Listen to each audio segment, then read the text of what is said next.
Recording by Peter Thomlinson, London. Mystery of the Ambush in India by Andy Adams. Chapter 1. A Mysterious Message. It was sunset along the Calcutta waterfront.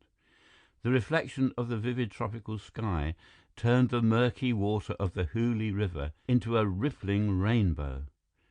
The river was alive with a variety of craft, including native sailboats, side-wheel steamers that plied up and down the Hooghly between Calcutta and the Bay of Bengal, 80 miles south, as well as sturdy tugs, launches and lighters that served the ocean-going ships moored in midstream along the strand.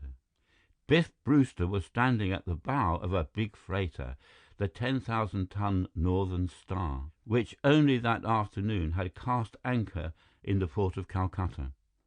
Biff was a blonde-haired youth of 16, with broad, square shoulders and blue-grey eyes that were as keen and expressive as his strong, well-formed features.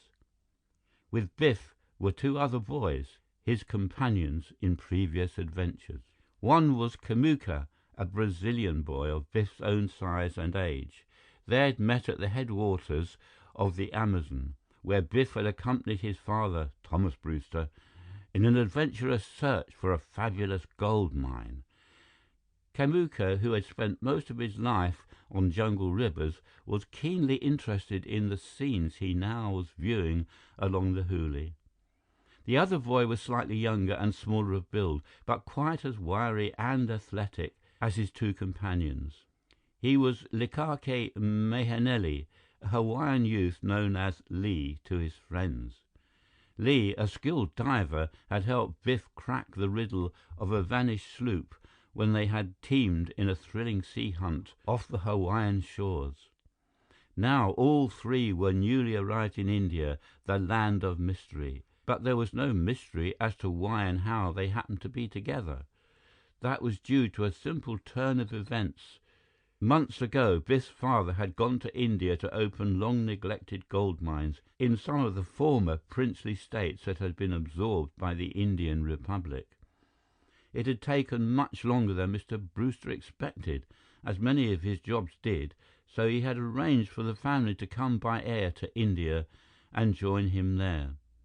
Meanwhile, Biff had invited Kamuka to come from Brazil and spend his vacation in the United States.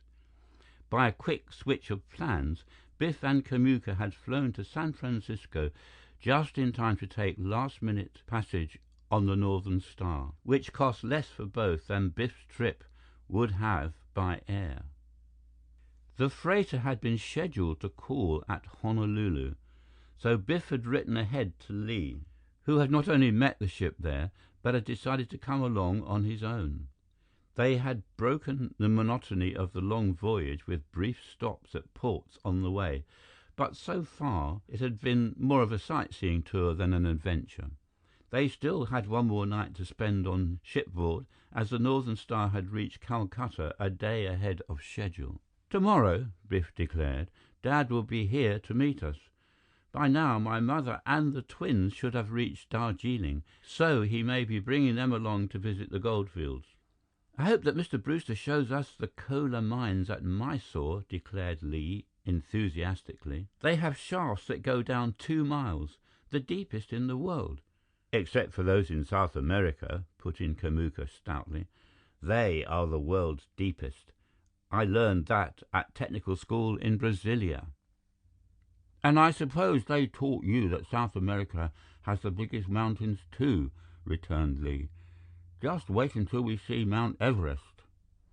Those Himalayas will make your Andes look like a lot of ant hills." "I shall wait until I see them before I judge," said Kamuka complacently. "But since you speak of ant hills, the ones we have in Brazil are bigger than anywhere else." "You can't win, Lee," laughed Biff. "Kamuka has an answer for everything." "You're telling me," returned Lee with a grin. "He even answers questions before I ask them." This good-natured banter had been going on all across the Pacific. In the friendly disputes between Kamuka and Lee, Biff had been called upon to act as judge. So now he gestured towards the river with the comment, "Let's keep our minds on what we're watching for. The tidal bore coming up the river. I'd say it's due any moment now, the way those boats are getting ready for it." Tugs and side-wheelers were bracing to buck the incoming tide, while the native boats were hoisting colourful sails and poising in midstream, ready to take off up the river. Biff had his movie camera with him and began taking colour pictures of the scene, including activity along the shore, where tiny craft were hastily shoving off. "They'll have to clear those piers," Biff commented, "or they may be smashed like eggshells when the bore hits." The other boys nodded as they scanned the deepening purple of the river, but even their keen eyes failed to detect a motion on the darkened steps of an old pier. There, a slim, furtive figure was crouched close to the water, looking out toward mid-channel. Carefully, the huddled watcher fingered a watertight packet attached to a thin chain around his neck. Then, satisfied that it was safe, he slid his sleek brown form into the river and began swimming swiftly towards the Northern Star. He might have been mistaken for a snout-nosed crocodile from the delta of the Hooghly, or a floating log swirling in the eddies of the changing tide. But no one noticed him, least of all the boys high on the big freighter's bow, for their attention now was fully gripped by what was happening downstream. Distant whistles blared. Their deep-throated signal was relayed by other ships closer by. Tugs added shrill blasts as a great crest of water came rushing upstream, churning the muddy Hooghly into a whitish foam. Tiny boats were tossed like matchboxes by the 6-foot wave that swept from shore to shore. Launches rocked, tugs jounced, and the sailing craft caught the stiff wind that accompanied the tidal bore, letting its billows carry them along. While Biff and his companions were watching the wave surge toward them, the sleek brown swimmer reached the bow of the Northern Star. If the arriving wall of water didn't overwhelm him, it seemed sure to crush him against the side of the big ship. But as it was almost upon him, his quick hands came up and grabbed the freighter's anchor chain. An instant later, he was out of the water, and while scrambling upward like a monkey, the white foam churned just beneath him. Clinging there, he waited while the freighter strained at its moorings because of the sudden lift. Then, satisfied that the chain would not swing him against the ship, he continued his climb, his dripping figure scarcely visible. On the deck above, the boys had gone to the starboard side, where Biff was taking pictures of the boats that were riding upstream. None of them noticed the head and shoulders that appeared over the port rail. A sleek figure followed, slid behind a row of crates, and worked along to a companionway. There it darted swiftly up the steps to the cabin deck above. Biff had been following the bore with his camera until it faded, tiny sailing ships and all, beneath the towering bulk of the Howrah Bridge, which spanned the quarter-mile width of the Hooghly River. "Well, what did you think of it?" Biff asked. "We have bigger bores on the Amazon," replied Kamuka nonchalantly. "This was only 6 feet. Ours are as high as 16. "And the way those sailboats took off was nothing," put in Li. "Not compared with the way we ride the rollers with our surfboards at Waikiki." "It's nice to hear you fellows agree on something," laughed Biff. As he spoke, a gong sounded from amidships. "And there is something else you both like, the first call to dinner. Wait while I put my camera in the cabin, then I'll join you." Biff had left the door of his cabin unlocked. When he opened the door, he was conscious of a slight stir within. Biff looked towards the porthole that served as a window. Momentarily, it blacked out, then showed plainly against the dimming sunset, as though a figure had squirmed through. Biff stepped out, closing the door, and called down to Li and Kamuka, "Take a look over the port side and see if someone is hanging on outside my cabin." A figure had been hanging on, but no longer. Pushing off from the side of the ship, it straightened in mid-air and plummeted down the side of the freighter, punching the water with scarcely a splash. By the time Lee and Kamuka looked over the rail and Biff was gazing from the porthole of the cabin, the lithe brown swimmer was heading shoreward, unseen on the now darkened surface of the river. The cabin itself was empty. Of that Biff felt sure as he turned on the light, until a familiar voice spoke almost at his elbow. "Listen carefully, Biff," the voice announced. "I have something important to tell you." The effect was electric on Biff. "It's Dad's voice!" he exclaimed. By then the door of the cabin had opened again, and Lee and Kamuka were staring in, both bewildered as the voice continued. "I cannot meet you as I planned, so follow these instructions exactly. Tomorrow morning at 10 o'clock, be at the New India Bazaar in Calcutta." At this, Lee exclaimed excitedly, "It's Mr. Brewster's voice!" And Kamuka added, "But where is he? I don't see him." Then Biff was pointing, showing them the answer. The voice was coming from a tape recorder that was on a table in the corner, and it was connected with a lamp socket in the cabin wall. "And there you will receive another message," Mr. Brewster's voice declared. "Follow it exactly, and you will meet a man we can both trust. He will have more to tell you, so obey his orders to the letter, as if they came from me." The tape ran on silently from that point. Biff stopped the recorder as Lee asked, in a puzzled tone, "Is this a joke, Biff?" Kamuka, his eyes wide, was silently asking the same question. But Biff shook his head. "Far from it," said Biff. "I never heard this tape before, but it's Dad's voice, as you both know. He has a recorder just like mine. In fact, I brought this one along because Dad told me that if he had a special message, he would put it on tape for me, just as he has." With that, Biff strode to the porthole and looked out over the Black River, toward the thousands of lights that were now gleaming from the vastness of Calcutta, largest city in India, and the second greatest metropolis of what had once been the British Empire. "But who brought the message?" queried Lee. "And why?" added Kamuka. "Those questions," returned Biff, "will be answered tomorrow at the New India Bazaar." End of Chapter 1. Recording by Peter Thomlinson, London. Chapter 2. The Boy and the Basket. The last call for dinner interrupted any further comments on the mysterious message. Tonight was a big event, for the chief steward of the Northern Star had gone to the limit to please the three youthful passengers on the freighter. The meal consisted of specialities in Brazilian, Hawaiian, and American dishes, with little speeches in between. But the boys found it difficult to share the spirit of the other passengers and ship's officers, who were doing their best to entertain them on this last evening together. Biff was sure that morning would bring some confirmation of his father's message, while Lee and Kamuka were wondering whether or not he had sufficient reason to be that confident. Early the next morning, the three boys were up and on deck when a mailboat came to the Northern Star.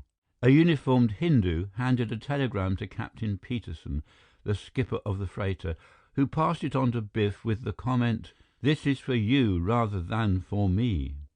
Lee and Kamuka were peering over Biff's shoulders as he read the message aloud. "Notify Biff Brewster his father cannot meet him in Calcutta.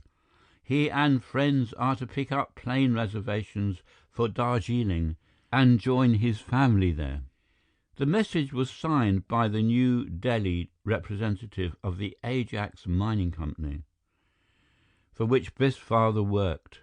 Captain Peterson told the boys to let him know if they had any trouble finding their plane reservations at the Grand Hotel, where the bus left for the Calcutta airport at Dum Dum. Biff and his two companions said goodbye and packed themselves ashore. They took a taxicab past the Maiden, the huge park where hundreds of Hindus were asleep on the grassy expanse. Still more were sprawled along the sidewalk of Chowringhi Road, which brought them to the Grand Hotel. There, they found that plane reservations had been made for Darjeeling, but instead of picking them up immediately, Biff inquired the way to the New India Bazaar and found that it was a short rickshaw ride from the hotel. Soon the boys were riding swiftly through the native quarter of Calcutta in a two-wheeled, man-hauled carriage that followed narrow streets flanked by rows of old tenement houses and other crude structures filled with the city's teeming population. At the New India Bazaar, they found rows of small shops surrounding a busy square where shoppers in Hindu attire carefully sidestepped a sacred cow that was sprawled complacently on the sidewalk.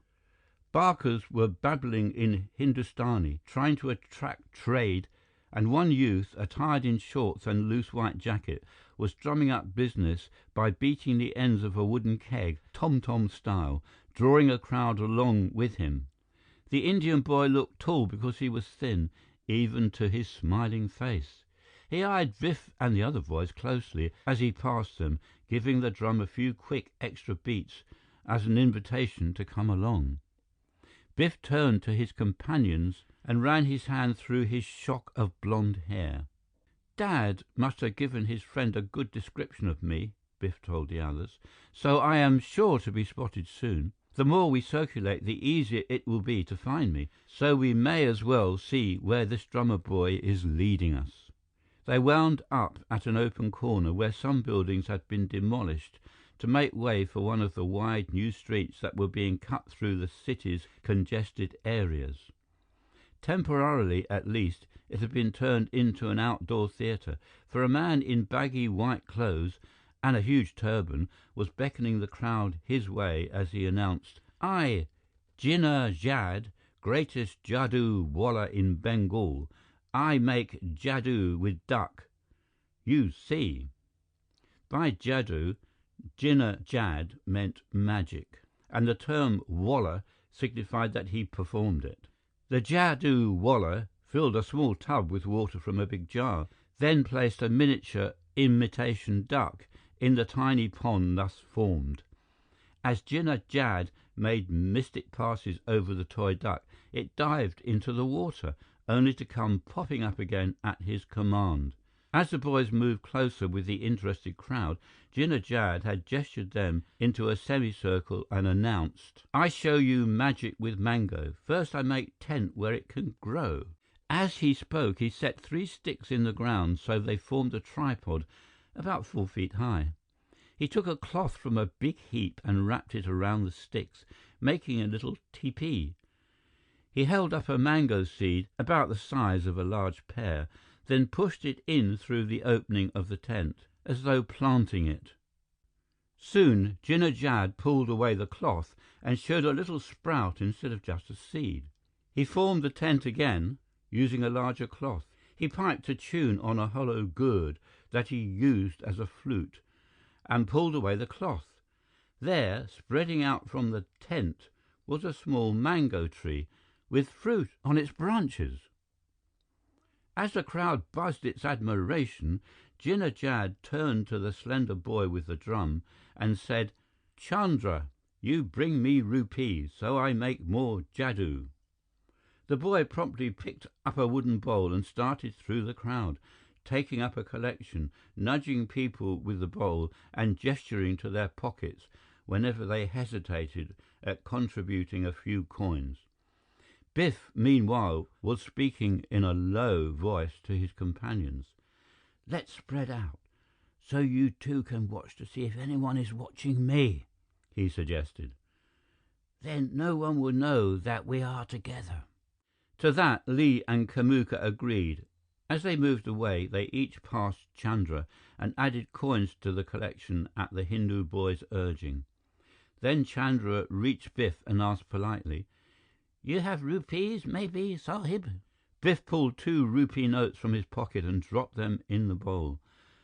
Chandra bowed and brushed past, taking the bowl to Jinnah Jad, who picked out the rupee notes and glowered his dissatisfaction at the rest. 2 men were passing by, carrying a heavy basket that dangled by its handles from a long pole. Jinnah Jad told them to set down their burden and remove the bundles that it contained. Then, "This boy is good for nothing," declared Jinnah Jad, indicating Chandra. "So I make him go for good. You watch." Before Chandra could dart away, Jinnah Jad grabbed him and thrust him into the basket, which was roundish and bulging at the sides. Jinnah Jad threw a cloth over the boy's head and shoulders, and suddenly, Chandra's form collapsed beneath it. Triumphantly, Jinnah Jad jumped into the basket and trampled the cloth there. Chandra had vanished from the basket, and to prove it, Jinnah Jad not only stamped his feet all around, he squatted down in the basket, filling it with his fat form, while he chuckled like a happy hen seated on a nest.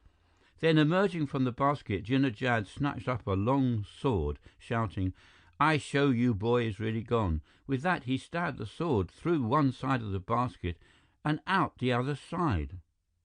While the crowd gasped, Jinnah Jad repeated the thrust again and again, one direction, then another. The Jadoo Wallah had worked himself into a frenzy when the men who owned the basket stopped him and babbled in a native dialect. "They know the boy is gone," translated Jinnah Jad, for the benefit of the crowd. "They do not want me to spoil their basket." He waved to the basket and told the two bearers, "All right, take it." Eagerly, the two natives piled their bundles into the basket, thrust a pole through its handles, and hoisted it on their shoulders. By then, Jinnah Jad was in the midst of another miracle. He was pouring rice from a bowl into a square teakwood box that had a glass front, while he stated, "One time in India there was great famine, with people everywhere needing rice. So a great yogi in the Himalayas filled a box with rice like this." The throng was hushed, for Calcutta itself had suffered from great famines, even in comparatively recent years. So by magic, he sent rice everywhere to everybody. Jinnah Jad gave the box a flip. Instantly, the rice was gone from behind the glass, and he was opening the box wide, showing it to be totally empty. "Yes, to everybody. To you, to you, to you." Jinnah Jad was jabbing his finger from person to person. "So look in your pockets and find it. You, Sahib, you, Babu, find rice." People were bringing fistfuls of rice from their pockets.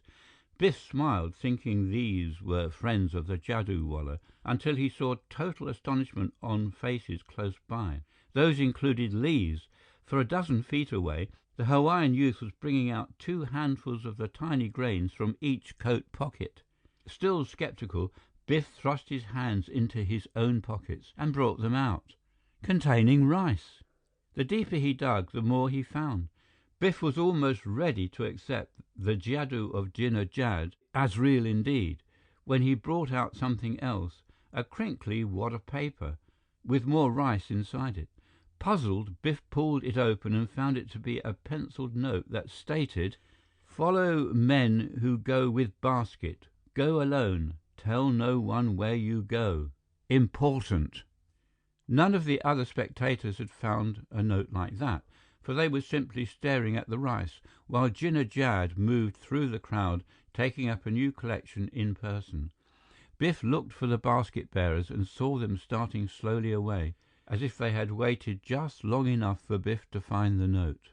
So Biff started after them, working his way through the crowd so that he went past Lee. Quickly, Biff muttered, "Don't look now. Just find Kamuka and wait for me here. I'll be back soon." End of Chapter 2. Recording by Peter Thomlinson, London.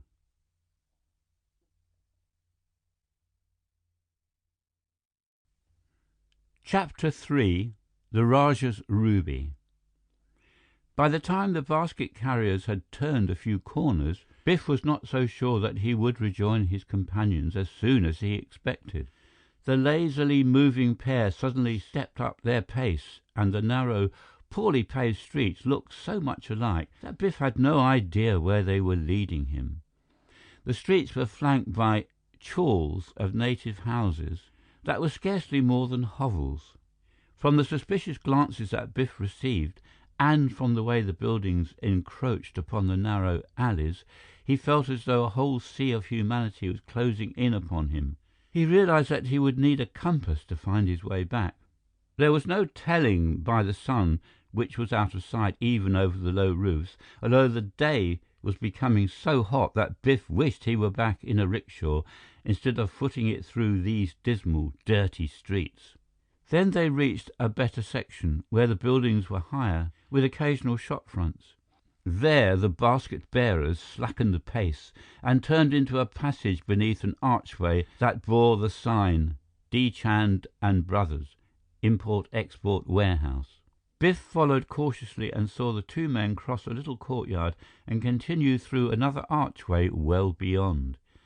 There they disappeared from view, but only long enough to set down the basket, because one of them returned to the inner arch and closed a big metal gate behind him.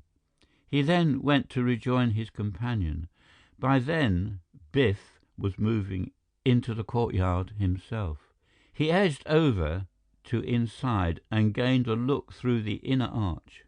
Beyond the closed gate, he saw what appeared to be a large storeroom, for there were many crates, boxes, and other bulky objects stacked there.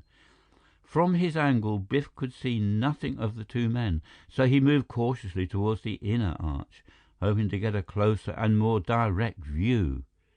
At that moment, a clang sounded behind him, and Biff turned to see that another gate had closed in the outer arch. A tall man in baggy white clothes had stepped in from the street and was now locking the gate behind him. Biff was trapped in the open space between the archways. He looked quickly for an outlet and saw one on the other side of the courtyard in the form of an open doorway. Biff hurried in that direction, only to stop short as a man appeared in the doorway to meet him with a polite, welcoming bow. The man was dressed in European clothes, but his broad, bland face, with fixed smile and bushy eyebrows above the large, rimmed glasses, was definitely Asiatic. So was his cool, even-toned pronouncement. "I am Diwan Chand. I have been expecting you. Come in." Then, as Biff hesitated, glancing back at the white-garbed Hindu who was coming from the outer gate, Diwan Chand added a further introduction. "This is Nathu, my special watchman.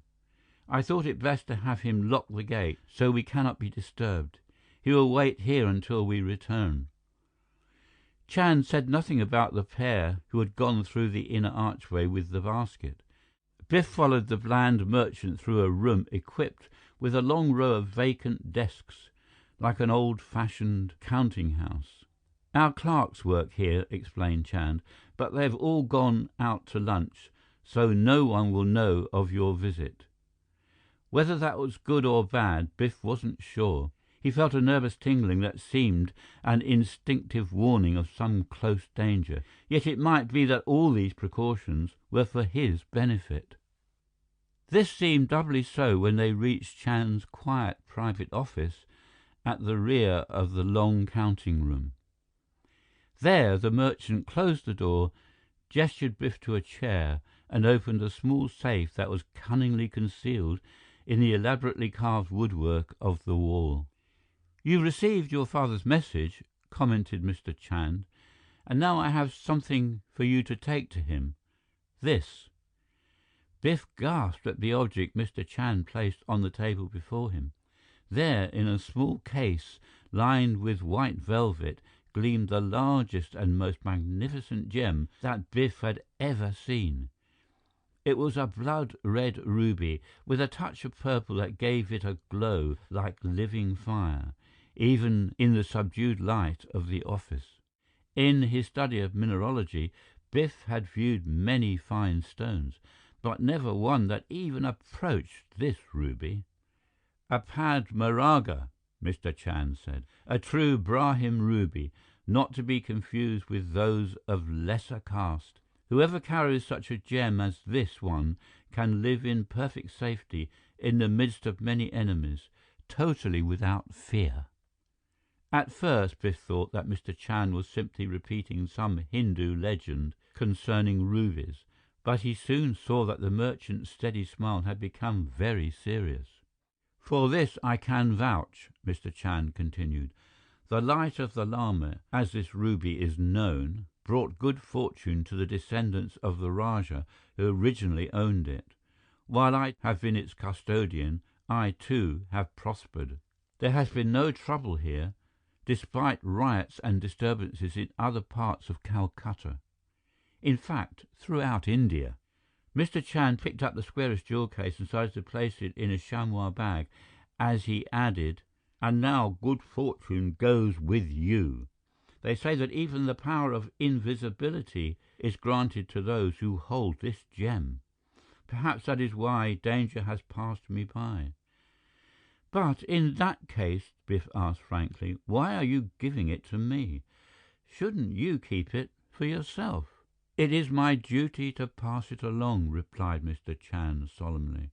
"And besides, I have noticed that the light is losing some of its fire, which is a bad sign. See for yourself." He moved the ruby closer to Biff, who saw now that the gem was in a simple golden setting. But more important, just as Mr. Chand said, its sparkle had dwindled.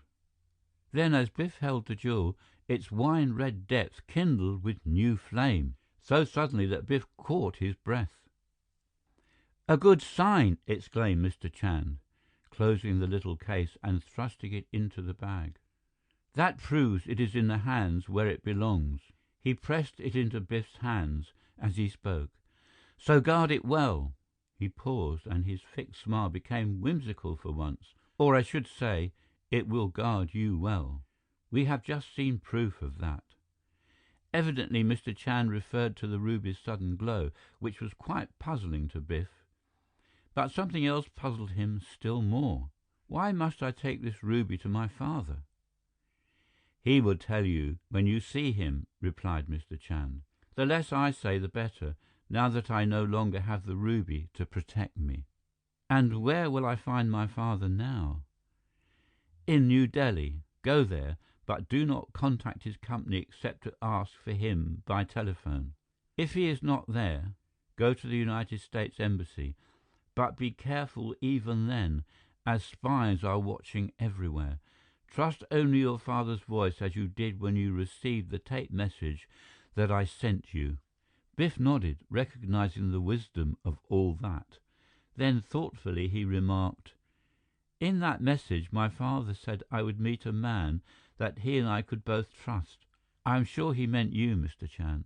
If the merchant had beamed at the compliment, Biff might have been suspicious, for he still felt the odd sensation of some impending danger. But Mr. Chand was modest. "You can trust me," he said simply, "but your father meant another man, Barma Shah. He was the contact who brought us together.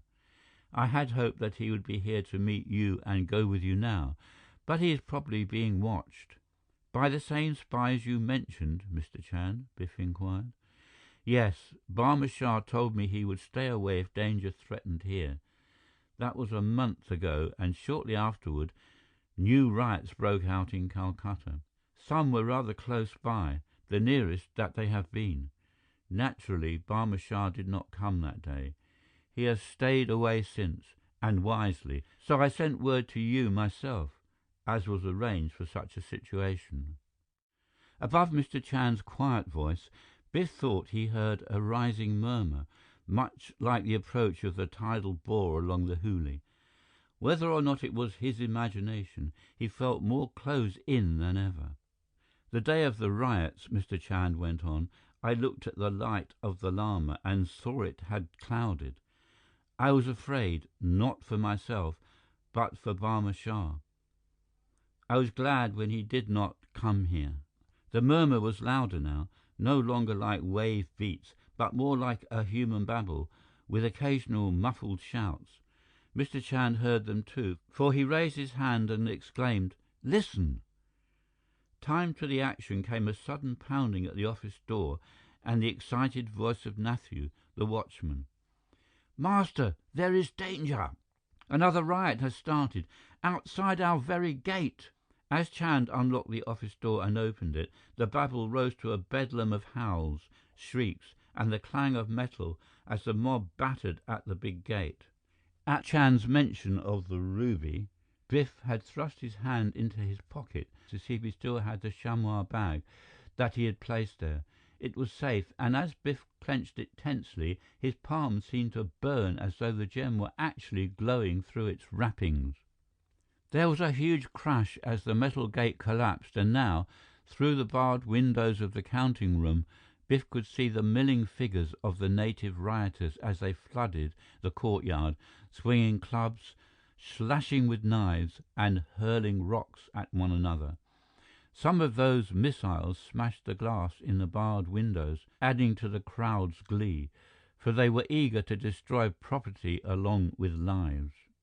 Mr. Chand showed surprising speed as he whisked Biff back into the little office and through a door in the opposite wall, at the same time saying excitedly, "Go through the go-down.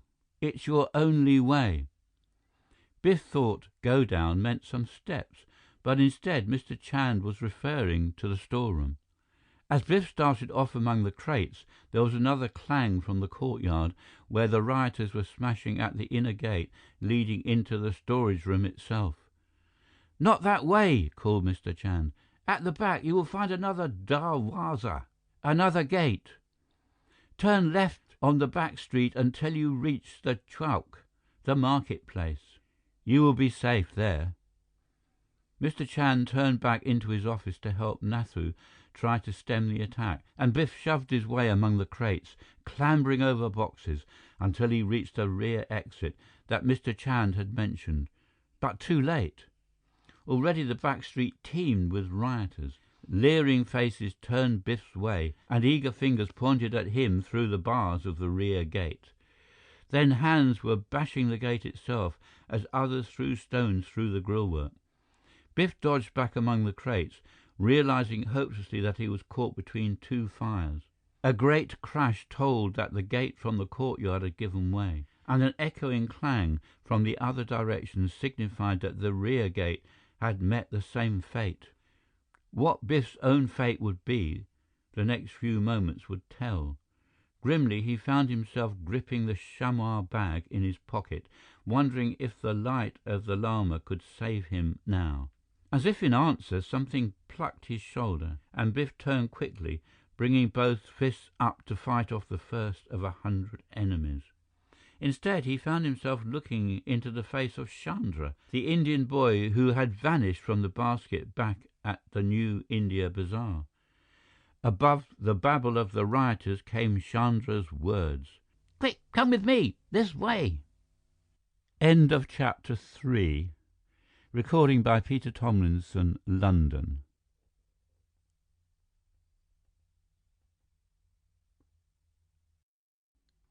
Chapter 4. Biff Vanishes. Escape from the frenzied mob seemed impossible, but at least Chandra was making a try as he pushed Biff toward a deep corner of the big storeroom, the only direction in which the invaders had not yet spread. But there was no door, no outlet, nothing except a solid stone wall beyond the last lot of crates. Those offered no good hiding place because the rioters already were overturning or yanking open chests and boxes which blocked them, while they kept up an excited shout. "Farangi! Farangi!" That was one word that Biff knew. It meant European, which, in his case, could be translated as American. And it signified that they were definitely after Biff, though probably they would attack any Farangi that they encountered. And now Biff and Chandra were practically in the corner, with no way to turn except one, which looked like the worst trap of all. Just ahead stood a tall, rather bulky cabinet, shaped in the form of a pagoda, with half a dozen sides and a pair of front doors that were partly open. Quickly, Chandra thrust Biff inside and pushed him to the back, saying, "In there, keep quiet, do not move." Then he pressed an inner door shut, and Biff found himself alone in pitch darkness, clamped in a space so tight that Chandra's admonition not to move was quite unnecessary. Chandra was gone by then, dodging off among the crates, perhaps to save his own sleek hide at the expense of Biff's. For Biff, realizing now that he was really boxed, was beginning to regret that he had trusted the Indian youth so completely. Chandra, a native himself, probably had friends among the mob. Maybe he had even told them that he would lure Biff here. Until now, Biff had had a chance either for fight or flight. Those were both gone, and if he didn't suffocate in this bandbox, he'd probably be yanked out and torn apart before he could even make a move. He was so tightly jammed, he couldn't even reach into his pocket and find the ruby, which he felt was the real cause of his misfortune, despite the soft talk Diwan Chand had given him. Even now, Biff heard voices. "Farangi! We find him! Look there!" And he could hear crates being turned over close by. Next, the shouters were clambering in and out of the cabinet itself, for Biff could feel it shake, and the hoarse, snarly voices were almost at his elbow. They were even pulling the pagoda out from the wall, for its platform was set on wheels, and they were literally spinning it about, with Biff still inside it. Yet, for some reason, they passed by him in the blackness. More shouts, louder crashes were suddenly punctuated by pistol shots, leading to a last round of tumult that soon died. Biff heard receding footsteps, then came a deadly silence, which was even worse. Biff felt totally helpless and abandoned, unable to move, afraid even to call for help.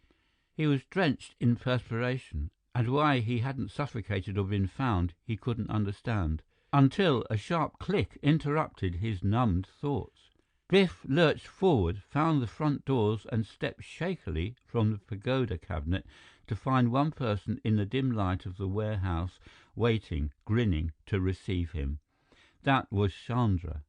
Briefly, the Indian boy explained things. "They took a good look for you, all right," he said. "Some of them did, anyway, while the rest kept fighting each other. They looked a lot, but they didn't find you or me." "But where did you go, Chandra?" "Back in the basket that brought me here," replied Chandra, widening his grin. He reached past a crate, pulled out the basket, squatted in it, and suddenly squirmed from sight, as if the basket were bottomless. Biff looked in and was amazed to see nothing except a heap of old cloth. Then the heap stirred and Chandra twisted into view from the basket's bulging sides, where he had artfully coiled his thin, agile body. "So that's how you vanished!" exclaimed Biff. "Why, you were still in the basket when the two men took it away." "How else could I get here so quick?" retorted Chandra. "They are friends of Jinnah Jad, who show up with basket at the right time. This go-down is where Jinnah Jad keeps all his tricks, like the new pagoda he built to make people vanish. So I put you there." "And I was thinking—" Biff cut himself short, but Chandra picked him up. "You think maybe the big ruby made you invisible," declared Chandra, "as it is supposed to do. But no, it was a pagoda trick. It hid you, the basket hid me." Biff was cooler now, and he felt an actual shudder as he looked around the wreckage and saw some silent human figures lying near the gate to the courtyard. Otherwise, the warehouse was deserted except for Biff and Chandra. "But where did they all go, Chandra?" Biff asked. "You heard shooting?" returned Chandra. "That was the police. They came to help Diwan Chand. Luckily, they didn't use tear gas, which they do a lot. We would have gotten it, too." Chandra was looking around at the broken boxes. He saw one that interested him and beckoned Biff that way. "We must get out before police come back and ask us to be witnesses," declared Chandra. "But the people who are after the ruby will be watching for you, so you must wear other clothes, like these." Chandra was picking some native garments from those that had been dumped from an overturned chest. Studying Biff, Chandra noted the deep tan that Biff had acquired during his long voyage on the Northern Star. "Your face is dark enough," decided Chandra, "but your light hair will have to be hidden. So we will make you into a Sikh. A Sikh always wears a turban. That will fool everyone." Soon, Biff was attired in a costume that made him feel top-heavy.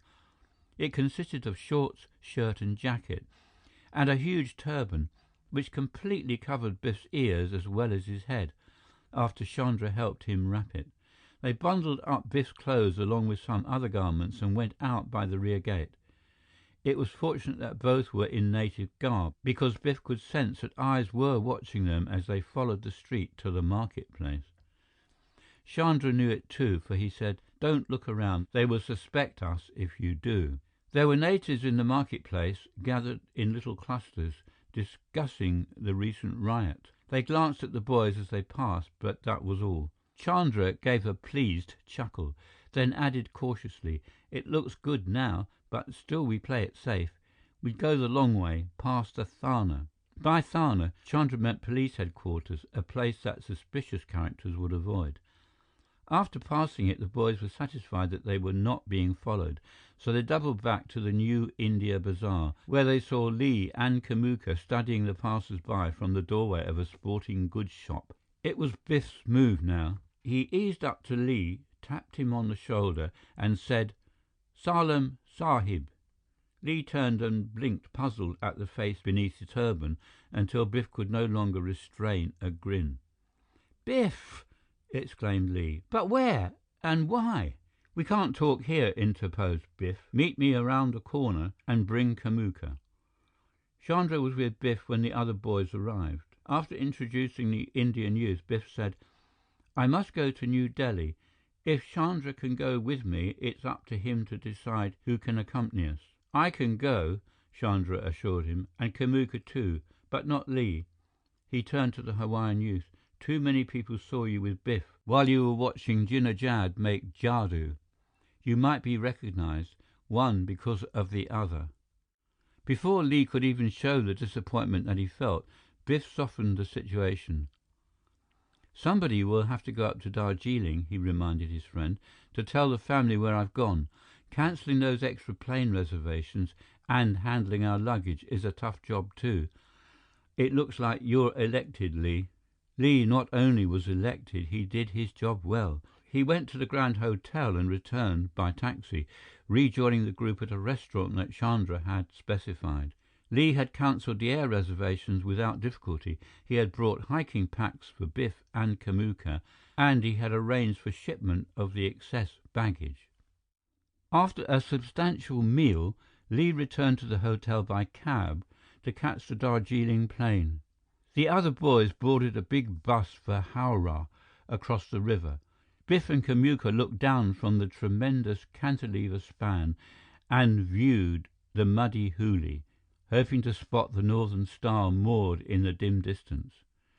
They were talking about it in English, unfortunately, when Chandra hissed for silence. They realized then that they were an odd group, as it was, too odd to be using English as a common language. Biff, whose features didn't properly match his Sikh's costume, Kamuka, who might have come from an up-country tribe but was wearing European clothes, Chandra, who, with his dhoti and jacket, looked like a jadoo wallah's boy, which was exactly what he was, and therefore the most outlandish of the trio. In short, they were attracting too much attention. Biff and Kamuka promptly subsided.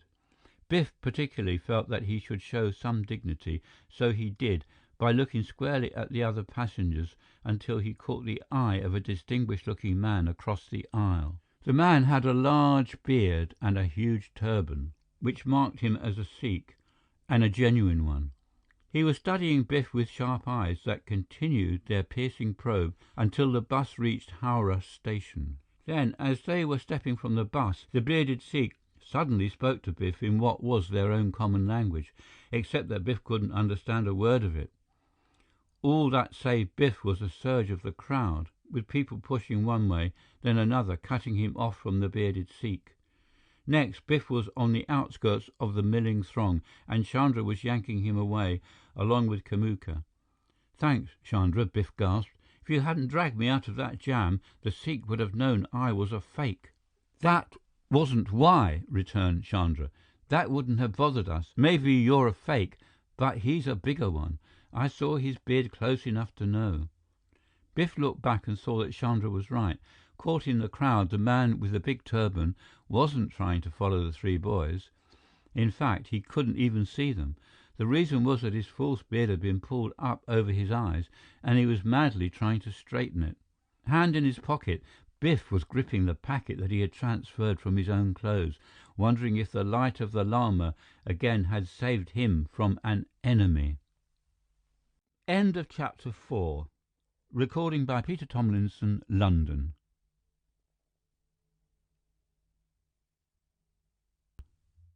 Chapter 5. Danger at Dawn.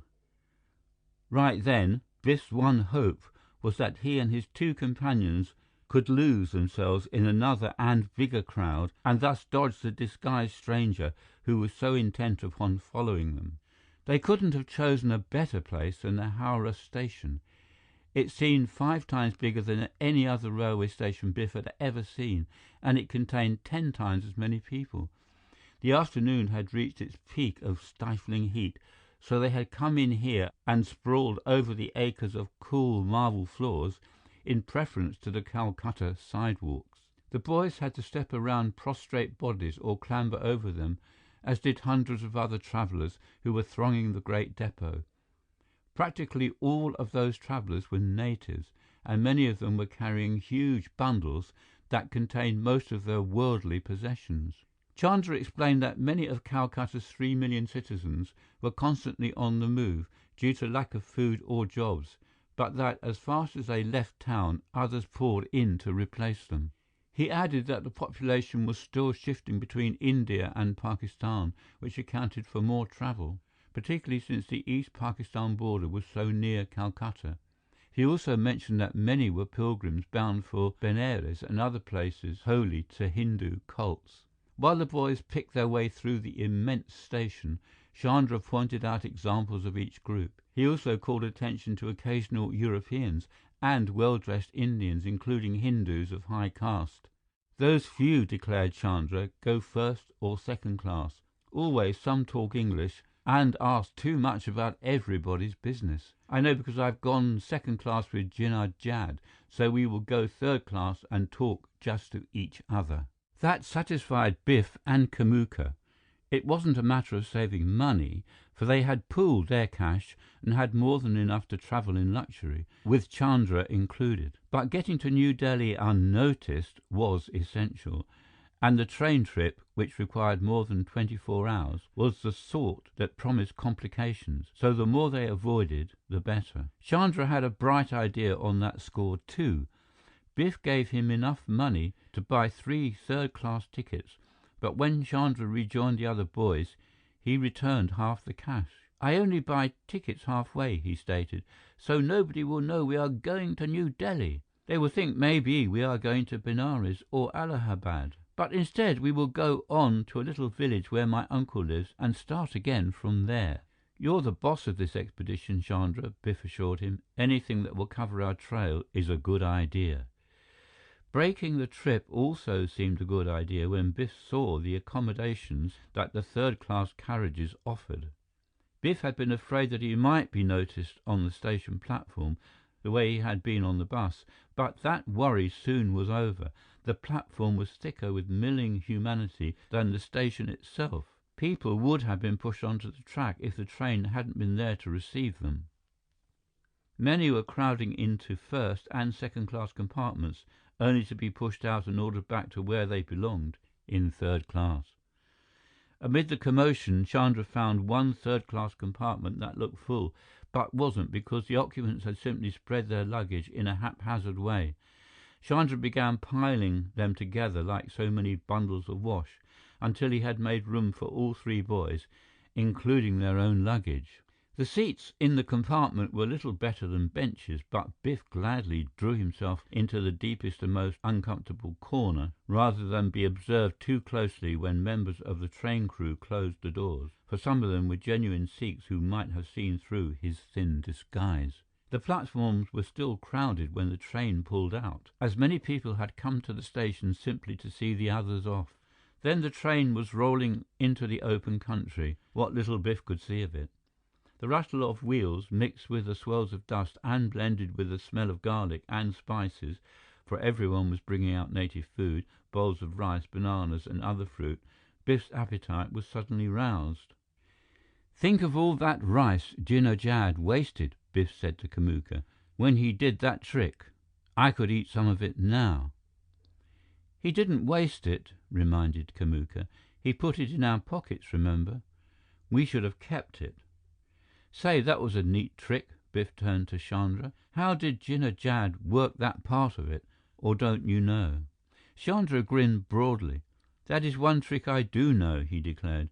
"Remember when I went through the crowd, tapping people's pockets, asking for rupees, like this?" He tapped Biff's pocket, then Kamuka's, and they both nodded. "While I do that," Chandra went on, "I use my other hand to put rice in other pockets, so later the people will find it there." So that was it! Almost instinctively, Biff thrust his hand in his other pocket, then brought it out in amazement with a pair of candy bars. Kamuka, reaching into his own pocket, found himself staring at a handful of loose peanuts. "You must have bought these when you went for the ticket," said Biff to Chandra, "and then you slipped them into our pockets while you were telling us how you did it. Candy for me, peanuts for Kamuka." "And now you have peanuts too," put in Chandra, "in the pocket where you keep the big ruby." Again, Chandra was right, and Biff's amazement at the Indian boy's skill was complete. They ate their chocolate bars and peanuts along with some fruit that Chandra had also brought them. Then, when the other passengers were no longer noticing them, Chandra remarked, "Remember how the big man with the fake beard got tangled in the crowd when we were leaving the bus?" Biff and Kamuka nodded. "I do that too," declared Chandra proudly.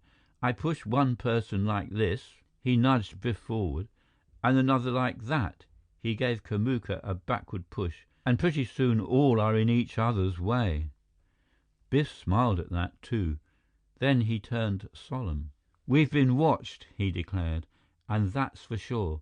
So let's be still more careful from now on." At various stops, the train disgorged many passengers who filled up water jars that they had brought along and returned to the train before it started.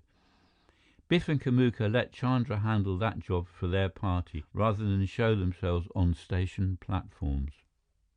Occasionally, though, Kamuka waved from the compartment window to fruit sellers who also supplied milk and soft drinks. At such stops, first and second-class passengers went ahead to the dining car or had attendants bring choice dishes to their compartments, but third-class travelers didn't rate such service.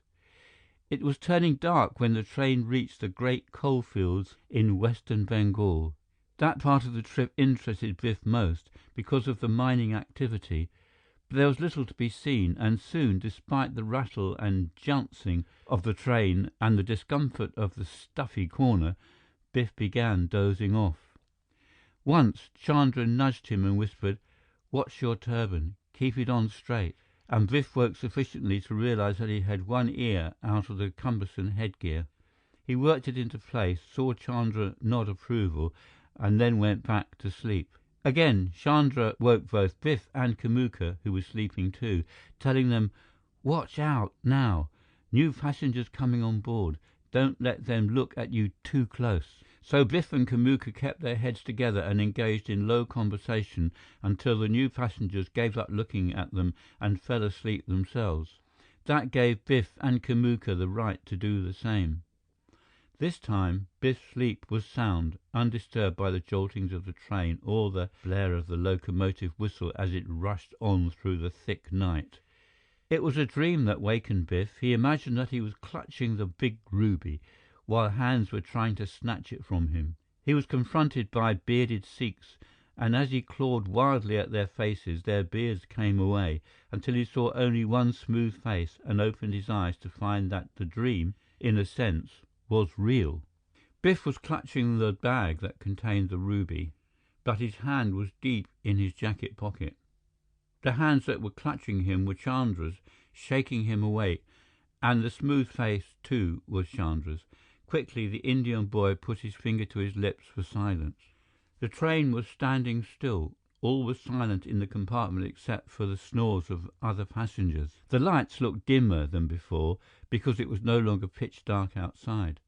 Faint streaks of dawn were reddening the sky beyond the low-lying hills. The compartment at last seemed slightly cool. Biff risked a whisper. "Where are we?" "At an engine-changing station," Chandra whispered back. "Our own is farther on, but we cannot wait until then." He gestured towards Kamuka, who was still asleep. Between them, Biff and Chandra shook Kamuka and roused him instantly. Like a team, the three boys gathered their packs and stepped carefully past the knees and over the legs of sleeping passengers. Moments later, they were on a weather-beaten platform alongside the long, silent train. A few dozen human figures were stretched on the station platform, with white sheets of cloth drawn completely over their motionless forms, like shrouds. "Railroad workers mostly," whispered Chandra, "waiting for the next shift. No one gets off or on here, at least not often." "But why are they covered over?" asked Biff, impressed by the weird appearance of the figures. "Because the night was cool for them," replied Chandra, "but not too cool for the insects.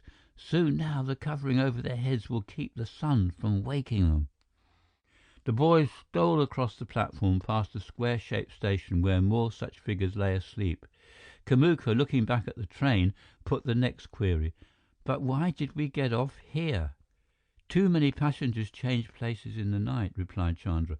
"I saw new faces. Then later, I recognized some of the old again. If we had gotten off at a crowded station, we could easily have been followed. Here, no one else can leave the train without our seeing them." Chandra was right. The boys had reached a road that led at an angle from the tracks. Looking back, they could see the full length of the brightly colored train as they continued on their way. In the gathering daylight, their keen eyes would surely note any motion on the steps of any of the cars. Ahead, the road led through a grove of trees. Once there, the boys themselves would be out of sight. There was just one spot the boys' roving eyes did not cover. That was the portion of the platform obscured by the squatty station.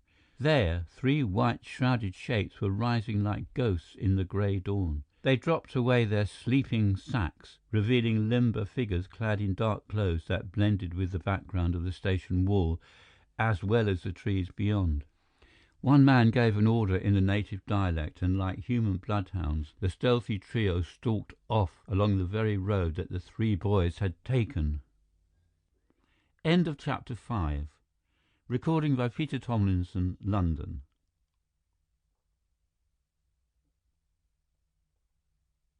Chapter 6. The Cry of Death. When the dawn had broadened into full daylight, the change was not too noticeable, for by now the boys were trudging along a narrow, winding road that was flanked by vivid tropical foliage and thick, overhanging tree boughs that cut off much of the sunlight. To Kamuka, this was intriguing indeed, for it carried him back to his own jungle life in Brazil, especially when he caught the chatter of the monkeys from the higher branches. But to Chandra, who was familiar with it all, such sounds were an annoyance as he tried to explain his plans to Biff. "This road will take us to the Grand Trunk Road," stated Chandra, "which we will follow until nightfall to reach the village of Supari, where my uncle is Patwari." "Patwari?" interposed Biff. "What is that?" "The same as Karma or Kulkarni or Talati. I have heard it called by all those names. But it means in English, the man who keeps the village accounts." "That would be the town clerk in America," Biff nodded. "So your uncle is an important man." "Go on." "On the Grand Trunk Road," continued Chandra, "we will look like everybody else because all India is there. You will see Hathi und Eka." "Wait now, Chandra," put in Biff. "Hathis are elephants, that I know. And unts are camels, but I've never heard of Ekas. What are they?" "Pony carts," returned Chandra seriously. "And you will also see bicycles and jeeps." "It sounds good," decided Biff. "But what if we were being watched on the train? Do you think they will catch up with us?" "They cannot catch up," returned Chandra, "because they have gone ahead. If they talk to ticket agent or to the man who took our tickets, they know where we should get off and will look for us there." "When does the train reach our station?" Kamuka asked. "Not for about an hour," calculated Chandra, "counting change of engines. Before they come back to look for us, we will be on the Grand Trunk Road." Despite his assurance, Chandra was moving rather cautiously, but for another reason. He was looking from side to side, for they were in the jungle now, and there was no telling what night creatures might still be on the prowl. Chandra knew this from occasional experience in such a setting, as any Indian boy would who had lived in a native village like Sapari. But Kamuka, the boy from Brazil, recognized it instinctively, for he was jungle born and bred, though in the opposite hemisphere. "Remember, Biff?" queried Kamuka. "The time the big jaguar jumped at you?" "I remember," replied Biff, "because it was you who stopped it, Kamuka." "I just helped," said Kamuka, "but this jungle reminds me of jaguars. Do they have them here?" "They have cheetahs, leopards, and tigers. Those should be enough, and more." "And big sucuria, too?" "Yes, they have those." Biff turned to Chandra. "He means a boa constrictor. We ran into a big one up the Amazon, a snake the size of your python." "What about Maku?" demanded Kamuka. "Headhunters," translated Biff to Chandra. "He wants to know if you have them too." "We have something much worse," declared Chandra solemnly. "We have thugs or stranglers who ride on trains with us. They are after your ruby, Biff, if you still have it." Anxiously, Biff brought his bag from his pocket, opened it and held the light of the Lama in his palm, where it caught the glint of the sunlight and reflected it with a vivid crimson sparkle that seemed to dye Biff's entire hand. The great ruby was larger than the biggest walnut, and as Biff turned it into the light, its flattened surfaces, or facets, rivaled one another with their fiery glow. Chandra, who had been around the gem markets of Calcutta and other Indian cities, and Kamuka, who had seen the finest of South American stones during his studies in Brazil, both were swept with awe. "Never have I seen such fire!" exclaimed Chandra. "The red ruby, like the blue sapphire, is often beautiful in color, yet very dull." "This one loses its sparkle sometimes," Biff declared, "and according to Mr. Chand, it's a bad sign when it does." "It gives us a good sign now," observed Kamuka. "In South America, we have the finest of all gems, the green emerald from Colombia. They say it glows brighter than any red ruby, but now I'm not so sure." Biff smiled as he recalled Kamuka's debates with Li while they were on the freighter voyage. For Kamuka to admit that a product of South America could be matched by those of any other continent was a concession indeed. "That ruby," calculated Chandra, "must be worth 10 lakhs at least, 10 times 100,000 rupees. But that is not why your father wants it. He needs it for some special purpose. That was why he went to New Delhi. That much I have heard Mr. Chand tell Jinnah Jad." "So it was through Jinnah Jad," inquired Biff, "that my father's message reached me?" "It was more through me," returned Chandra proudly. "I swam out to the ship, carrying the tape in this." He produced a watertight bag on a neck chain. "I looked for the cabin with the tape recorder. I put on the tape the way Mr. Chand showed me. Then I heard you coming, so I went out through porthole, quick, and dropped straight down." "A neat trick," complimented Biff. "I'd like to see you do it sometime. Tell me, Chandra, did you ever meet my father?" "Yes, I see Sahib Brewster twice, when I was there at Chand Brothers with Jinnah Jad." "And did you meet his friend, Barma Shah?" "No, never. He came only to see Mr. Chand in secret. He's what you call undercover. He stayed away on purpose when others began to find out that the ruby was there, like thugs I speak about." They were trudging along the road again, and now Biff recalled that it was Chandra's mention of thugs or stranglers that had caused him to stop and make sure that he still had the priceless ruby safely tucked away. "These thugs," questioned Biff, "do they want the ruby because of its value?" "They want it because of the goddess Kali," replied Chandra. "That is why they started riot outside of Chand Brothers. They would have strangled Mr. Chand, but they found the ruby gone. So they were looking for me because I had it, and they would have killed me for it," Biff explained. "That is right. But thugs will strangle almost anybody if they find suitable time and place, because they believe in Kali." Biff was putting the ruby back into its bag. Chandra paused to hand him the chain with the waterproof bag, suggesting that he put the packet in that, which Biff decided was a good idea. As they started on again, Biff urged, "Tell us more about this Kali business, Chandra." "People say Kali was a great goddess who killed a huge monster that wanted to destroy the world. Chandra related. But each drop of monster blood sprang up into a new monster. So Kali taught men to strangle monsters with a special cloth called rumal, about this long. Chandra spread his hands approximately a yard apart. And after monsters were all gone, men began to strangle men in the same way, never shedding any blood. And so they do today. But all that was stopped 100 years ago. You mean the time when British Raj said there should be no more thuggee? Look there. Chandra stopped abruptly and pointed to an anthill on the side of the road. And you see white ants. They are dangerous, like thugs. So I stamped them out. Roughly, Chandra trampled the anthill and the insects teeming around it. But are they all stamped out? No, some have gone under. How do you say it? Underground, returned Biff. That is it, nodded Chandra. That is the way the thugs went. Underground. Now they have come up again. But why do they want the ruby for Kali? Because they think that rubies are drops of demon blood that will become new demons unless Kali stops them. Your ruby would make biggest demon of all, so they want it most. So Jinnah Jad tells me. How many thugs do you think were on the train with us, Chandra? Biff asked. There always must be 3, declared Chandra. 2 to use the rumal while the 3rd holds the person they strangle. Always they pick some quiet place. Often they work in many secret bands, so they have a special call, which Jinnah Jad has heard and warned me against. It goes like this. Stopping short, Chandra tilted his head back and gave a long, weird howl. Hi-yah! That sent shivers up Biff's spine, despite the increasing warmth of the morning. Biff pulled off his big turban and mopped his forehead. Kamuka, too, was impressed.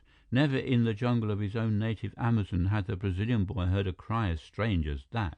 It was a curious cross between a human shriek for help and an animal's anguished wail. In jungle or village, it would strike a familiar, yet fearful note.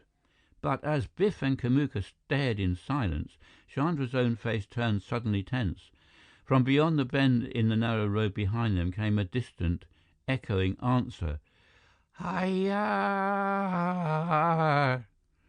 It was Biff who broke the grim hush. Try it again, Chandra. Let's see how close they are. Chandra repeated the call in a louder wail that must have carried farther, for now the answer came not from behind them, but from the jungle reaches up ahead. To the startled boys, their plight was all too grimly plain. On a forgotten road, walled on both sides by solid jungle, they were trapped between 2 murderous bands of approaching thugs. End of Chapter 6. Recording by Peter Thomlinson, London.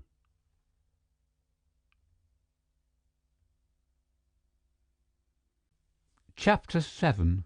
The Temple of Kali. As the boys stood rooted, the strange cries came again, first from one direction, then the other. But now there was a change in their weird tones. They trailed longer, as though the thugs were telling each other something, perhaps that they had helpless victims caught between. Both Kamuka and Chandra sensed it. Kamuka was for taking to the jungle, a setting that he knew so well, even though it meant facing creatures different from those in Brazil. Chandra was willing to go along with that, but Biff overruled them with a single vote. They'd start beating the brush for us, he argued, and that would only drive us deeper. It's not going into the jungle that I mind, it's our chance of ever coming out. He was beckoning the other boys along the road as he added, we must keep ahead of that bunch behind us, because they are really hot on our trail. Those up front are further away, even though they are coming toward us. We may still have time to find a clearing where we can hide, or better still, some jungle path. Tensely, the boys quickened their pace. The road here was winding more sharply, for it was veering in among the low-lying hills.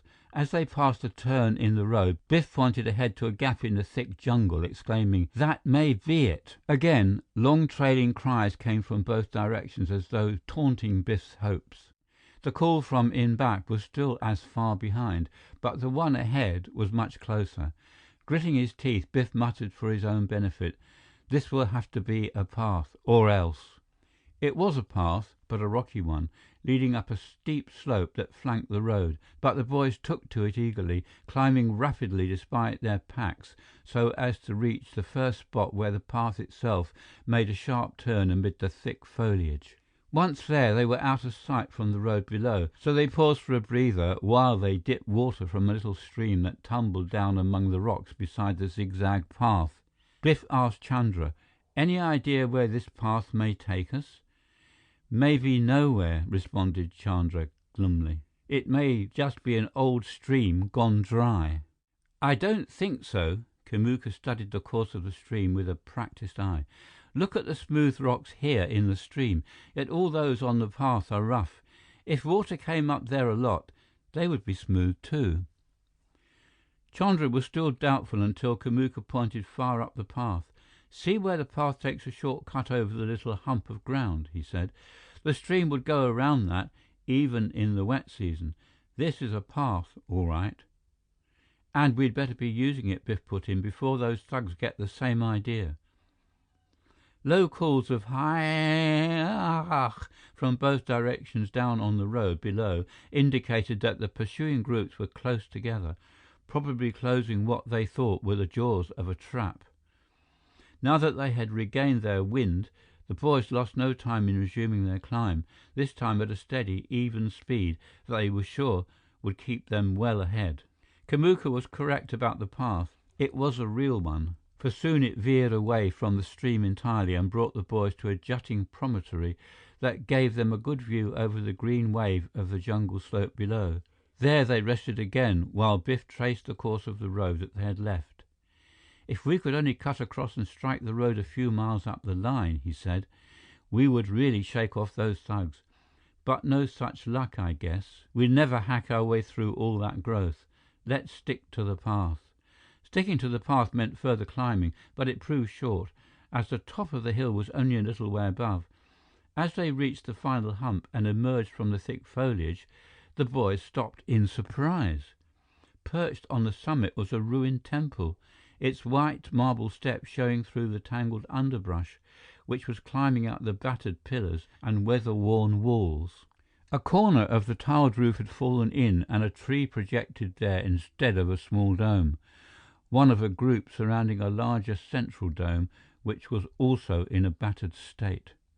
As the boys reached the steps, there was a sudden chatter from within the ruined temple, and troops of monkeys scampered out through the holes in the roof and the long window slits in the walls. "A good hiding place," decided Chandra, "if the monkeys had been using it as their home." "Then we can lie low here," Biff said, "until after the thugs have gone." They were entering through a fancifully tiled archway as Biff spoke. Chandra extended a restraining hand as Biff turned toward an inner corner, where a battered stone railing marked a stairway leading to a floor below. "Be careful where you lie low," warned Chandra. "These old places are alive with deadly cobras." "But how can the monkeys live with the snakes?" "They don't. Monkeys stay up there." Chandra pointed to a balcony where tiny faces and quick little eyes were peering through what was left of a once ornamental railing. "And the cobras live in the pits below." Biff saw that the stairway was blocked by broken chunks from the floor, but he eased away on the chance that a poisonous snake might be lurking in the rubble. Kamuka, meanwhile, had crossed the floor to a small dome platform that was reached by steps leading up from three sides. Kamuka called. "Biff!" he called. "Come look! See who is here!" Biff joined Kamuka and stared up at the most hideous idol he'd ever seen. It was carved from dark wood and had white, glaring eyes formed of tiny pearls with a jet-black stone in the center. Larger pearls formed the teeth of an open mouth from which a carved, red-painted tongue extended. The ferocious image had four arms extended from its body. One hand held an actual knife with jeweled handle and a long curved blade, as though ready for a downward stroke. Another hand was raised in a warning gesture. The third dangled a carved human head. The fourth hand was thrust slightly forward and was cupped, but empty. From the idol's neck hung a chain of human skulls, forming a huge, grotesque necklace. Biff had already guessed the identity of the carved horror when Chandra arrived and gasped the name, Kali! Biff stared at Chandra, wondering why he was so shaken. In a frightened tone, Chandra exclaimed, "This temple is old and broken, but the idol is a new one. We can't hide here. This is where the thugs themselves meet to worship Kali. They have driven us up into their trap, and they will come here to hunt us down. See that hand, Biff, the one like a cup. It is supposed to hold blood, so it is waiting for the big ruby that you carry." An odd fascination had gripped Biff as he studied the hideous figure of Kali. He snapped out of it now. "What are we waiting for?" he demanded. "Let's get out of here." They couldn't go out the way they came in. Already a long-drawn cry was sounding from the path leading up to the temple. It was answered almost from the doorway, and the boys realized now that other members of the Kali cult must have been lurking in the fringes of the jungle, watching their arrival.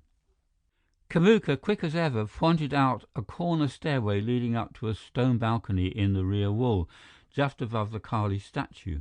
Sunlight shone through a slitted window that was located there. Grabbing their belongings, the boys raced up the steps, then along the balcony where they jumped its broken gaps.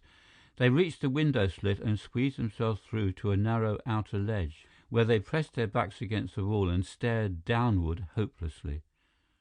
They were high up in the temple now, the equivalent of about 3 floors in an ordinary building.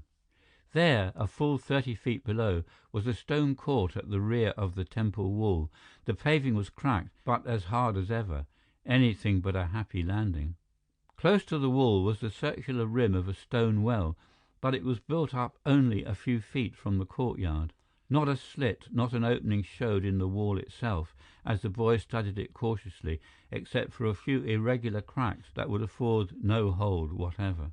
If they had arrived here sooner, they could have planned some way to lower themselves to the courtyard, but that was too late for Biff and his companions now.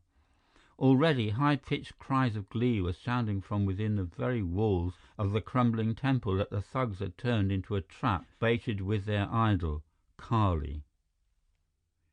End of Chapter 7. Recording by Peter Thomlinson, London.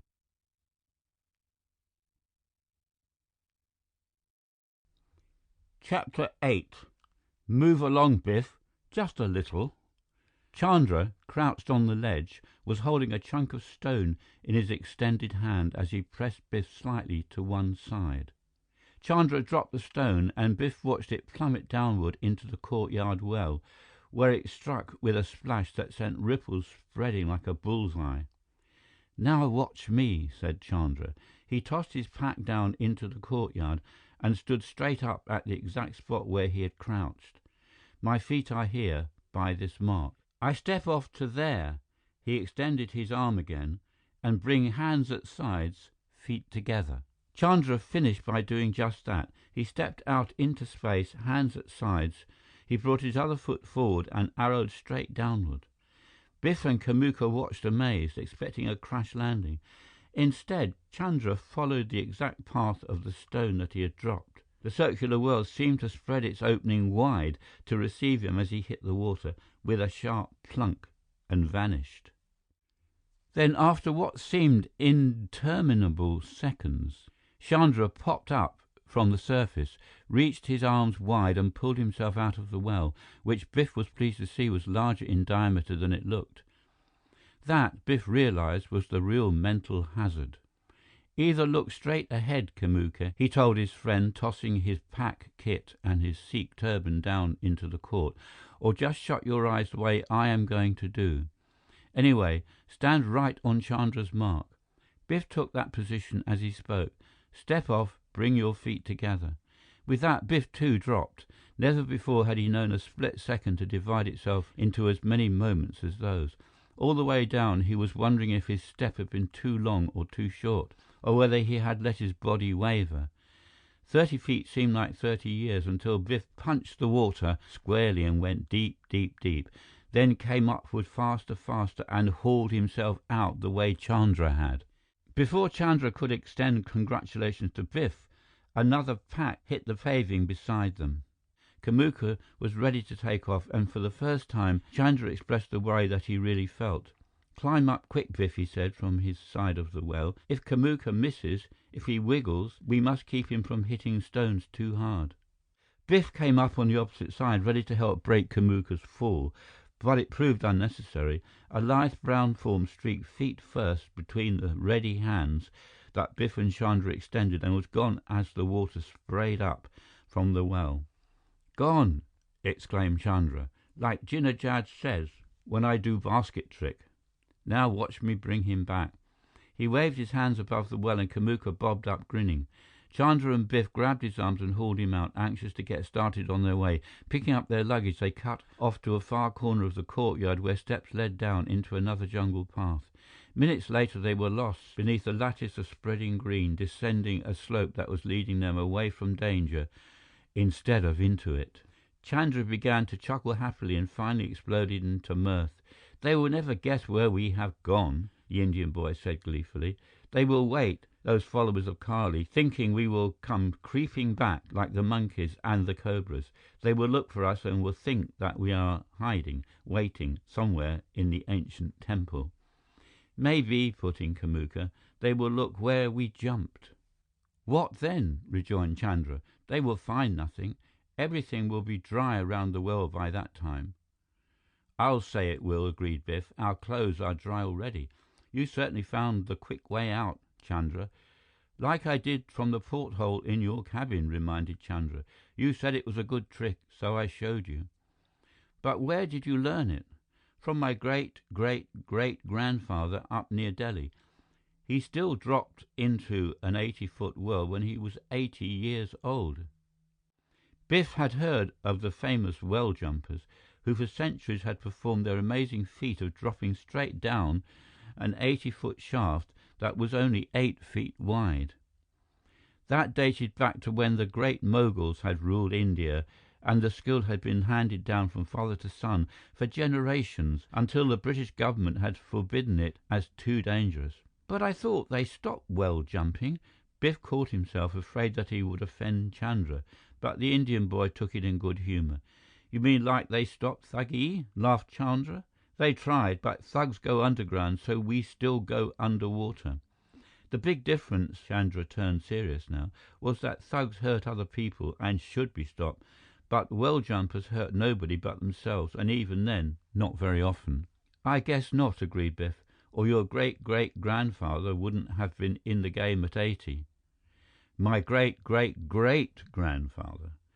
"My mistake," said Biff. "So your people still kept on jumping down wells?" "No, we obey the law," returned Chandra. "We stop, but we practice in open pools, just like other people dive.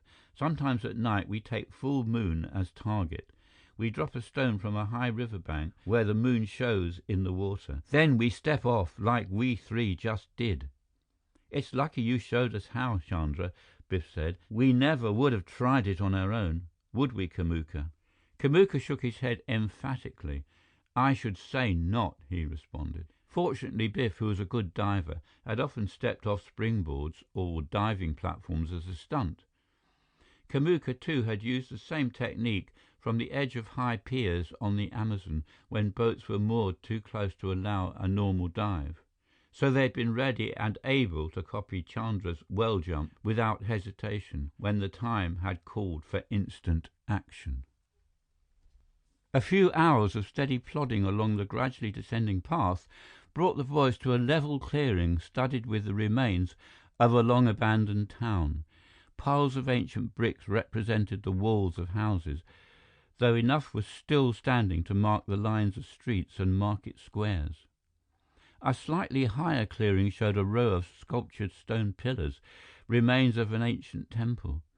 From another place loomed the ruins of what must have been a Maharaja's palace, for its walls gleamed like alabaster in the sunlight.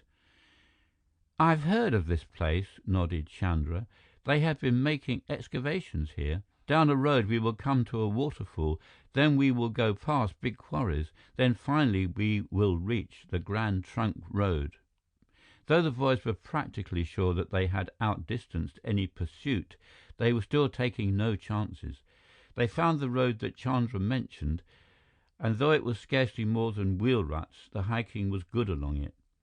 After a few miles they came to the waterfall, which tumbled from a rocky ledge amid the massed green foliage 40 feet above. Its sheer descent ended in a rock-rimmed pool, which brought a whimsical comment from Kamuka. "Looks like the waterfall is trying to well jump itself. Maybe we should go up and drop down with it, no?"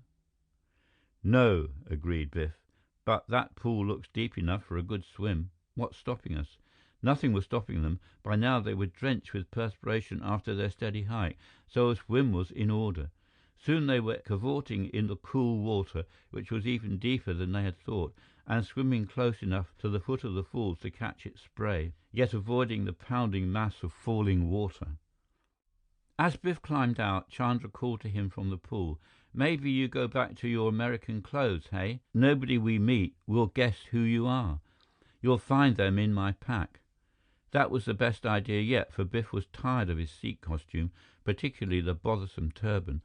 While Chandra and Kamuka were finishing their swim, Biff dressed in his own clothes. Then he strolled over to look at an ancient stone platform that someone had uncovered from the jungle roots.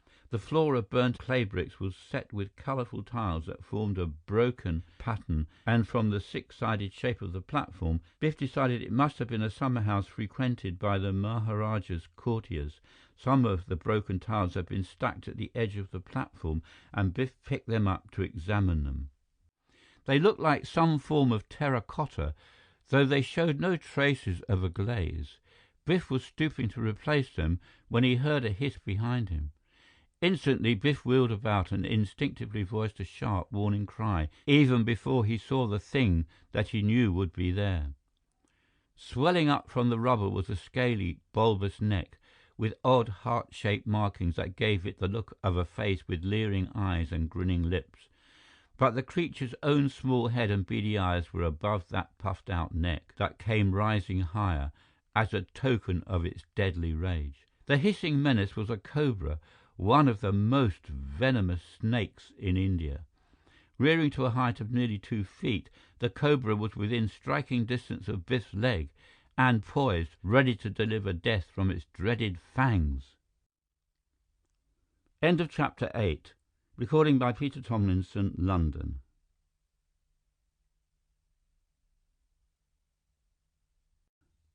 Chapter 9. The Man in the Jeep. Biff had given his quick cry as a warning to the other boys, though he was the one who needed help.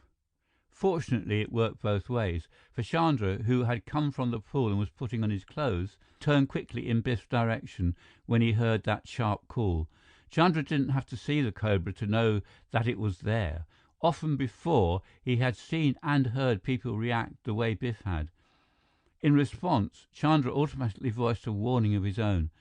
"Don't move, Biff. Stay right where you are." That was about all that Biff could do. His quick spin had brought him back against a stack of old bricks and tile. He would trip over them if he tried to retreat farther. The cobra's move was in a sense defensive, which made it all the more dangerous. Biff had disturbed the snake. That was why it had risen to action. Now it was waiting for some further motion to guide its deadly stroke. The chance fall of a loose tile, the passing shadow of a bird in flight, might be enough. Unless something could completely divert the snake, Biff's chances of getting clear seemed almost nil. Grimly, Biff wished that their equipment included a shotgun, but the boys had no firearms among them. Chandra was approaching, but all he held was a little stick no longer than an ordinary ruler. Biff heard him say to Kamuka, "Get tree branch with lots of leaves. Have it ready when I reach for it." Biff groaned inwardly. A tree branch to fight off a cobra? Then Chandra had placed the stick to his lips and was piping a tune. The stick was a little flute. Edging Biff's way, Chandra crouched until his shoulders were level with Biff's waist. Facing the cobra, Chandra swayed slowly back and forth. As if captivated by the tune, the cobra's hood began to bob in the same rhythm. Never, at the end of a swing, did Chandra give the cobra time to strike. Playing the flute with one hand, Chandra reached over his far shoulder with the other and gripped a leafy tree branch that Kamuka gave him. Still swaying, Chandra carried the snake's attention more and more towards the extended branch. Deftly, Chandra thrust the branch forward and downward. The cobra struck with all its deadly purpose, but its fangs met twigs and leaves, nothing more. Chandra had dropped the branch and flung himself in the opposite direction, jolting Biff away from danger in case the cobra turned and tried to strike anew. Kamuka by then was peppering the snake with stones that he had gathered while bringing the tree branch. Under that barrage, the cobra hastily sought refuge in the rubble, where Biff, after his close shave with death, was very glad to see it go. "Whew," he said, wiping perspiration from his forehead. "Thanks, fellows. You're good men to know." "How did you learn to charm snakes, Chandra?" he asked. "Did Jinnah Jad teach you that too?" "In a way, yes," Chandra acknowledged. "Jinnah Jad and I watch snake charmers often. He told me how they do their tricks." The boys gathered their packs and resumed their hike along the rutted road. "But how can music make snakes dance?" Kamuka asked abruptly. "In Brazil, our snakes hear nothing except a big loud noise when somebody shoots a gun or whacks water with a paddle." "In that case," said Biff, "it's probably more a matter of the snake sensing a vibration than any keen hearing. Maybe that's why the flute music sways them." He turned to Chandra. "Or is it?" Chandra grinned. "Flute music makes me sway," he said, "so it makes the cobra sway." "Because it watches you," Biff said, "not because it hears the music? So actually you don't need the flute, do you?" "But I do need it," insisted Chandra seriously. "Without it, I move too slow or too fast." He swung his head lazily, then bobbed it in a jerky fashion. "But with music, I sway just right." He brought out the flute and began to play it, giving his head and shoulders the easy, rhythmic weave that they had followed before. "You've convinced us, Chandra, so put it away," Biff said. With pretended anxiety, he looked back over his shoulder. "Next thing, you'll have a pack of cobras following us." Much such banter spiced the hike until they reached the quarries, where Biff called a halt because he wanted to study them. They were sandstone quarries, dating back many centuries, and they were still being worked, which interested Biff immensely. The road was much better from there on, because it had to be kept in shape for the trucks that hauled the stone. The boys passed a few of those trucks as they continued on their way. It was afternoon when they reached the Grand Trunk Road, which lived up to expectations. The hiking was pleasant and easy, for there were many shade trees planted along the famous highway, some so tall that they arched across the road. The boys saw elephants and camels, but ox carts were more common and seemed to be a highly popular mode of travel. There were cars too, and an occasional bus, but these modern vehicles were badly handicapped by flocks of sheep that were in no hurry to get off the road. There were throngs of pilgrims also, who added to the traffic tangle. Most exasperating of all were the cows, which were held in such high esteem that there was no rushing them at all. They just took their own sweet time and let motorists chafe. Biff and his companions were especially aware of this when they overtook the same jeep no less than 3 times. It was driven by a man who wore a blue beret, a pair of sunglasses, and a white shirt with short sleeves. He first went whizzing by the boys as though he intended to burn up the road for miles ahead, but they soon caught up with him, following patiently behind an assortment of pilgrims, ox carts, and sheep.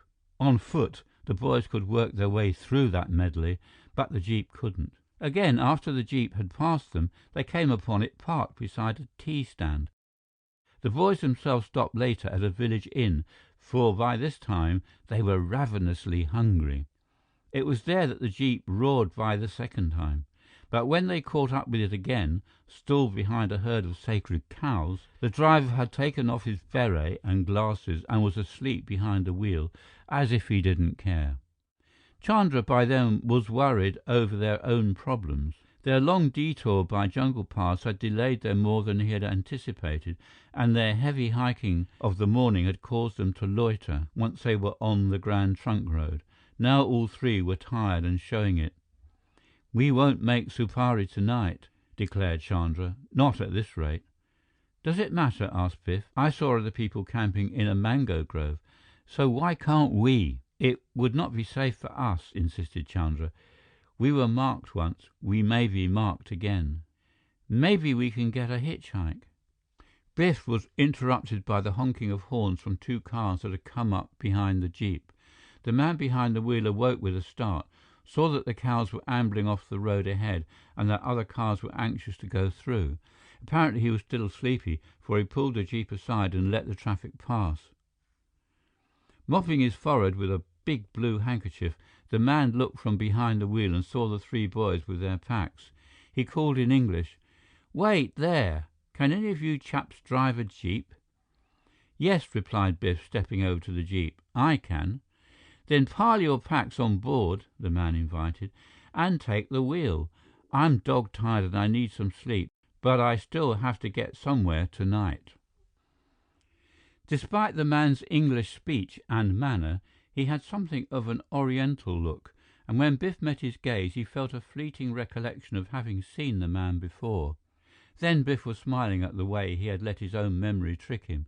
Naturally, he'd seen the man before, twice when they'd caught up with the jeep, 3 times when it had gone by Biff and his companions. The man was already moving from behind the wheel, so Biff took over and waved for Chandra and Kamuka to get in back, which they did, packs and all. Neatly, Biff zigzagged the jeep in among the dispersing cows and stepped up to a 20-mile-an-hour rate that seemed a breakneck speed after a day of plodding on foot. The owner of the jeep evidently approved of Biff's driving, for he promptly drifted into a satisfied doze. Slowdowns and halts were frequent, of course, and during those intervals, Biff took a closer look at the sleeping man. He noted that the man's hair was dark and shocky, his complexion tawny, his features broad but smooth, except when he let his chin slump down too far, then his jowls looked heavy. Most noticeable were his ears, which spread out quite widely from his head. Otherwise, he was handsome in a rugged way, and he looked vigorous for his age, which Biff placed somewhere in the 40s. Before an hour was up, Chandra spoke from the back seat. "We are getting near Supari now," he said. At the sound of the strange voice, the broad-faced man woke up and was immediately alert. Only for an instant did he appear puzzled at seeing Biff at the wheel of the jeep. Then, with a broad smile, he said, "Supari? That is not far from Keewal, the place where I am going." "You are going to the old game preserve?" inquired Chandra politely. "Yes," the man replied.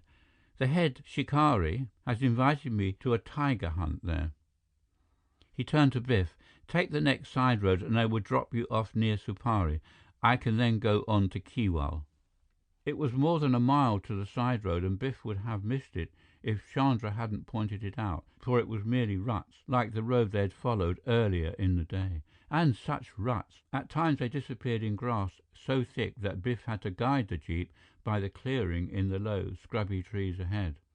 All the while, the broad-faced man smiled approvingly at the way Biff handled the jeep, while Biff himself was glad that he was not driving a more conventional type of car. At one place, the ruts reappeared, to turn themselves into a bridge consisting of 2 tree trunks, smoothed to form treadways only about a foot in width. But Biff rode over them perfectly, although the slightest side slip would have dumped the jeep and its occupants into a 10-foot gully. Then the ruts became an actual road, which was alternately a series of rocky ledges which made the jeep jump, or dust so deep that the car wallowed to its axles. Yet the man with the broad, rugged face never spoke a word but left the driving up to Biff, as did the boys in back. It was only when Biff made a sharp turn into a slightly smoother but still dusty stretch that Chandra spoke up. "We get off here to go to Supari." It wasn't yet sunset, and they had made it. The huts of the village showed across the open fields a mile away, with clumps of thick woods forming a colorful background. As Biff stepped from the jeep, the broad-faced man moved over behind the wheel and clapped his hand on Biff's shoulder in approval. "Look me up in Keewal," the stranger said. "I can use you as an alternate driver on my next trip. The head shikari will tell you where to find me." He was sliding the jeep into gear as Biff and the other boys stood there, shouldering their packs. "May I ask your name, sir?" Biff inquired. The rugged man smiled broadly as he gave it. Just ask for Barma Shah." With that, the jeep was off in a cloud of its own dust, and Biff was echoing in amazement, "Barma Shah!" End of chapter 9. Recording by Peter Thomlinson, London.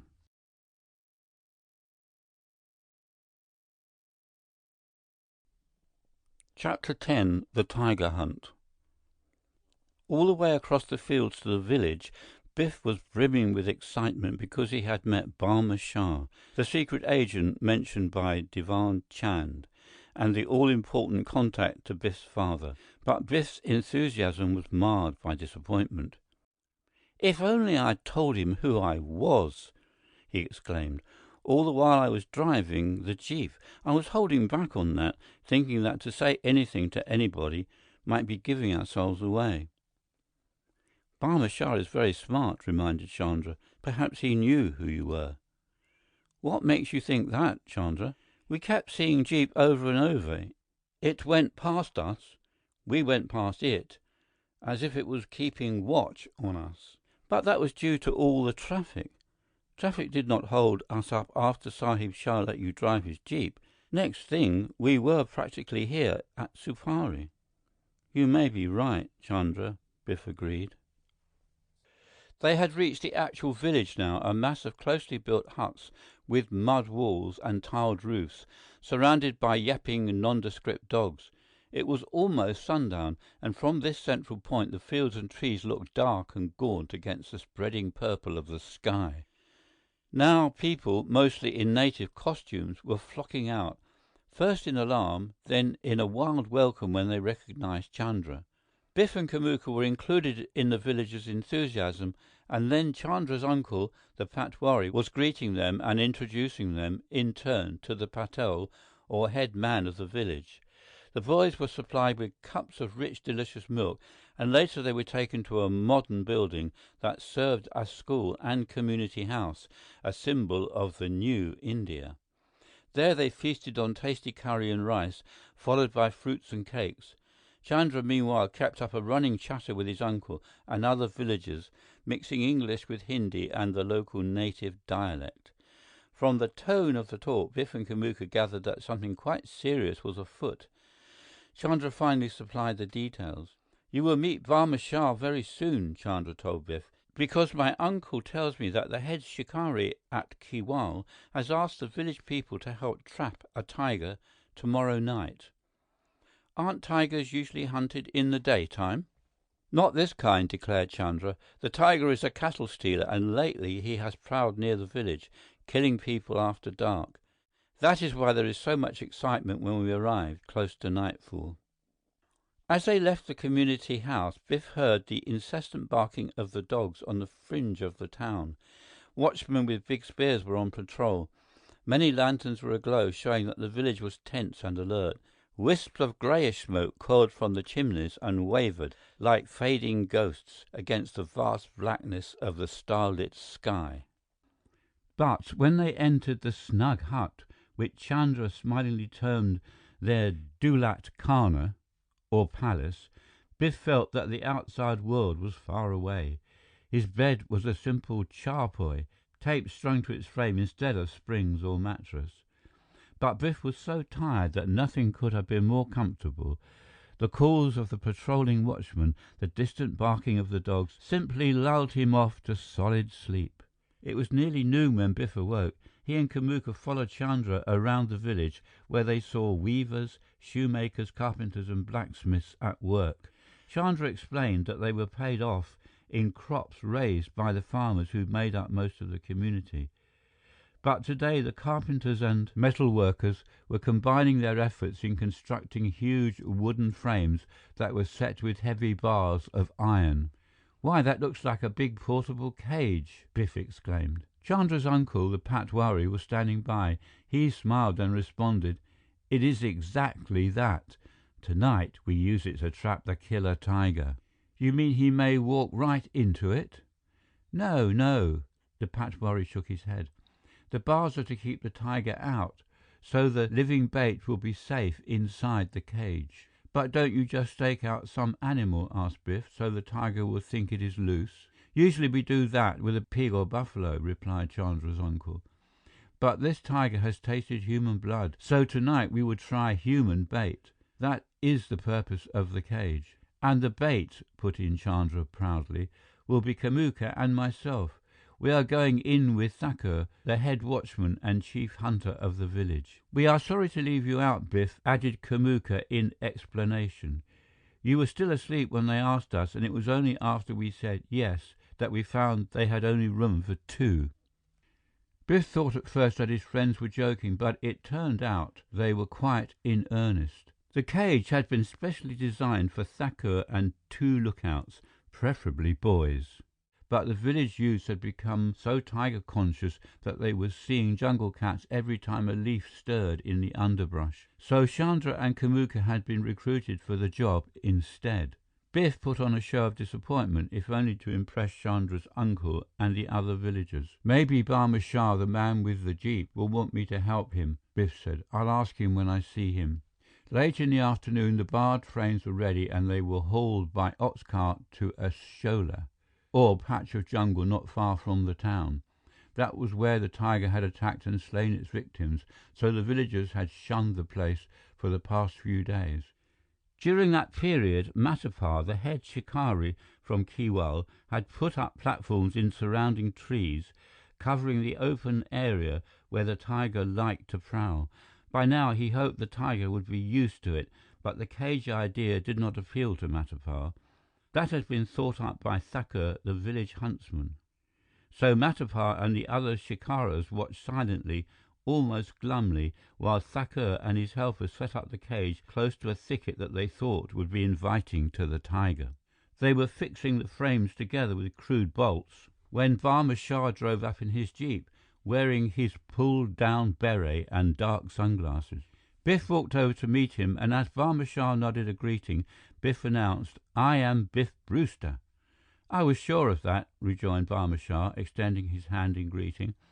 "But because of your mission, I thought it best to introduce myself first and let you make the next move." "I'm doing that now," stated Biff. "Sir, what have you heard from my father? Where is he?" Despite himself, Biff betrayed anxiety in his tone. Barma Shah noticed it and put reassurance into his reply. "I haven't heard from him," he said, "but I know that he went to Kashmir and that he has probably gone on from there. His mission was there, mine was in Calcutta." Barma Shah paused and glanced about to make sure that no one was close enough to hear. Then he inquired, "Do you have the ruby Diwan Chand gave you?" Biff fingered the bag beneath his shirt collar and nodded. "Right here," he said. "Good. Your father will be needing it. We can talk more of this tomorrow." Barma Shah was carrying a modern rifle with what appeared to be a large telescopic sight mounted on top of the barrel. That reminded Biff of an important request. "The other boys are going into the cage with Thakur," he stated. "Could you post me on a platform or somewhere, sir?" Barma Shah paused a moment, then nodded. "I have the perfect job for you. I need a driver for this jeep, which I'm keeping in reserve with 2 shikaris in case anything goes wrong. By turning it over to you, I can post myself on one of the platforms." By sundown, the scene was set. Thakur was in the cage, gripping a big shotgun and flanked by Chandra and Kamuka, each armed with a spear. Barma Shah had picked himself a platform up in a tree.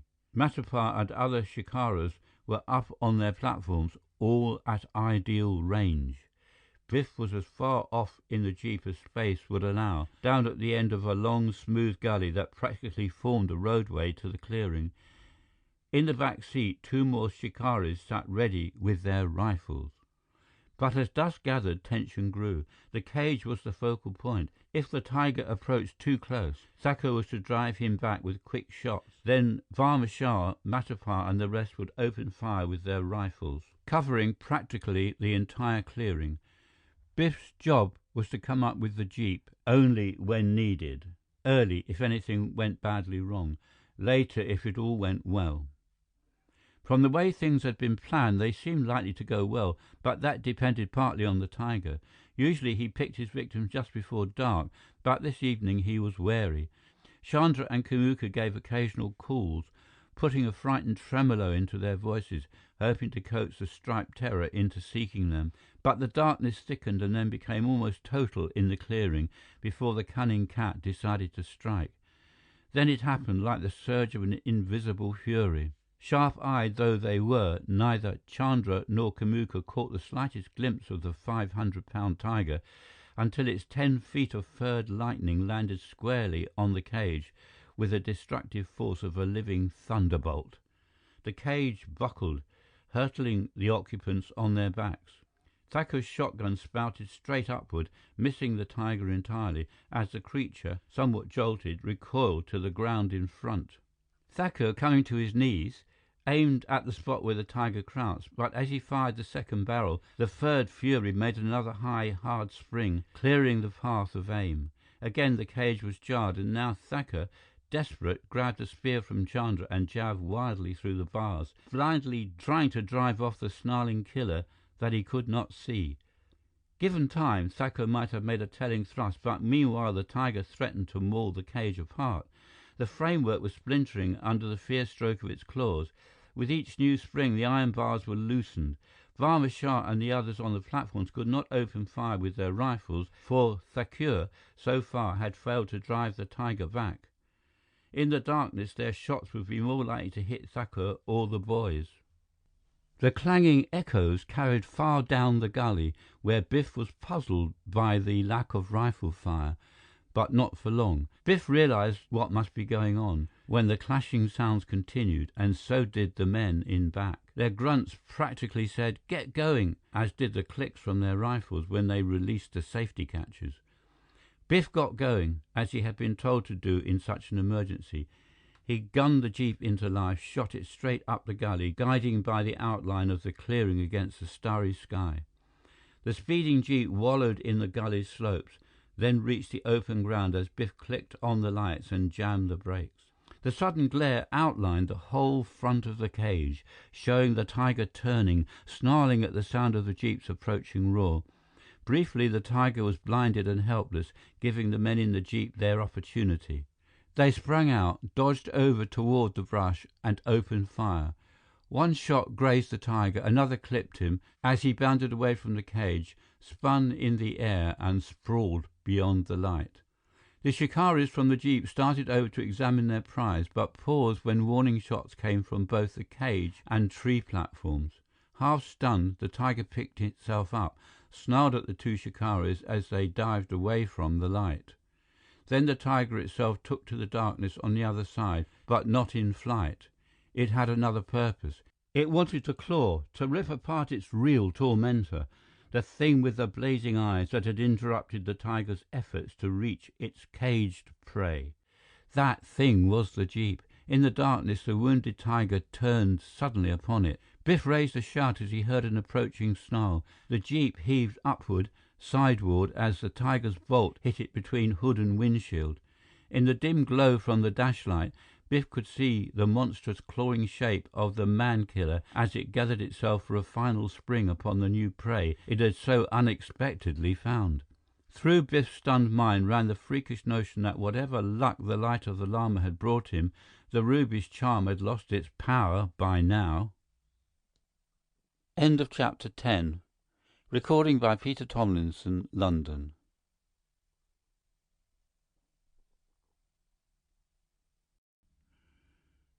Chapter 11. A Thief in the Night. In their half-wrecked cage, Chandra and Kamuka realized all too thoroughly how the prospect of sure death had switched from them to Biff. After their experience, his frantic shout told them everything. It was pitch dark in back of the jeep's headlights. The marksmen in the trees couldn't even guess the tiger's location, let alone stop it with a chance shot. But it wasn't a chance shot that came. From one of the platforms, a sharp beam of light cut a thin path through the blackness, turning a brilliant spotlight on the open jaws and glittering eyes of the great beast that was already mashing the jeep's windshield with its mammoth paw. That sudden shaft of life was a bullseye in itself.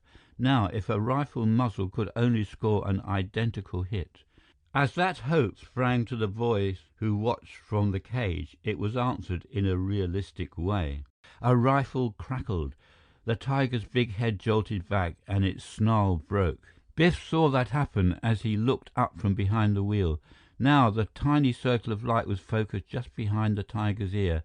Again, the rifle spoke. The tiger's whole body came forward, but not in a lunge. Instead, its quarter-ton of dead weight landed across the jeep's hood, crushing it down upon the motor. Then the striped body rolled to the ground, where the sharp beam picked it out again, probing it from head to tail. No further shots were necessary. Biff came up shakily behind the wheel, found that the jeep would still run, and backed it so the headlights shone full on the tiger. The creature not only was motionless, its odd, distorted pose proved that life had left it. Barma Shah came down from his platform, bringing the rifle with the thing that looked like a telescopic sight above the barrel. Only it wasn't a telescopic sight. It was a special flashlight powered by multiple batteries and focused down to almost a needle beam. "I knew I might need this," declared Barma Shah, "so I tested it last night at just the right range. The light is the rifle's sight." He lifted the gun, pointed it up into the trees, and picked out the top step leading to the platform that he had just left. "Just spot your target, pull the trigger, and that's it." "That was it," complimented Biff, "but it took a good cool hands and steady nerves to do it." Barma Shah's ragged features spread into a broad smile. He suggested that instead of going back to the village, the boys accompany him to the hunting lodge at Keewal. Biff accepted the invitation, but Chandra wanted to return to Supari to give the villagers a first-hand account of his harrowing experience in the cage. Naturally, he needed Kamuka to support his testimony, so Barma Shah agreed to pick them up at Supari in the morning. The Keewal hunting lodge impressed Biff immensely, as it was equipped with all modern conveniences, including air conditioning. It also had a telephone, to which Barma Shah gestured as soon as he and Biff were alone. Then, with a broad, pleased smile, he declared, "I talked with Calcutta by long distance this afternoon. You will be glad to know that Diwan Chand and his gatekeeper, Nathu, came out all right. Nobody was after them." Biff grinned, then became serious. "I know that," he said. "They were after me, and this." Biff brought out the watertight container. From it, he took the chamois bag, then the jewel case, finally the huge glowing ruby. He handed the jewel to Barma Shah, who studied it as though he had seen it often. Then, as the stone's glint suddenly became more vivid, Biff added, "Diwan Chand said its sparkle showed that the charm was working well, but you had a lot to do with that tonight." "Tonight, perhaps, yes." Barma Shah returned the gem to Biff and shook his head. "But the other day, if I had known you would run into that trouble at Chand's, I would have gone there myself instead." "But Mr. Chand said that you were marked." "True, but so were you, as it turned out." "Yes," agreed Biff, "but Chandra helped me out fast enough. Our real trouble was with the thugs on the road." "Thugs on the road? Tell me about that." Biff detailed the incidents of the train trip, the detour by the old abandoned temple, and their final arrival at the Grand Trunk Road. As he concluded the account, Barma Shah shook his head again. "And to think that I let you go through all that," he said, "while I was waiting for you on the Grand Trunk Road." "But how," queried Biff, "did you know that we were coming that way?" "From your father," explained Barma Shah. "He told me all about Chandra, the boy who worked for Jinnah Jad. That is why I came here to Keewal, so I would be near the village of Supari, where Chandra's uncle lives. Naturally, Chandra would bring you there." "But how did we happen to come along just when you were here for a tiger hunt and the villagers were so terribly excited over it?" "They are always tiger hunting here at Keewal," replied Barma Shah with a smile, "and the people in Supari are easily excited. If Matapar cries tiger, tiger, he knows that Thakur will bring out the villagers as beaters by day and even as bait by night." "I never thought of that." "And I never realized that the thugs were so active again," commented Barma Shah. "The way the Kali cult took over that old temple is surprising indeed. I shall notify the local authorities and have them investigate it. Perhaps it is more widespread than it appears." The next day, Barma Shah and Biff drove over to the village and picked up Chandra and Kamuka. They continued on their way, laughing over the fact that, of all the party, the one that had taken the worst beating from the tiger hunt was the jeep. However, the staunch vehicle was in good running order, and the boys began to enjoy their tour with Barma Shah. A tour it actually became, for Barma Shah decided it should be that way. He even insisted that Chandra put on European clothes similar to what Biff and Kamuka were wearing. So they stopped at the first important town on the Grand Trunk Road and bought Chandra his new outfit. Chandra was amazed when he studied himself in a big mirror at the clothing store. "This is better than any jadoo," decided Chandra. "If Jinnah Jad should put me in the basket wearing my old clothes and bring me out in new like these, people would think I was a different boy." "You'd have to make jadoo yourself," returned Biff. "It would take real magic for you to change clothes while you were curled around the inside of that basket." Chandra laughed at that, and then the laugh was turned on Biff when Barma Shah picked out a woven straw hat with a rounded, dome-shaped crown and broad, sharply downturned brim. He placed it on Biff's head, saying, "Try this on for size." The hat was so big that it came clear down over Biff's eyes, the brim hiding his face almost to the jawline. "Looks like Biff is trying the basket trick himself," observed Chandra merrily. "Where did he go, Kamuka?" "I don't know," replied Kamuka. "Last I saw, he was climbing into a basket that looked like a hat. Now he is vanished, complete." Biff whipped off the hat, somewhat red-faced and flustered, only to enjoy a laugh himself when he saw Chandra and Kamuka peering over counters and behind racks as though they were trying to find where he had gone. Then Barma Shah was handing Biff some smaller hats of the same style, and among them Biff discovered one that was just his size. "Very good," approved Barma Shah. "That brim still comes low enough to hide your hair rather well. And the sun visor helps too." The visor was of dark, transparent plastic set in front of the hat brim, and it added somewhat to the depth of Biff's tan. It proved helpful, too, when Biff was driving the jeep, for Barma Shah decided to travel along secondary highways that lacked the shade provided by the Grand Trunk Road. Traffic, too, was less, but rough stretches of road slowed their trip. There were delays, too, at rivers where there were no bridges, only ferries that looked like tiny floats or rafts, the sort that might tip the jeep into the first current they encountered. But the rafts were well balanced, and the natives were skillful with their poles and oars. Each crossing was made without incident. Barma Shah had brought sleeping bags and bedding so they could stop at dak bungalows or rest houses along the way. To all appearances, Barma Shah might have been a private tutor taking some privileged scholars on an educational tour of the Indian byroads. And in fact, the boys were learning a lot. Biff was especially impressed by the monkeys. He thought he had already seen a lot of them in India, but now they were boldly jumping over the jeep whenever it stopped and ready to snatch up whatever they saw and wanted. Chandra said there were 100 million monkeys in India. Biff was ready to believe it when they stopped at a dak bungalow near Agra and had to slam doors in the faces of the creatures to keep them from coming in the bedrooms. That afternoon, they drove into Agra to see the famed Taj Mahal on the bank of the Jamuna River. One of the world's most beautiful buildings, it impressed Biff as a dream brought to reality in living marble.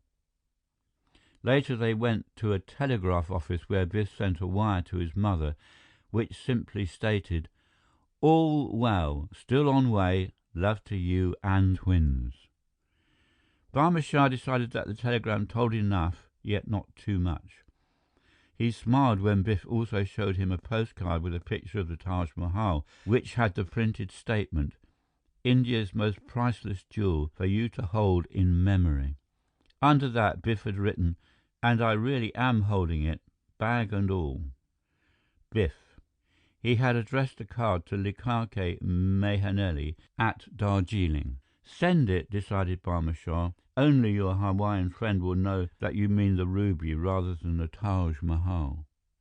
After dinner at a restaurant in Agra, they drove back to view the Taj by moonlight. when its graceful marble dome and slender minarets were softened into an incomparable silvery whiteness, a striking contrast to its splendor by day. They were still talking about the Taj when they arrived back at the rest house, where they reduced their tones to whispers rather than rouse the monkeys, which apparently had gone to sleep in the trees. But when Biff himself was dozing off, he heard occasional patter on the roof and scratchy sounds outside his window, indicating that some of the creatures were about. In his dreams, Biff could see monkeys swarming over everything, even the Taj Mahal, until oddly they seemed to be clambering over the cot itself. Still half asleep, yet aware of where he was, Biff could feel their breath on his face, their pesky hands clutching at the bag containing the ruby. Then Biff's eyes came open. He made a convulsive grab with both hands. In the filtering moonlight from the window, he saw a face that was human in size and form, yet leering like a monkey's. He caught hands that were human too, but long, thin-fingered and as writhing in their touch as a snake's coils. Swiftly, expertly, those hands had grabbed the pouch that contained the great ruby and were twisting its chain around Biff's neck like a strangle cord. End of chapter 11. Recording by Peter Thomlinson, London.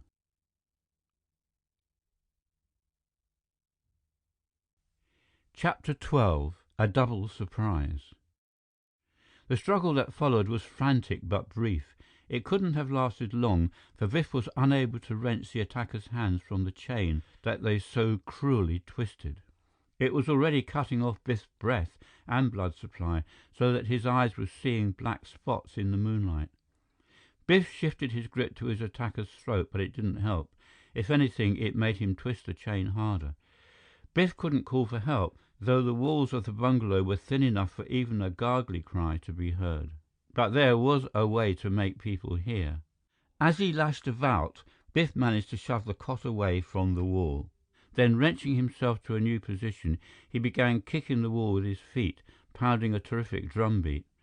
There was a muffled, excited cry from the next room, then answering shouts above the din that Biff was raising. The whole dak bungalow was aroused. Right then, Biff was hoping to jab his attacker's neck nerves, judo style, which would have turned the tables completely. But his squirmy foe didn't wait. He managed to yank the ruby bag clear from its chain. Gripping his prize, he twisted away, turned and bounded for the window. Biff beat him there by rolling over on his hands and knees, then blocking the fugitive with a headlong dive. The squirmy man turned and darted towards the door, just as it burst open and Barma Shah came driving in. He met the attacker and snatched for the bag, which came open, spilling out the ruby. By then, Biff was piling into the fray. He and Barma Shah both grabbed for the gleaming gem, while the squirmy man took off empty-handed. It was Barma Shah who saved the ruby with one hand, while he held Biff back with the other. Chandra and Kamuka were already taking up the chase from their rooms, as were other guests. Coolly, Barma Shah told Biff, "Leave it to them. We don't want people to know what the fellow was after. Here is the ruby, so put it away again." The advice was good, so Biff accepted it. For the moment, he wondered if they'd really regained the ruby, for it looked as dull as a lump of coal there in Barma Shah's hand. But as Biff took it, all the gem's luster returned, and it scintillated in the moonlight with a vivid fire that seemed to throw off living sparks. Satisfied, Biff put the ruby back in its bag. The excitement roused hundreds of monkeys from their tree trunks, and with all their jumping and chatter, no one was able to catch up with Biff's attacker. The khansama who kept the dak bungalow was all apologies when an examination showed that Biff's window screen had been loosened, by whom no one knew. Barma Shah, as spokesman for the boys, dismissed it as a trifling matter. But in the morning, Barma Shah went into Agra to talk to the police. He returned in time for an early lunch, which the khansama, who was cook as well as innkeeper, had specially prepared. It consisted of dalmoth, or fried lentils, with thin shavings of lentil paste, and it was followed by a dish of petha, a crystallized melon served in slices. When Barma Shah and the boys pulled away in the jeep, he had made no further mention of the near robbery of the night before. But as they rode along the highway towards Delhi, Barma Shah discussed the matter with the boys. The police weren't impressed, Barmer Shah declared. They say there is nothing to this talk of Thuggee coming back in the form of a Kala cult. People are simply confusing them with roving bands of thieves, like the old Pindaris. Other countries have gangsters, why not India? But we saw the Kali statue, Biff began. I know. Well, declared Barmer Shah, whether that man last night was a petty thief or a thug playing a lone hand to deceive us, we won't take more chances. Barmer Shah's method was simple. They drove on to Delhi and pulled into the old city after dark. There, Barmer Shah let the boys off on a quiet street and continued on alone in the jeep towards Simla. He had given them an address where they could find him. Only a block from where they were dropped off, the boys came to a rooming house that Barmer Shah had mentioned. They stayed there overnight and began planning their next step, which was to reach the American embassy without attracting special notice. See what you can find out, Chandra, suggested Biff. Say that you're a student who would like to know about the United States. Remember, there are a lot of American nations, so be sure to specify the United States. Maybe we can slide you in there to pave the way for me. All this was in keeping with advice from Diwan Chand in Calcutta, which Barmer Shah in his turn had stressed even more, namely that spies might be watching every move that Biff made.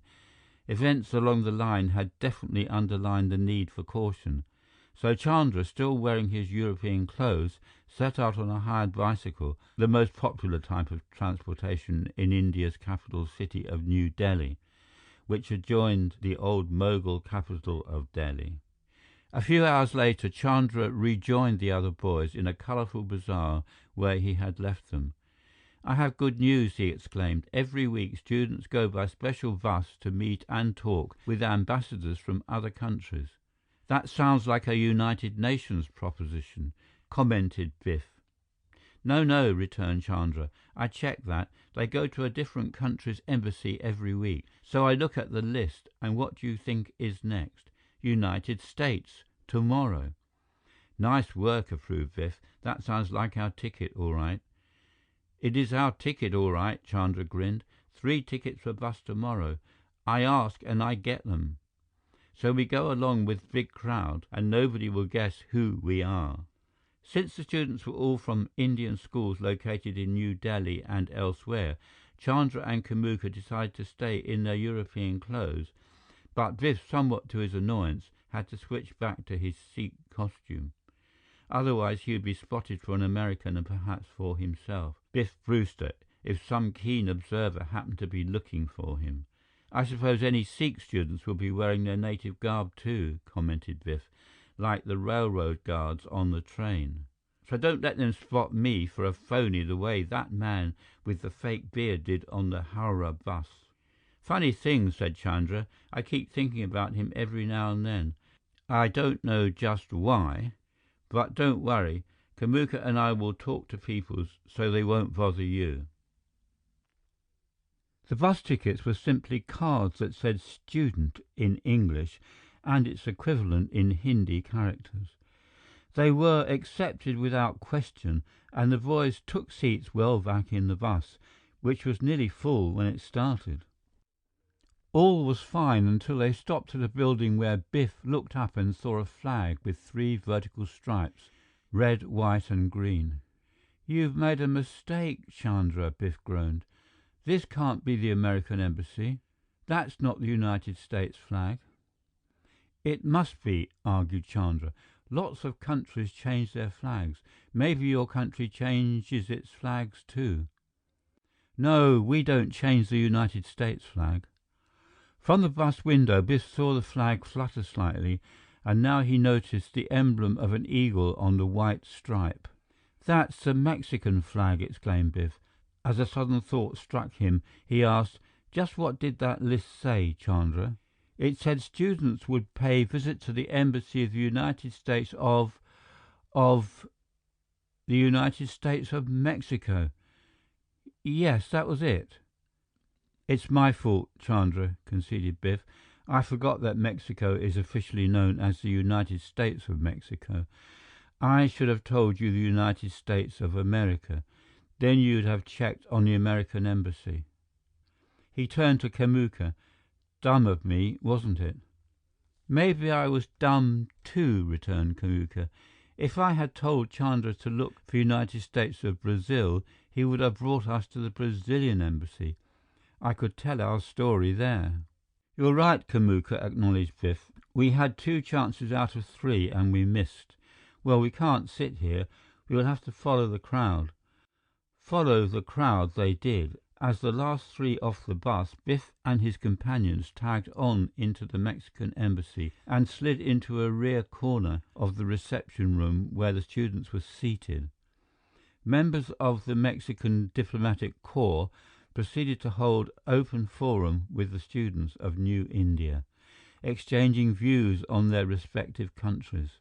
After an hour's session was completed, the students started out, shaking hands with the embassy staff as they went. Again, Biff and his companions held back. They were able to ease along behind the students, who were so interested in exchanging their own views that they did not notice the dragging trio. Biff, particularly, was glad to avoid the handshakes.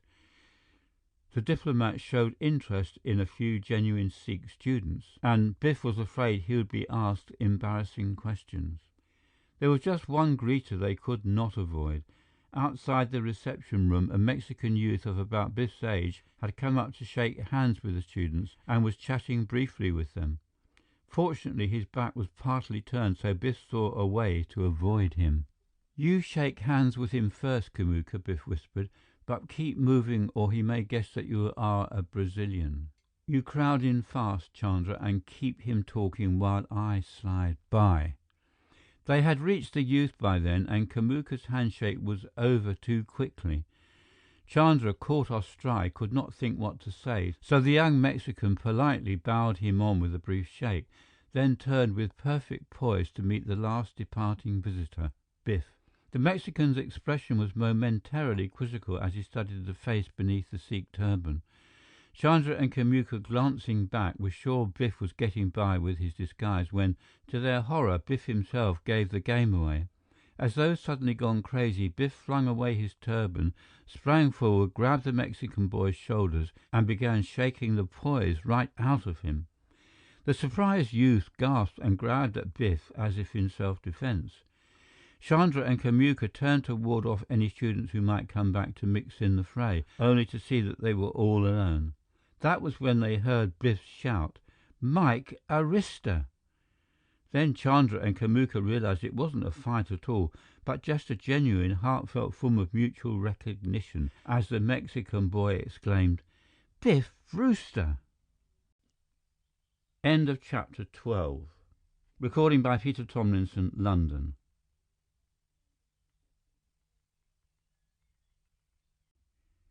Chapter 13. Biff's Mission. The excitement of the meeting over, Biff realized that introductions were in order. He turned to Chandra and Kamuka. "This is Miguel Arista, Mike to us," Biff said. "He and I met in Mexico, where we went hunting for a lost Aztec treasure. We had some tough adventures together." Biff turned to Mike. "This is Kamuka," Biff continued. "I told you once about the trip that I took up the Amazon with him. And this is Chandra, the newest member of the team. He steered us through a lot of trouble from Calcutta to New Delhi." "And I'm glad he did," returned Mike. "We've been watching for you everywhere. That is, for you and Kamuka, Biff. We hadn't heard about Chandra. We alerted the American and Brazilian embassies in case you turned up there. So, of all things, you walked into the Mexican embassy, the last place we expected to see you. How did that happen?"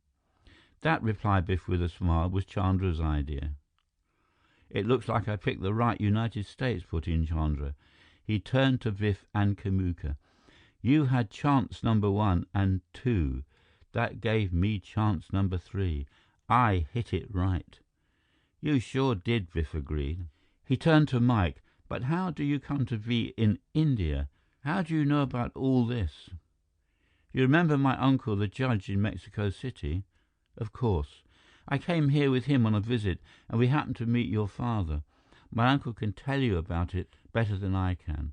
Mike paused a moment, then asked, "Do you have the ruby?" For answer, Biff looked around and saw that he and his friends were alone.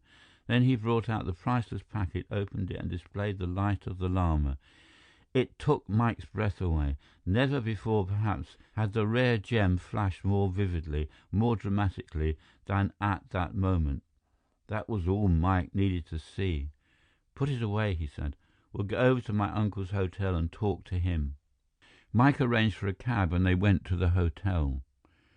There they met Judge Felix Arista, a quiet man with a white beard and flowing hair that gave him a very austere expression. But the kindly welcome that he gave to Biff put Chandra and Kamuka completely at their ease. Then Judge Arista went further. He spoke to Kamuka in Portuguese, then to Chandra in Hindi, so fluently that both boys were quite overwhelmed. Judge Arista also assured Biff that all was well with his father, the last they had heard from him. Next, Judge Arista introduced a middle-aged man of military bearing named Colonel Gorak, who evidently held some key position with the government of India. Both were keenly interested in the ruby when Biff produced it. Then Judge Arista turned to the boys and said, "Tell us all that has happened." Though Biff was eager to hear more about his father, he realized that Judge Arista was following proper procedure, learning the facts so that he and Colonel Gorak could weigh them. Biff related the events from the time the Northern Star had docked in Calcutta. Judge Arista encouraged Kamuka and Chandra to add their impressions. Chandra especially came in for questioning regarding Jinnah Jad, Diwan Chand, and Barma Shah.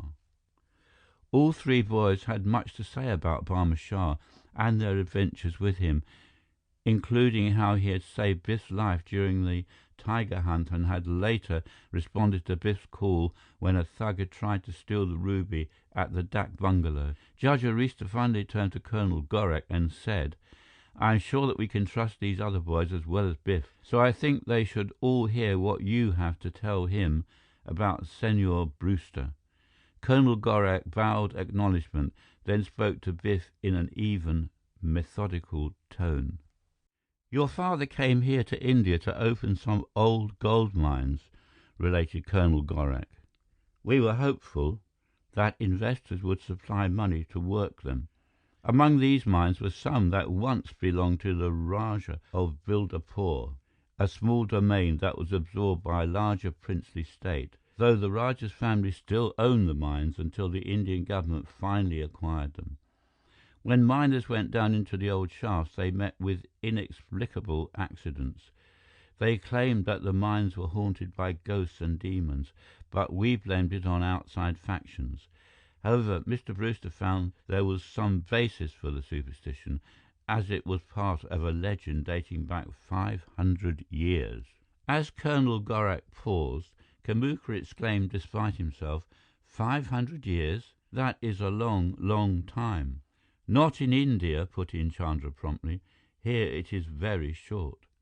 Quite true, agreed Colonel Gorak seriously. 500 years ago, the ruling Rajah of Bildapur received a magnificent ruby from the Grand Lama of Chonsi, a lost city near the border of India and Tibet. The saying was, "While the light of the Lama shines, so will the star of the Rajah." And that proved true, for the mines showed steady profits and were finally sold at a good price. Part of those profits were invested in gems which the Rajah's family promised to give to the Chonsi Lama in return for the luck the ruby had brought them.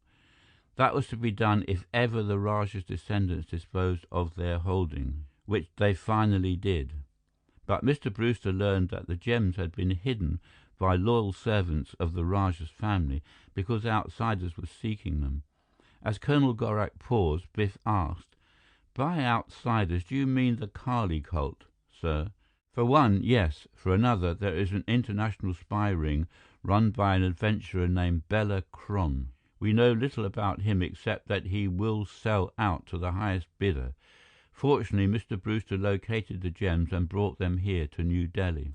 And as I was here," added Judge Arista, "he came to see me first.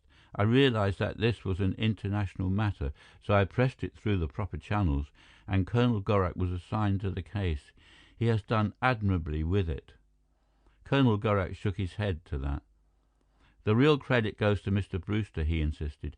"His story was fantastic, but he had the gems to prove it and Judge Arista to vouch for him. So we had him go to Ladakh in eastern Kashmir, where he contacted secret messengers from the Grand Lama.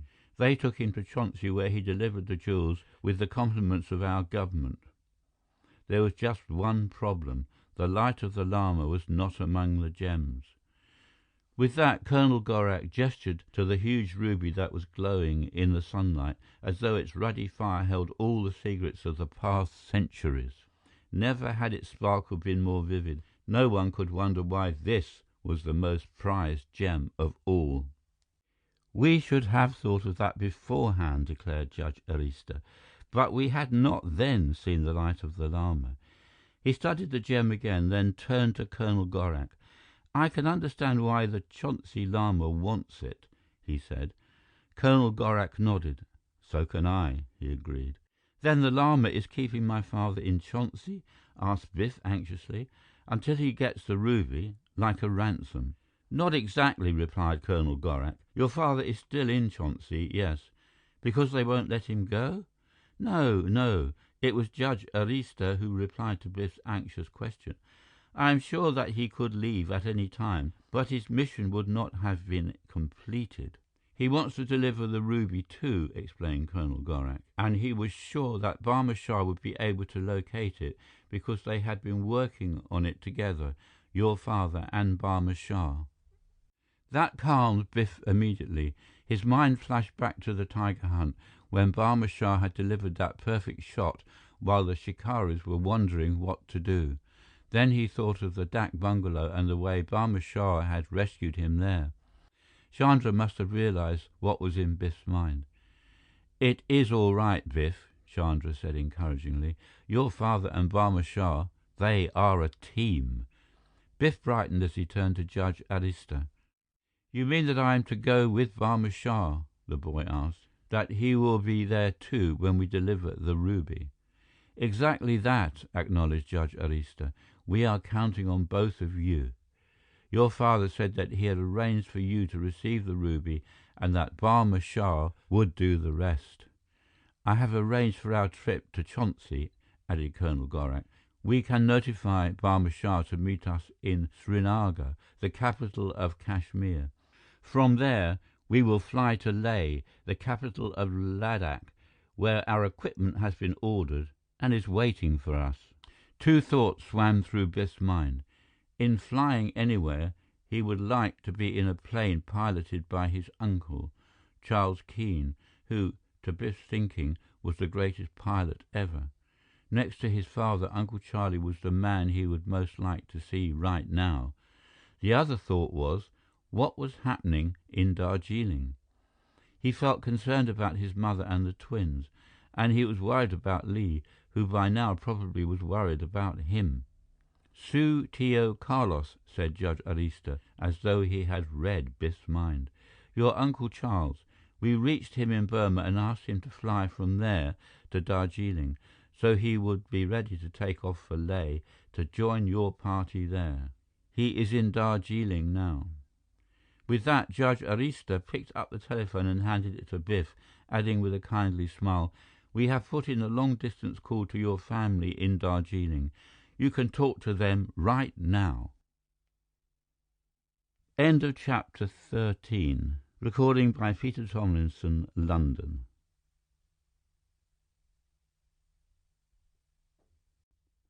Chapter 14. The Valley of Doom. Biff was right about Li being worried. From the time he had arrived in Darjeeling, after a ride in from the airport at Bagdogra, Li's worries had begun and stayed with him. He was wondering constantly how much he could tell the Brewsters if they asked him point blank about Biff. Biff's mother, Martha Brewster, had met Likake Mayanelli in Hawaii at the time Biff and Li had gone on their thrilling sea hunt together. The Brewster twins, 11-year-old Ted and Monica, had met Lee too, and they were bubbling with delight at seeing him again. Of course, they wanted to see their big brother too, so they peppered Lee with so many rapid-fire questions about Biff that Lee hadn't time to answer any of them, which turned out for the best. In a slightly reproving tone, Mrs. Brewster had suggested that the twins give their guest a chance to speak for himself. Thanks to that breather, as Biff would have termed it, Lee was able to state simply that Biff and Kamuka had gone directly to New Delhi in response to a message from Mr. Brewster. "We heard from New Delhi too," Mrs. Brewster said. "Mr. Brewster's company wired that he would be delayed and that Biff was being notified what to do." "I'll bet Dad has taken Biff to see some super special gold mines," exclaimed Ted. "I wish he'd asked me along." "That must be it," added Monica, "because Kamuka has been studying mining in Brazil. I'd like to have gone too." "It's nice to hear you two agree on something," was Mrs. Brewster's smiling comment. "But please notice that Likaki isn't sulking because he wasn't taken on the trip. That's the way a real grown-up would act." Lee didn't mention that Biff had also received a wire from the Ajax Mining Company. He merely said that he was sure they would hear from Biff as soon as he reached New Delhi. As the days passed, the twins had a wonderful time with Lee. Among other things, they went on a picnic to Tiger Hill, where they viewed Mount Everest, the world's highest peak, which towered more than 29,000 feet. To Lee, it was no more impressive than the 28,000-foot summit of Kanchenjunga, which could be seen from Darjeeling. But he reserved opinion on that and almost everything else, rather than start the twins speculating on what their brother Biff might think about it. The next step then would be, why hadn't they heard from Biff? A question Lee couldn't answer.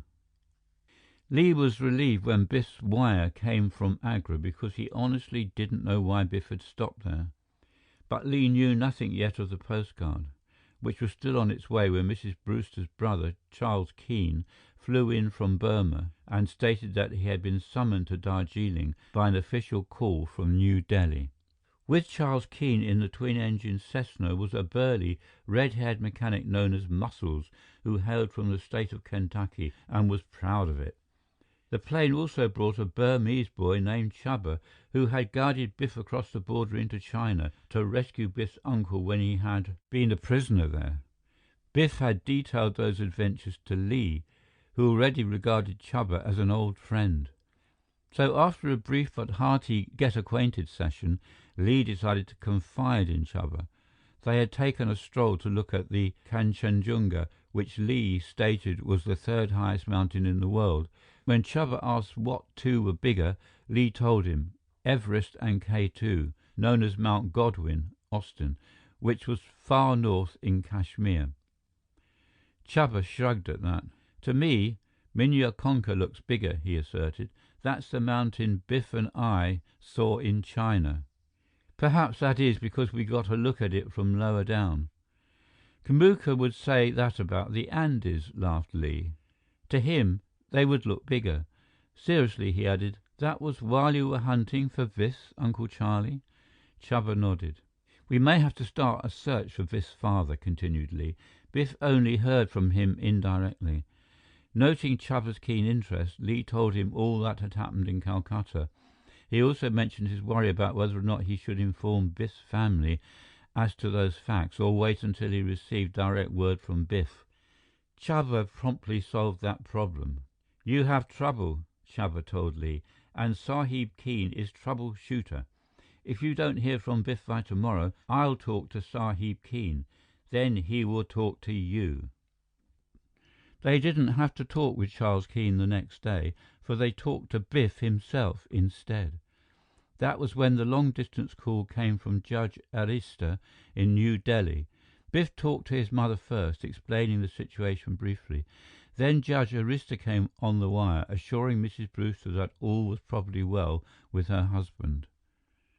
At the same time, Judge Arista stated that the trip to Chauncey was not only urgent, but dangerous. Colonel Gorak confirmed that when he spoke both to Biff's mother and his Uncle Charlie. but all agreed that the mission was imperative, and since it was necessary for Biff to accompany the party, the other boys should have their choice in the matter too. Their choice was unanimous. They all said they would go. Lee and Chuba talked to Biff and told him that. Then Biff introduced Kamuka and Chandra to Chuba, and finally he had Mike Arista on the line, having him meet both Lee and Chuba. It was Uncle Charlie who ended that round robin. "Let me get my instructions," he insisted, taking the telephone from the boys at his end, "before the Indian government has to dig another gold mine to pay for this long-distance call." Uncle Charlie not only took instructions, he was filled in on all the details of the Rajah's ruby, otherwise known as the Light of the Lama, as well as Biff's adventures since leaving Calcutta. Uncle Charlie went into all that for the benefit of the breathless listeners, who included his nephew Ted and his niece Monica. Then, "We're taking off today," Charles Keene stated, "by way of Kathmandu, the capital of Nepal. Then a big hop over to Leh. If bad weather delays us, we can meet the party somewhere between Leh and the Tibetan border. They've given me a list of locations where they will stop, so let's get ready to go."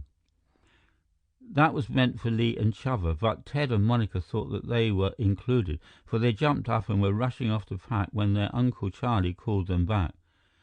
"No small fry," he said. "You're staying here." "Oh, no!" the twins wailed in one voice. "We both voted to go." "That vote was for teenagers only," returned Uncle Charlie. "Somebody has to stay here and look after your mother. Besides, the Cessna only carries 5 passengers, and we have 4 already. Lee, Chuba, Muscles, and myself." "But if we're small fry," argued Monica, "the 2 of us would only count as 1. "Or maybe you don't want girls along," interrupted Ted. "So in that case, you can take just me." Monica turned on Ted at that and was pounding him to show how tough her fist could really be, when Uncle Charlie moved in and separated them as he said, "Break it up. Muscles is so big he counts for 2, so that makes 5 passengers already. Sorry, no more room." When they reached the airfield, Muscles had the plane all ready for the flight. The massive mechanic was standing guard and glaring suspiciously at any workers who came near the plane. "That is Muscles' way," Charles Keene said approvingly. "With an international spy ring haunting an old gold mine and thugs trying to steal a ruby as a gift for the goddess Kali, almost anything could happen to any of us anywhere." Then, with Charles Keene at the controls, the plane was climbing from the runway in the direction of the snow-capped Himalayas, where dozens of magnificent peaks seemed to grow into sight, to match huge Kanchenjunga and even more distant Everest. The higher the plane rose, the more mountains loomed above it. Avoiding those vast peaks, Charles Keene worked the plane above valleys and passes that formed openings in the massive barrier. The ranges rose skyward like great steps until the plane reached the fertile Kathmandu Valley near the center of Nepal, a great green oasis in a vast desert of rocky crags and the perpetual snow of the surrounding Himalayas. Kathmandu was a colorful city of temples, pagodas and palaces that rose from among lesser buildings and great open squares. The altitude was a little more than 4,000 feet, and Charles Keene made a landing at the airfield to check on weather reports, while Muscles gave the plane another going over. From there, the plane took off westward, passing south of the great twin peaks of Annapurna and Dhaulagiri, gigantic sentinels 20 miles apart, with deep valley tapering down to a river gorge between their 5-mile summits. "It's too soon to head north," decided Charles Keene, "even though that gap does look inviting. It would take us into Tibet, and we might have problems picking a course over into Kashmir. We'll do better this way." This way took them out of Nepal, and soon they were flying over India again. There, Biff's uncle finally swung to the north, and again the Himalayas loomed ahead. Then they were knifing through fleecy clouds at 250 miles an hour, straight towards the disputed Tibetan border. "This course will bring us into Leh," Charles Keene declared, as the clouds began to thicken, "but we'd better get more altitude." A gigantic mass of solid, snowy white rose through a rift in the clouds. As the plane skimmed over it, they all drew a relieved breath. "We nearly scraped frosting off cake," Chuba said. Charles Keene smiled, but a bit grimly, as he studied his chart again. Then, "If that was Nanda Devi," he declared, "we are away off course." He turned to Muscles. "Is the altimeter right?" he asked. "It was when I checked it last." "Then we aren't climbing as we should." The plane droned on, in and out of cloud banks above valleys filled with mist. Fortunately, no more mountains rose in their path, but clouds were thickening up ahead, and the plane was not responding properly. "We're almost over the northern range," Uncle Charlie said, "but tackling those cloud banks would be risky, and turning back would be worse. We'll do better making a forced landing in one of those forgotten valleys." "Providing the visibility is good enough at landing level," put in Muscles. "We may encounter ground fog." "That's the chance we take," Uncle Charlie conceded, "but I don't think it has settled deeply yet." Coolly, Charles Keene zoomed over two low-lying mountain ranges, then banked his plane towards a wide space where a trace of green showed deep beneath the gathering mist. The white blanket thickened as he approached it, and the plane, as he descended, was swallowed completely in those swirling folds. The roar of the motor was muffled. Then it, too, faded entirely. Silence reigned again above the mist-filled valleys of the Himalayas, the strange, mysterious stillness that the mightiest of mountains had known since the dawn of time. End of chapter 14. Recording by Peter Thomlinson, London.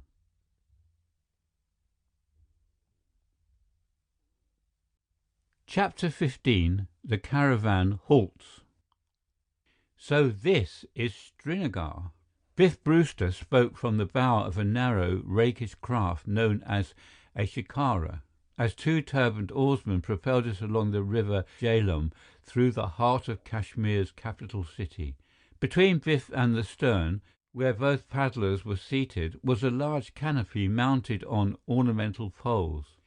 Reclining beneath it were Chandra, Kamuka, and Mike Arista. The front of the canopy bore the boat's name, Happy Days, for these gondolas of the Himalayan Venice were particularly popular with American visitors. As they swept along beneath the ancient wooden bridges that spanned the Jhelum, the boys waved to passengers in passing shikaras with signs bearing such varied titles as Hot Dog, The Big Mo, and Chattanooga Choo Choo. Picturesque buildings flanked both sides of the waterway, and beneath their balconies were native craft called dungas, on which whole families lived. Far more pretentious were the lavish houseboats occupied by Europeans and Americans. These were more in evidence after the shikara brought them to the Dal Gate, the outlet for Dal Lake. From there, they followed more canals to the lake itself, where they wove among actual floating gardens to the 5-mile stretch of open water beyond. Sunset was tinging Dal Lake with a deep crimson that purpled the blue lake and its surrounding foliage against the magnificent backdrop of the snow-clad Himalayas. "Fine sunset," Kamuka appraised it. "Much better than on the Hooghly." "And all we need," commented Biff, studying the mirrored sunset in the placid water, "is for a bore to come roaring down the lake. This water buggy would really wind up in a Happy Days." Even that imaginary menace was ended when they reached their destination, a houseboat named Pride of the Deodars. This was a stout ship in its own right, measuring 120 feet from stem to stern, as Biff put it, with a width or beam of 16 feet. Before taking off from New Delhi, Colonel Gorak had engaged the Pride of the Deodars for their overnight stay in Srinagar and had come directly here while the boys were taking their river trip. Smilingly, the colonel showed them through an actual floating mansion, for the Pride, as the boys promptly called it, had a huge living room and a sizable dining room, each with a fireplace, plus 3 bedrooms with private baths. A native chef served a tasty dinner from the ample kitchen. After the meal, the boys went to the living room. They were seated in front of the fireplace when a light glimmered cautiously from the water close by, and they heard a shikara scrape alongside the Pride. "Barma Shah," stated Colonel Gorak. "I contacted him at the address in Simla." Gorak turned to Biff. "I've never met him, so you can introduce us." When Barma Shah entered, he was wearing his beret and tinted glasses, as excellent a disguise as ever, for when he removed them, his complexion changed in color and his face seemed to broaden, probably because of his widespread ears.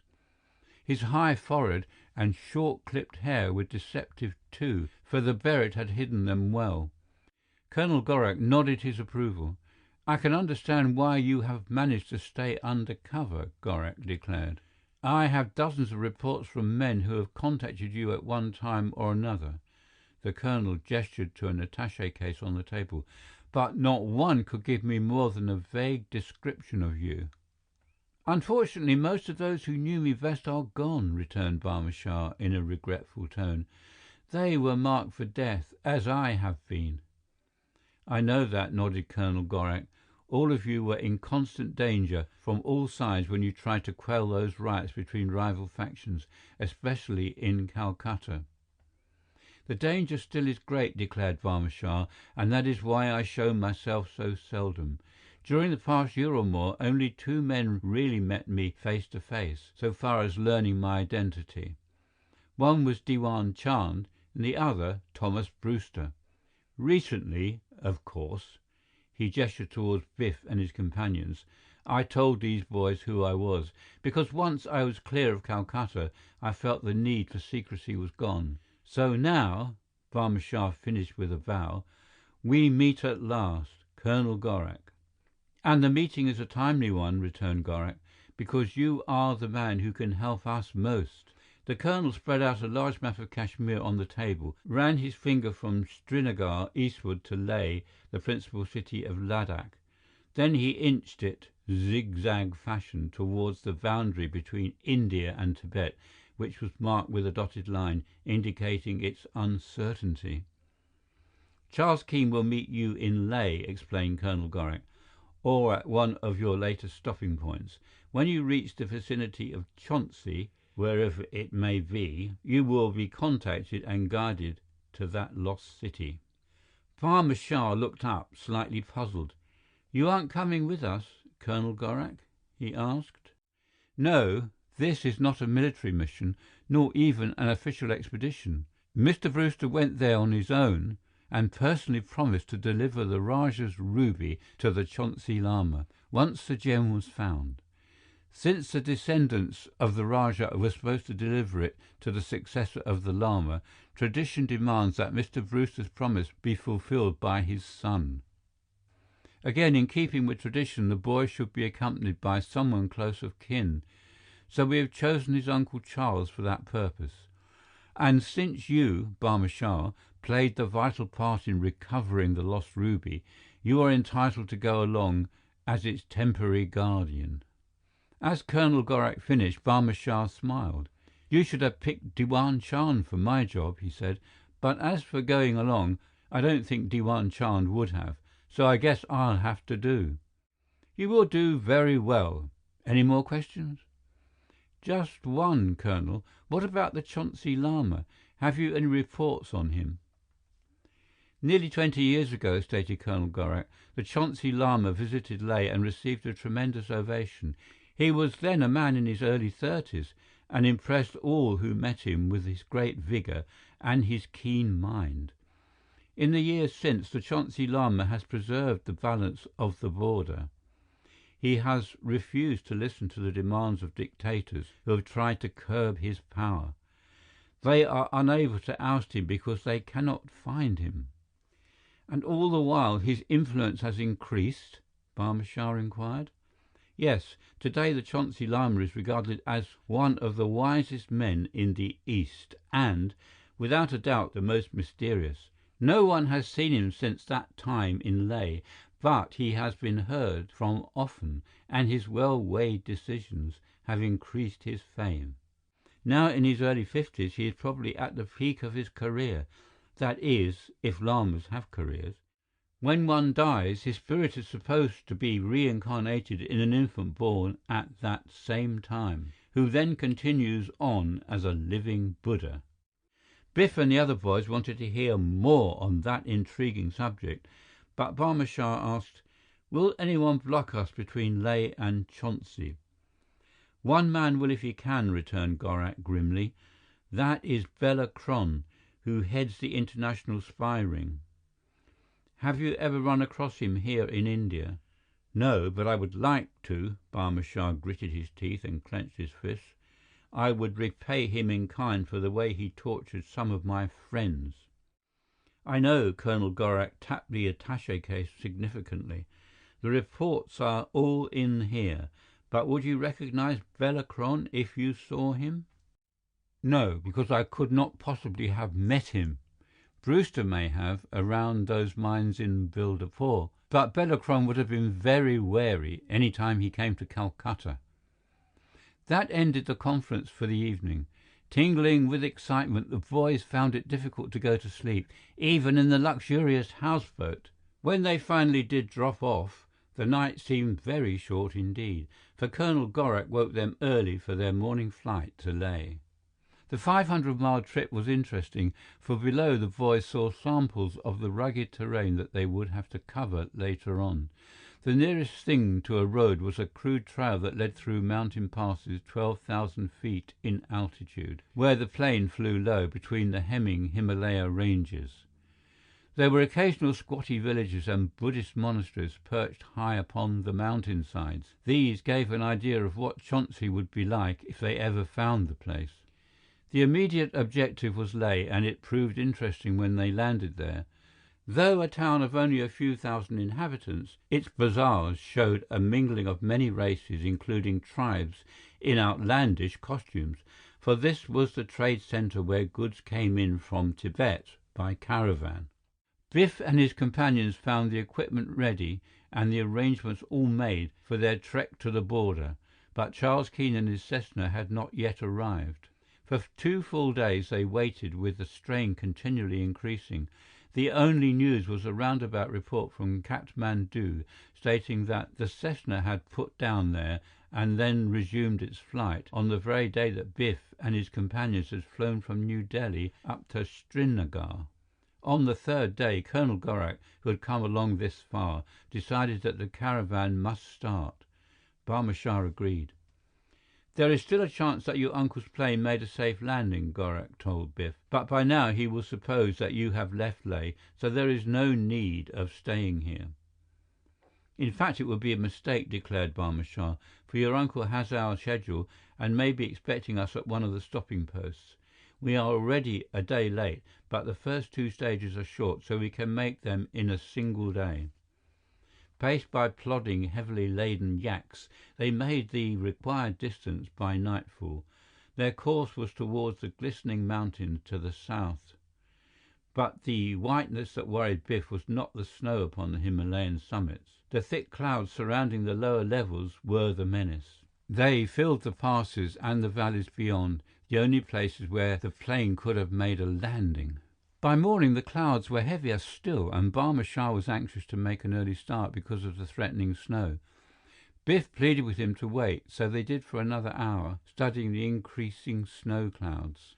"It's no use," Barma Shah decided finally. "We can hardly see the slopes now.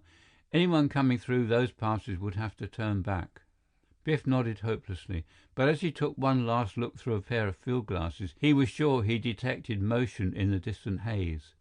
Then, against the snowy background, he saw 3 figures. One paused as they struggled forward and waved his arms in a characteristic gesture. Excitedly, Biff exclaimed, "Uncle Charlie!"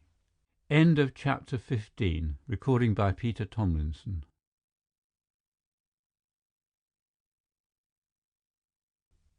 Chapter 16.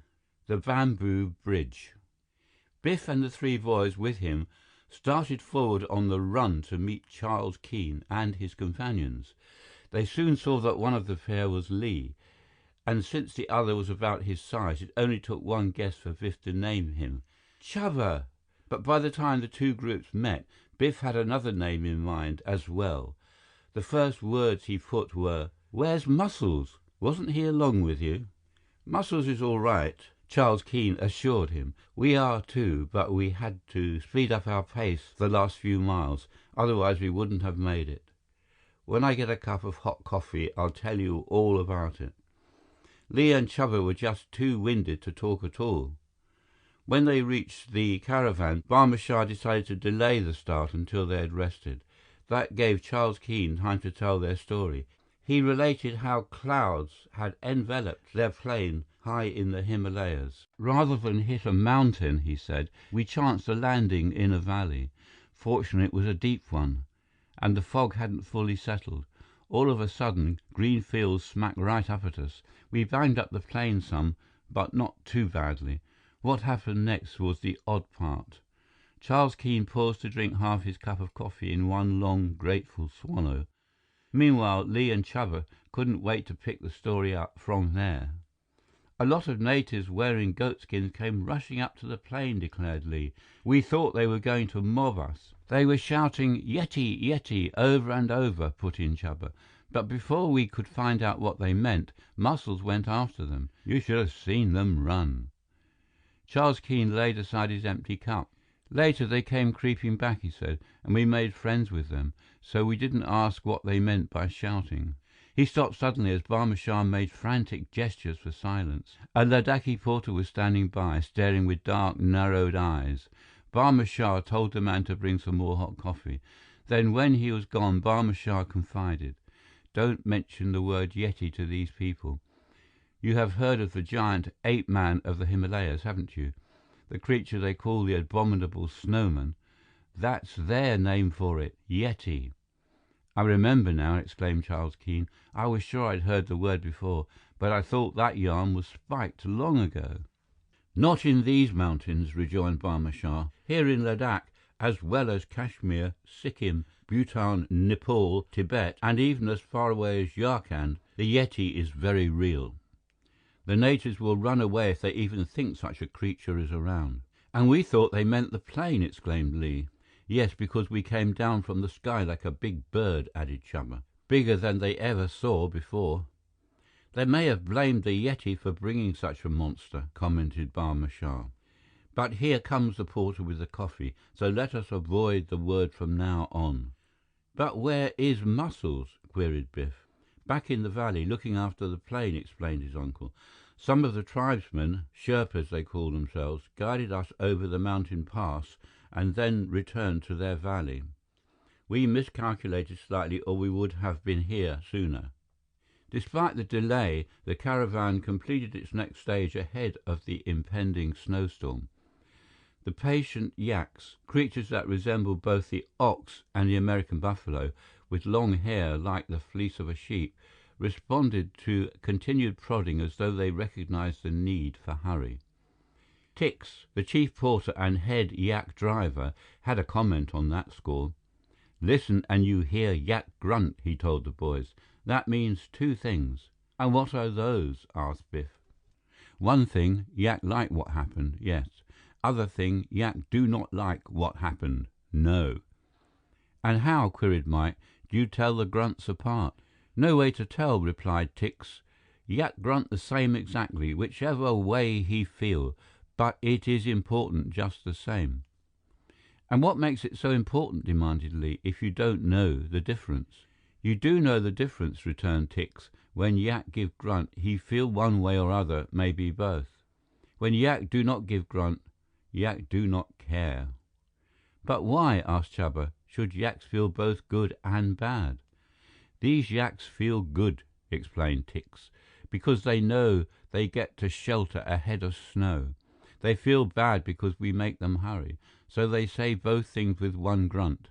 Simple." It looked simple indeed when they reached the day's goal, a small patch of grazing ground where dry grass spread to the foot of rocky slopes. There were stone huts for the members of the party and similar shelters for the yaks.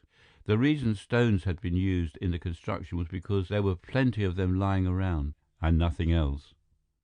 The roofs of the buildings were made of rough boards, covered with thatched leaves. They weren't nailed down because they didn't have to be. The builders had simply placed big stones on the roofs. The boys turned in early and slept late, snug in their sleeping bags and shoulder to shoulder in their huts. In the morning it took 3 of them to ram the door open. The snow was so deep. But the yaks were up, ready and grunting, some because they liked snow, others because they hated it. The yaks pulled the party through. They bulldozed their way through the snow chest deep, clearing it like living snowplows, so that the people had no difficulty following them. Oddly, as the trail climbed higher, it led to barren ground, totally free from snow. Apparently the storm clouds hadn't managed to gain that altitude. Early that afternoon, the party halted at a roaring mountain stream and stared at the remnants of a crude wooden bridge that had been washed away by the flood. Sadly, Tix petted one yak after another, while the porters relieved the stolid beasts of their burdens. The boys watched Tix turn the yaks over to 2 other Ladakhis, who promptly drove them off along the trail. Barma Shah explained the situation. "We'll have to make a footbridge," he stated, "before the water rises too high. So Tix is sending the yaks on to another shelter. From now on, the porters will carry our packs." All the while, Biff could hear a chopping sound from a short way up the narrow, turbulent stream. There was a sudden crash, and a tree came toppling down to bridge the raging torrent. Chandra appeared from the brush, carrying a heavy hand axe. "Bridge already set," reported Chandra. "It just needs one thing more." "It needs much more." The interruption came from a squatty, broadly built porter named Hurdu, as he tested the tree with a clumsy foot. "We need 10 more trees like this." "We need a rail for the bridge," declared Chandra calmly. "Can somebody bring me a rope?" Biff supplied a rope, and Chandra hitched one end around a tree. Like a monkey, he scrambled across the fallen tree, carrying the free end of the rope with him. A single slip and Chandra would have gone into the flood, which probably would have pleased Hurdu, who was watching intently. But Chandra was across in no time and promptly hitched the rope to a tree on the opposite bank, drawing it taut as he did. "Now walk across log bridge," called Chandra, "and hold on to rope rail." Biff shouldered a pack and followed instructions, keeping his eyes fixed straight ahead, not on the furious current, which would have distracted him.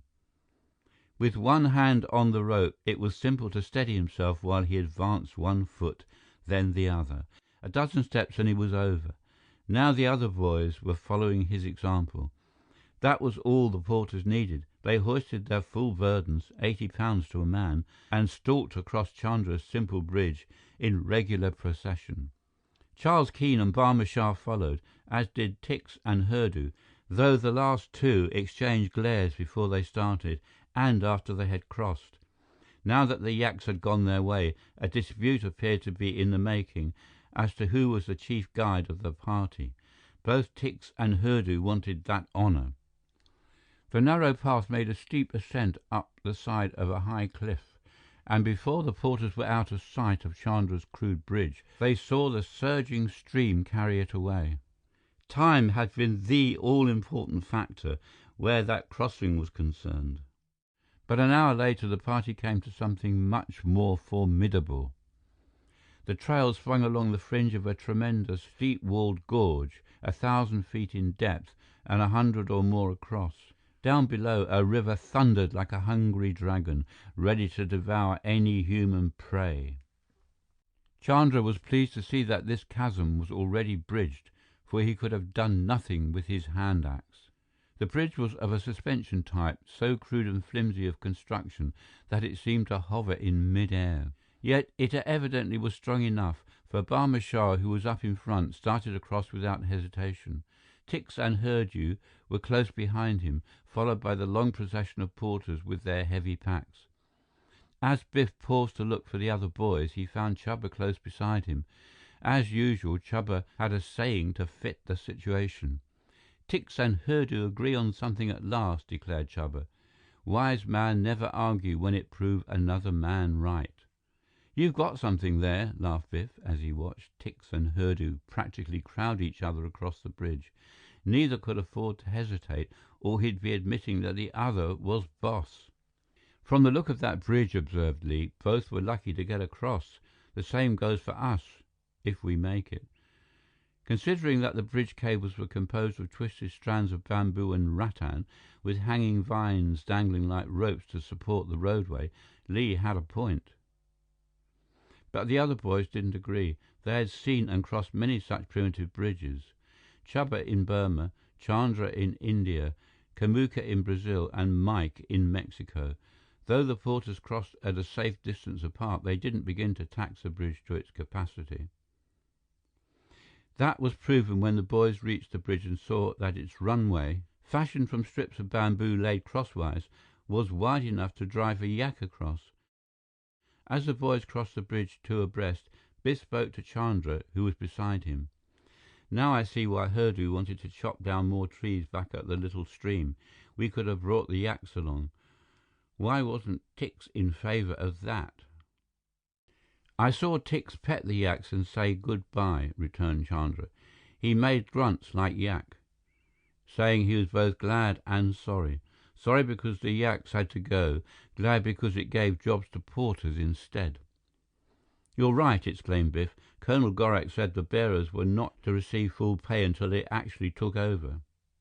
The tremendous roar of water echoed up from the steep walled gorge, drowning further conversation until the boys were across. It might have been imagination, but Biff felt that the bridge quivered as he left it, so he turned to look back, while Chandra, still beside him, was laying his pack on solid ground. They had come between a pair of upright posts that served as tower for the bridge. Now they were close by the big stakes to which the rope cables were moored. There, porters were stacking their packs by dozens and sitting down to rest. There were still several porters on the bridge, all well spaced. Behind them came Li and Chubba, for those two boys had stayed back to wait for Charles Keene, who was bringing up the rear. Biff's uncle had taken on that duty to keep the parade moving, as he styled it, which meant that he had been encouraging straggling porters in his own cheery, breezy way. Li and Chubba were past the halfway mark and Uncle Charlie was almost there when Biff saw the swaying bridge give a sudden shudder. Biff thought for an instant that it was an earth tremor. Then he noticed that the porters near him were chatting, quite unconcerned. Biff gave a warning shout, too late. With a snap like a rifle report, the rope parted from the stake at Biff's right. With it, the entire cable slipped on that side of the bridge, tilting the runway downward.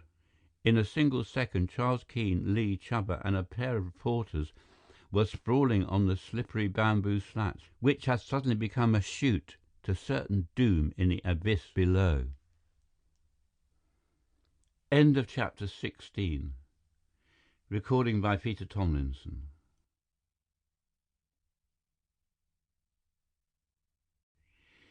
Chapter 17. The Monster of the Mountains. In the harrowing moments that followed, Biff saw two shapes go slithering off the slanted bridge and continue spinning, tumbling in huddled, helpless fashion into the gaping jaws of the roaring gorge. Biff shut his eyes as they disappeared, and his mind flashed back to those tiny figures that he had seen against the snowy background of the mountain pass. Uncle Charlie, Li, and Chubba, the boys were two of a size, like those two forms that had just plunged from the collapsing bridge. So they must be Li and Chubba, or else the two porters. But no, not the porters. Those somersaulting shapes weren't big enough. Biff tightened his fist grimly as he opened his eyes for one last hopeless look. Biff was right.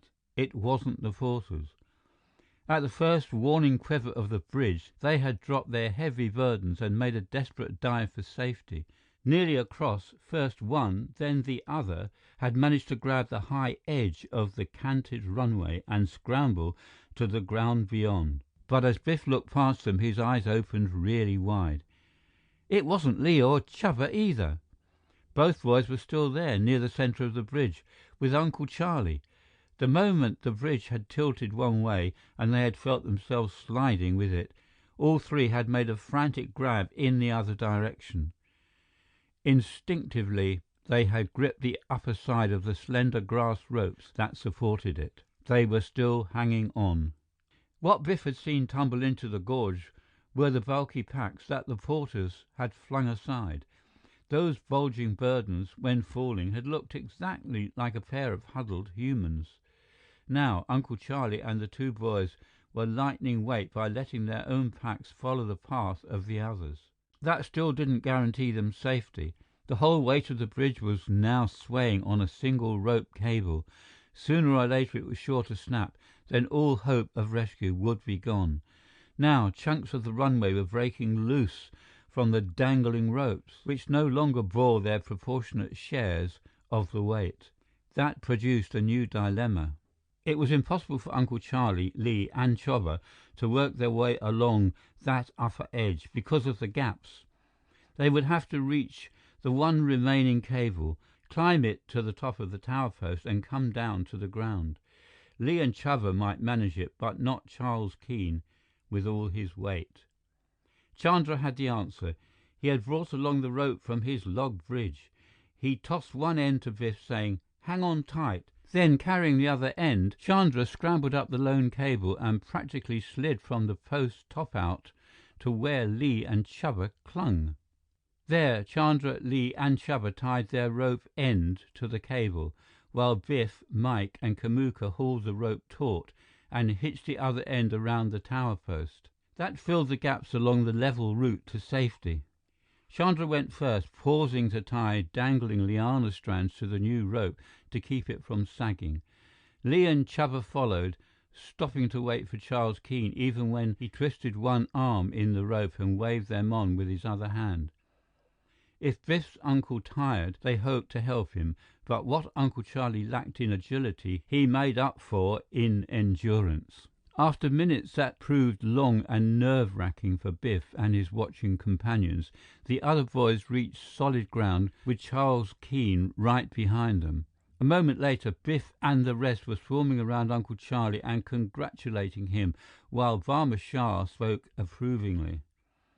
"That was very good indeed, and just in time too. The wind is getting brisker from the gorge. What is left of the bridge will soon be gone." At a combined order from Tix and Hurdu, the bearers gathered their packs. Then they were on their way again. As they veered away from the gorge, Biff took a last look back. The remains of the bridge were swinging like a hammock now, its single strand due to snap at any moment. Chandra, who was walking beside Biff, touched his arm. "The rope, Biff," he said in a low voice. "Somebody cut it." Biff stared at him. "Are you sure?" he gasped. When Chandra nodded, Biff said soberly, "Then that means there's an enemy right in our own party." That evening, when they had pitched their tents in the shelter of some trees on the rim of a rugged valley, Charles Keene remarked, "Losing a few packs didn't hurt us because we were short on porters anyway." "Short on porters?" inquired Barma Shah. "How?" "We had 60 yesterday morning, but there were only 54 when I counted them as they crossed the log bridge. That's why I brought up the rear, to see that no more of them skipped." That news brought a grim expression to Barma Shah's face. In response, he said, "They may have heard our talk of Yeti. What is more, I saw some big tracks in the snow before we broke camp yesterday.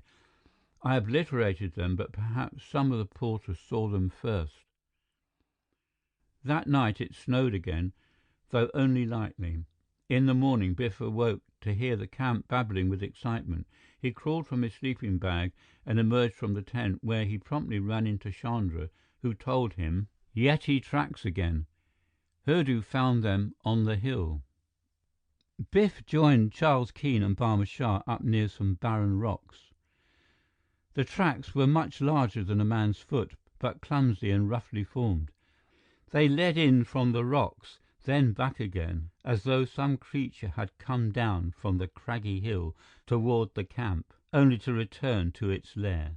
Some of the Ladakhi bearers were gabbing among themselves and repeating, "Yeti, Yeti," much too often, as they walked along beside the big footprints and compared them with their own smaller tracks. Back at camp, Barma Shah conferred with Tix, who gave the porters a pep talk in a mixture of Hindi and Ladakhi. They responded in grunts of half agreement as they gathered up their packs. "Those sound like yak grunts," declared Chubba. good and bad. They don't want to go along, but anyway, they go." "That is right," stated Chandra, who had caught the meaning of the speech. "Tick says they have to go along because they can't go back, as there is no bridge across the gorge." That night, the porters pitched their tents much closer together when they camped. There was another light snow, and in the morning, Hurdu found new Yeti tracks beside a rocky slope nearby. Charles Keene was frankly skeptical about them. "Anybody could have made them with a piece of brushwood," Biff's uncle declared, "or in half a dozen other ways, but I guess Tix can't convince his crowd of that." "Tix thinks they are Yeti tracks himself," returned Barma Shah. "That is the real trouble." All day, the Ladakhi porters kept watching the barren ground above the tree line, for that was the high altitude at which the Yetis supposedly dwelled. They quickened their pace and reached the next campsite well before dusk. There, trouble seemed over, for this was a valley where two trails crossed, and already a nomadic tribe was camped there. They greeted the party from Leh and gladly sold them fresh provisions. That night, there was music and mirth around the campfires. The morning dawned crisp but pleasant, for there was no sign of any snow. Nor was there any sign of Tix or his Ladakhi porters. They had pulled out at dawn, taking the other trail the long way back to Leh, leaving only Hurdu and a dozen others who were not Ladakhi. That automatically promoted Hurdu to chief guide, and when he suggested hiring some of the nomad tribesmen as porters, Barma Shah favored the idea, but asked for approval from Charles Keene as joint leader of the expedition. Biff's uncle was all for Hurdu's suggestion. "They look to me like Sherpas," he declared, "like those friendly chaps we met in the valley where we landed our plane." "They are not Sherpas," put in Chuba politely. "I listened to their talk, Sahib Keene. They call themselves Changpas. They do not come from the south, but from the north." "That means they are not Nepalese," stated Barma Shah, "but Tibetans. They are accustomed to these high altitudes perhaps better than those who live in Ladakh or Nepal. What is more," he lowered his voice, "they have probably heard less about the Yeti." "Then let's hire them quickly," returned Charles Keene, with a knowing smile, "before they can change their minds." Hurdu hired the Changpa bearers, and the march was resumed. But the nomads, though sturdier than the old crew from Leh, lacked their steady-going qualities. They paused frequently to rest and eat, even hinting that they might drop their packs and quit. So Barma Shah told Hurdu to cut the day's trek short as soon as they reached a suitable campsite. That went on for 3 days, which pleased Biff and the other boys, as it gave them more time to roam at large. They had found little to talk about with the porters from Leh, but this Changpa crew were mostly hunters. They had brought throwing spears as well as bows and arrows, and at every halt, they let the boys try the weapons. On the 4th morning, Biff awoke to find more snow on the ground. Nobody else was up, for the carefree Changpas were late risers. Glancing off beyond the camp, Biff saw something that riveted him. Going back into the tent, Biff wakened the nearest boy, who happened to be Chandra. Motioning for silence, Biff whispered, "Yeti tracks, come on." Chandra came, bringing his trusty hand axe. Biff nodded approval and promptly borrowed a throwing spear that was standing outside a Changpa tent. He then led Chandra to the first of the marks that he had noticed in the snow. They looked like footprints and big ones, half the size of snowshoe tracks. Breathless, Chandra gestured back toward the camp. "Maybe we better call others." "Not yet," returned Biff. "Let's see where these lead. Then we can plan ahead before everybody gets excited." The tracks led up the slope, but instead of ending there, they followed a snow-covered ledge. Beyond that was a huge, chunky rock, and as Biff glanced in that direction, he saw a great tawny figure with a shock of thick black hair as it bounded from cover. Then it was gone among another cluster of rocks. Biff was after it, beckoning Chandra along, and they saw the thing again as it sprang to another snowy ledge. There it dropped to all fours, and by the time the boys reached the ledge, it was gone again, but its footprints showed in the patchy snow. The two boys passed a slight turn where the rocks rose like jagged steps. tufted with snow. As Chandra started in that direction, Biff noticed an arched gap in the jagged wall that rose beside the ledge itself. Biff turned and called, "Wait, Chandra! There's a cave here. Maybe that's where he went." Chandra looked back, and his face froze with horror. He was too startled even to shout a warning, but the look in his eyes, which were staring straight past Biff, told enough. Instinctively, Biff wheeled about, then recoiled as he turned his eyes upwards. From the cleft in the rocky wall loomed a tremendous hulk of reddish-brown. Tiny eyes were glaring above wide-open, long-toothed jaws, while massive, sharp-clawed paws clamped downward, inward, toward the boy's dodging form. Biff Brewster was all but in the grip of a gigantic Tibetan bear, one of the most dangerous creatures that rove those rocky heights. End of chapter 17. Recording by Peter Thomlinson.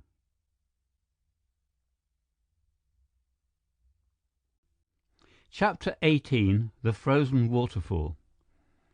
All that saved Biff at that moment was the Changa spear that he had snatched from outside a tent.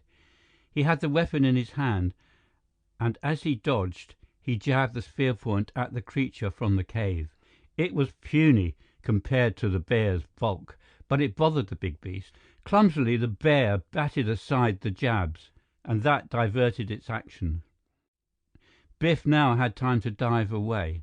He flung the spear as he went, but it flew wide. Hardly had it clattered on the rocks before another weapon whizzed past the bear's head. Chandra's hand axe. Like Biff, Chandra timed his throw too late.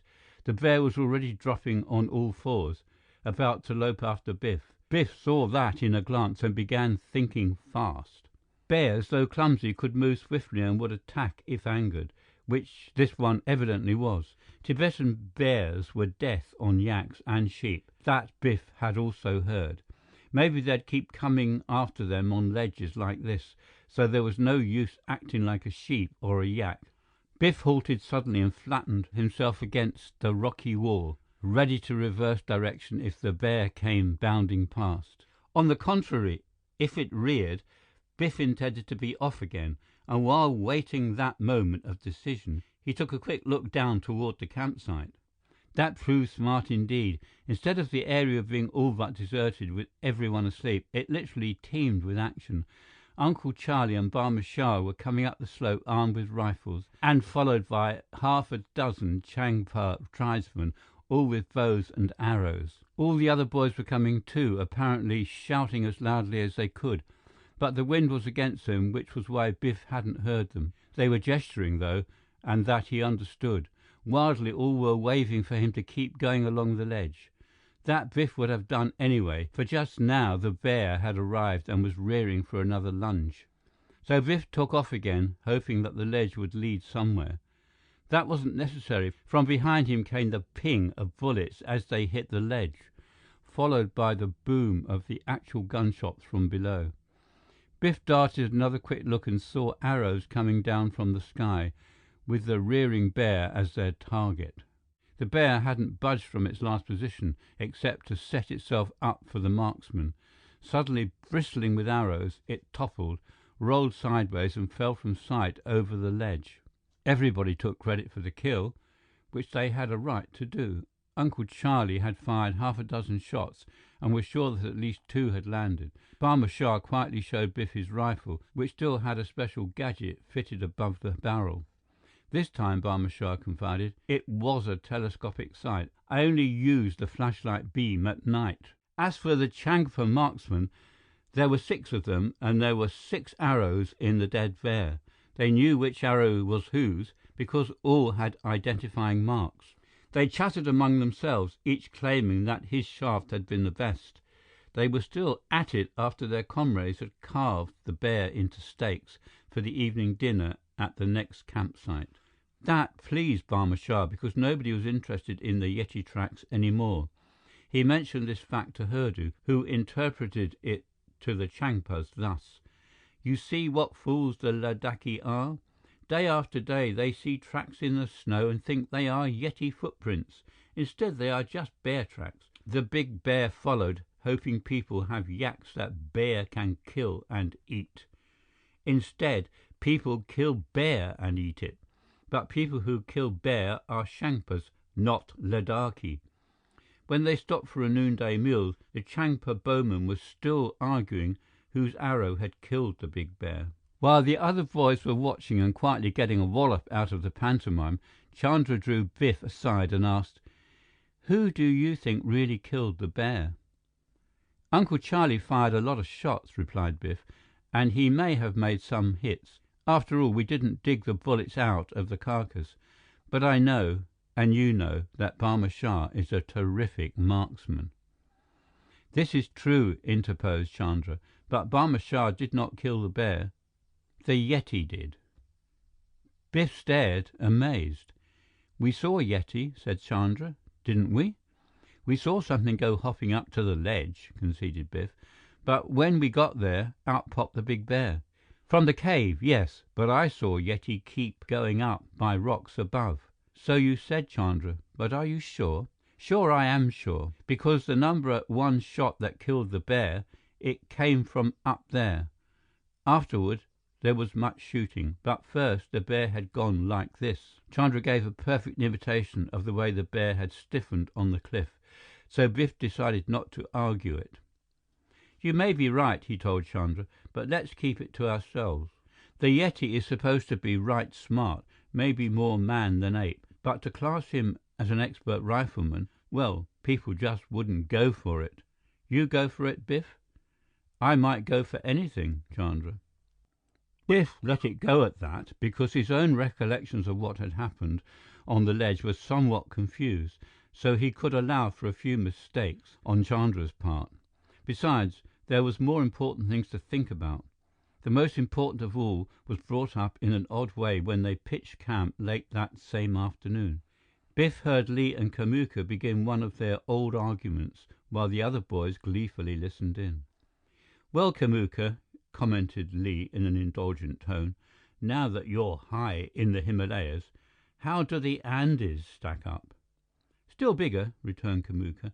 "Anyway, they look bigger. That's what's most important." Kamuka looked for someone to agree, and he received an approving nod from Chuba.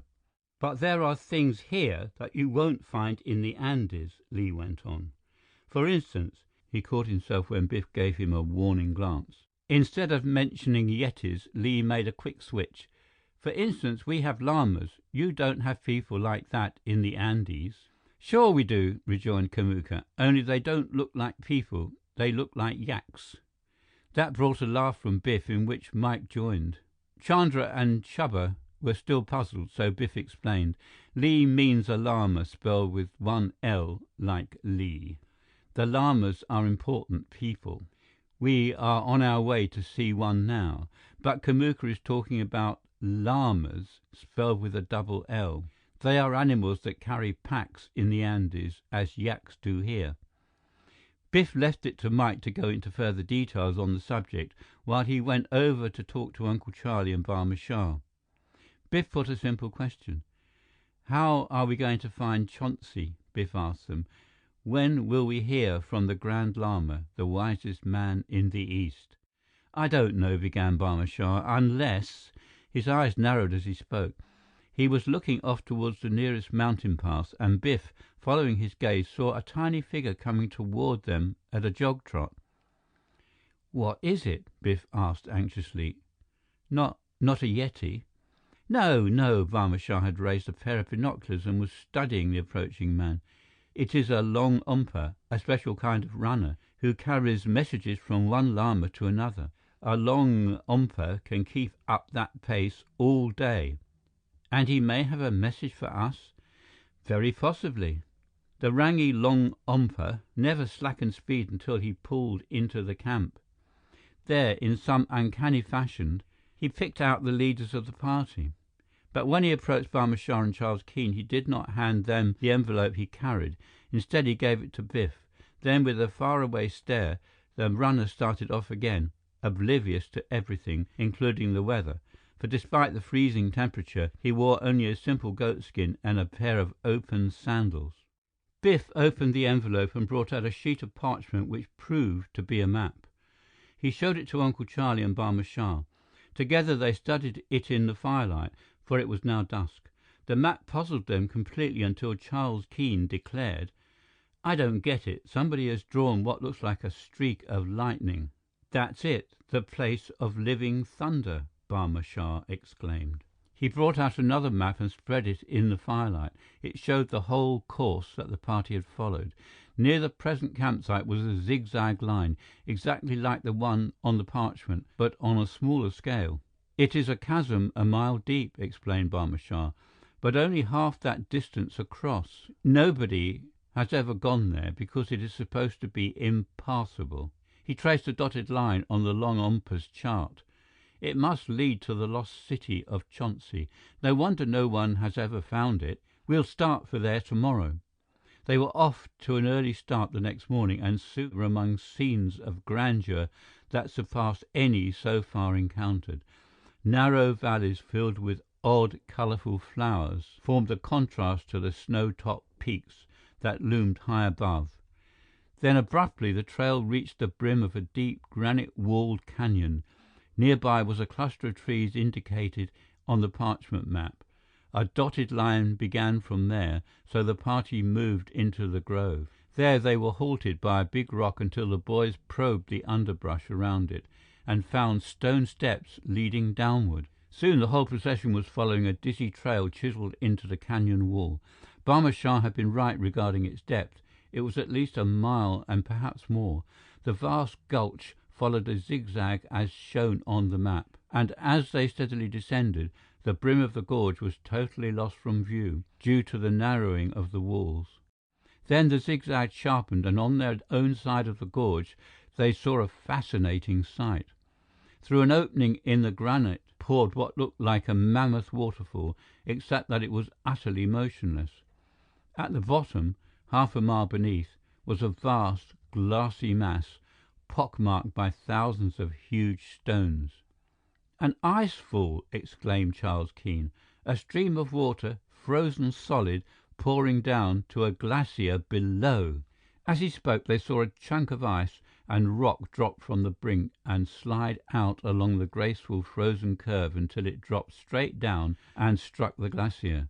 Then came a rising echo that reverberated through the gorge like a long roll of thunder. When the sound finally died away, Barma Shah said coolly, "That is why they call it the place of living thunder. People have heard that roar from the brink above, but we are the first to see what caused it, except for those who live in the valley." Their course brought them to the huge icefall. This time Charles Keene and Barma Shah led the way together, followed by Hurdu and Tibetan bearers, with Biff and the boys bringing up the rear. The path seemed a very safe one, being hewn in the solid rock. Granite steps took them upward to the overhanging curve of the giant icefall. Above that, a bridge of large stepping stones crossed the whitish flowing mass. Biff, in the lead, leaped to the first stone and felt it quiver. He should have turned back, but instead he tried to jump onto the next. The first stone suddenly went from under him, spilling Biff backward. Mike, who had reached the top of the steps, grabbed for Biff's hand and caught it with both of his own. Then Mike was swept off balance by the force of Biff's slide. Both would have gone skimming over the brink, except that Chuba and Kamuka, coming next, were in time to catch Mike's ankles and hold them. They hadn't the strength to pull the pair back, and Biff, from his precarious position, realized why. That curving brink of perpetual ice was so smooth that it offered nothing in the way of a hold, not even the slightest amount of friction.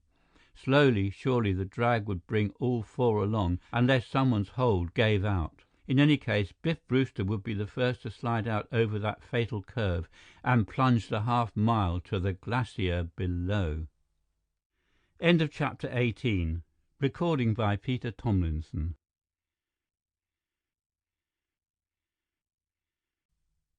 Chapter 19. The Lost City. From his hopeless perch, Biff heard Kamuka and Chuba shouting up above. "Come on, you fellows," they yelled. "Lend a hand." They were calling to Li and Chandra, who were still coming up the granite steps, but it was useless. Biff and Mike represented too much dead weight, even for all four. Mike had Biff's wrist in a powerful grip. They were face to face as Biff looked up and said, You'll have to let go, Mike. They may be able to haul you back, but not both of us." "It's both," gritted Mike, "or neither." "But you'll only be dragging the others along too. Can't you understand?" "No," Mike grinned grimly as he was jolted upward. Then, as he slipped back downward, he added, "Yes." Mike realized that Li had joined Chuba and Kamuka, that with Li's helping hand they had managed a temporary lift, only to lose what little they had gained. But Mike still gripped Biff. "Chandra will be helping them next," Mike said reassuringly. "With 4 pulling, it will make a difference." "Yes, I've managed to hold on a little longer," groaned Biff. "But it can't change things, Mike. They still can haul you up if you'll only let go." "Only I won't let go." A sharp sound was beating through Biff's brain. It came, crack, crack, crack, in deadly monotone. He imagined he heard a new voice too, Chandra's voice saying, "I'll be there, Biff." Then came the crack, crack, and again, "I'll be there." Closer it seemed, and just below. For the first time, Biff steeled his nerve and looked down. Chandra was there, on the curving brink itself, hanging to the ice where it was steeper than the spot where Biff himself was stretched. In his hand, Chandra held his axe, which he had retrieved after hurling it at the bear. With it, he was chopping into the ice, making those crack, crack sounds. Chandra hadn't gone up the steps to join the boys above. Instead, he had hacked steps of his own into the fringe of the ice fall. He'd made enough to gain hand and toe holds for himself. Working up from those at an outward angle, he had literally chopped the slanted ladder, climbing it as he did. Now he was denting the ice beside Biff's right ankle. That done, he shoved Biff's right foot into place. Biff shifted his weight in that direction. Instantly, the strain on Mike lessened just enough for him to open his half-closed eyes and stare downward in wonder. Crack, crack, crack. There was a toehold for Biff's left foot now. That really eased the strain, for Mike's body immediately moved up a bit, pulled by the boys above. Chandra kept hacking more steps, higher.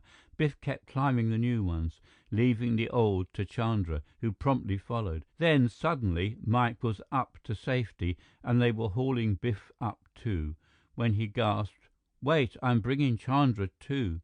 So Biff was, for by now Chandra was tiring. He clung to Biff's leg with one hand and kept chopping steps with the other, just enough to work himself up.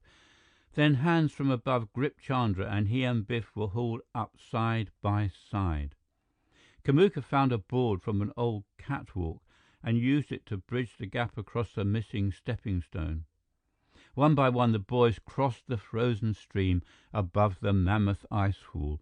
They found steps on the other side and descended for nearly half a mile before they overtook the party. Charles Keene, Barma Shah, Hurdu, and all the rest were waiting on a great, wide lookout platform, viewing a stupendously breathtaking scene. There, set in a tremendous niche across the mile-deep gorge, was the lost city of Chauncey. There were small stone huts in the foreground. These, if seen from straight above, would look like nothing more than rock heaps. But the pride of Chauncey, the palace of the Grand Lama, rose above a towering array of great stone steps and castellated walls, forming tier after tier of magnificent buildings to a height of nearly 500 feet, only to be dwarfed by the more tremendous mass of the cliff that overhung it.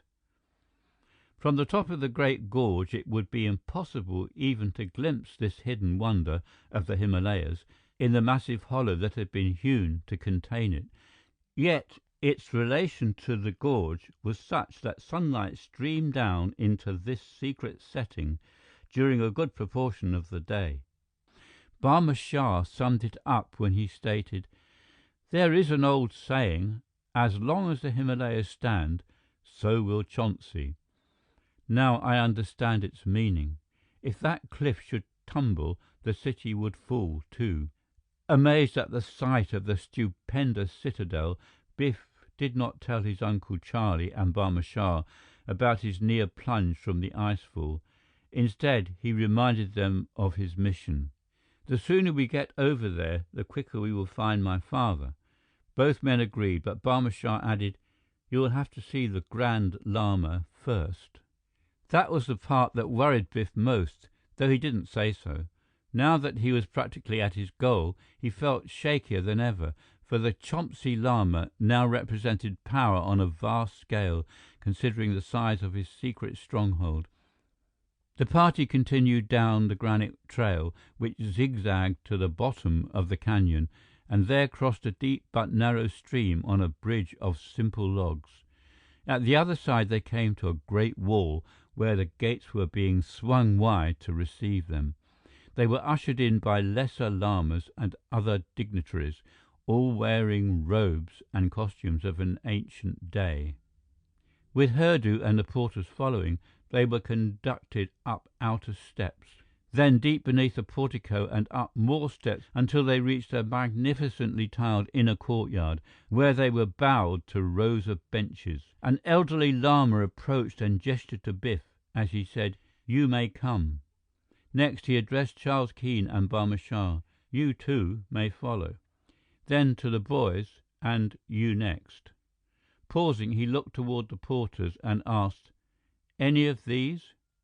Barma Shah decided to bring Hurdu and 3 others, so in the order as arranged they entered another portico and climbed a short flight of gilded steps into a reception room also decorated in gold. There, Biff was told that he was to enter the throne room of the Grand Lama alone, while Charles Keene and Barma Shah were to be ready when summoned. Golden doors were opening when Uncle Charlie whispered to Biff, "Remember, you're meeting one of the wisest men in the East, as I can now believe. Pay close attention." To that, Biff nodded. Then, as trumpets blared, he was ushered through the doors, clutching the ruby that he had carried all along as his final passport to the Grand Lama's presence.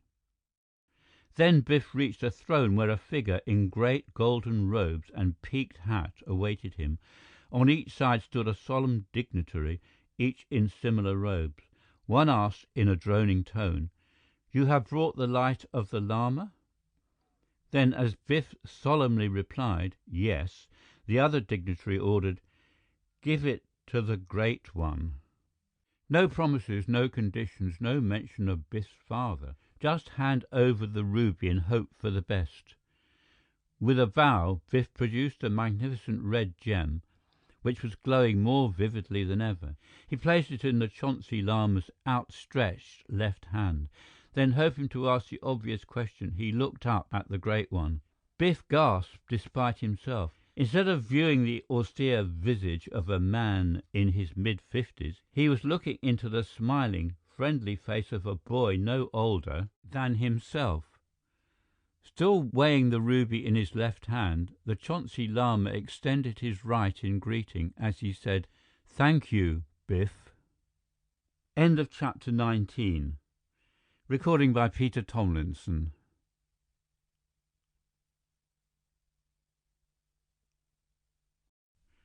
Chapter 20. The Master Spy. Before Biff could recover from his astonishment, the Chonsi Lama nodded to one of the men beside him. A moment later, a door opened in the side of the room, and Mr. Brewster entered, as brisk and smiling as when Biff had last seen him. A glad meeting followed. Then, with his arm around Biff's shoulder, Mr. Brewster approached the throne, where the youthful Lama handed him the ruby, saying, "I know you would like to see this, after all you have done to bring it here." Biff suddenly felt very much at home with this boy who was so friendly toward his father. "The ruby is sparkling now," said Biff, "but it changes sometimes and turns dull. That worried Diwan Chand." "Due probably to the setting," observed Mr. Brewster with a smile. "If moisture gets beneath the gem, it detracts from the sparkle, but only temporarily." "I am glad to hear that." The Chonsi Lama smiled as he took back the ruby.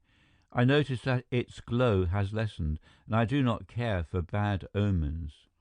As he placed the ruby in his robe, the Chauncey Lama turned to Biff again.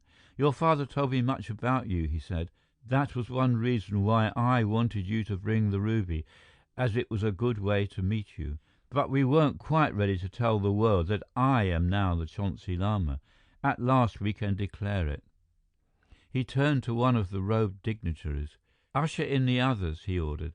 Then, as an afterthought, he added, "Bring the boys in first." As Biff and his father stepped to one side, Mr. Brewster quietly explained that the former Chauncey Lama had died a few years after his visit to Leh, some 20 years before. "He gave orders to keep his death a secret," explained Biff's father, "until times became less troubled. So a boy who was born at the time the old Lama died was chosen to succeed him. He grew up on the throne, and there he is now. I was as much surprised as you when I met him. More surprises would you." As Biff's friends were ushered in, they looked as awed as Biff had been when he approached the throne. Awe turned to amazement when the boy Lama greeted them each by name and gave them the same winning smile that he had shown Biff. "Bring in the others," the Chauncey Lama ordered, referring to Charles Keene and Barma Shah. He turned to Mr. Brewster. "I shall now officially announce that your mission is complete," he said. "The light of the Lama has been returned. Since it was restored by the present government of India, I shall ally myself with that nation for our mutual advantage. As for the trouble you encountered at the gold mines, it still has puzzling factors." The Chauncey Lama broke off to greet the newcomers who were being ushered in. To Charles Keene, he said cordially, "I know you must be Biff's uncle." Then, turning to the other man, he added, "And you are Barma Shah." Mr. Brewster was coming forward in quick interruption to confront the bland man with the broad face and the wide ears. Biff, accustomed to his father's calm, was surprised to hear Mr. Brewster exclaim excitedly, "Wait, this man is not Barma Shah. He is an impostor. I have never seen him before." "No, I am not Barma Shah," the impostor stated. "But are you sure we haven't met? Don't you remember?" He drew his hands over his ears, pursed his lips and narrowed his eyes to thin slits as he leered mockingly at Biff's father. His complete change of appearance was startling. "The spy we nearly trapped down at the mine!" Mr. Brewster exclaimed. "You are Bela Kron, the man who was after the ruby." "Yes, I am Bela Kron," the master spy answered, smiling, "and I took the place of your friend Barma Shah after he was killed in a Calcutta riot of a month ago. Now I am taking over here." Kron, the pretended Barma Shah, was drawing a revolver from his pocket.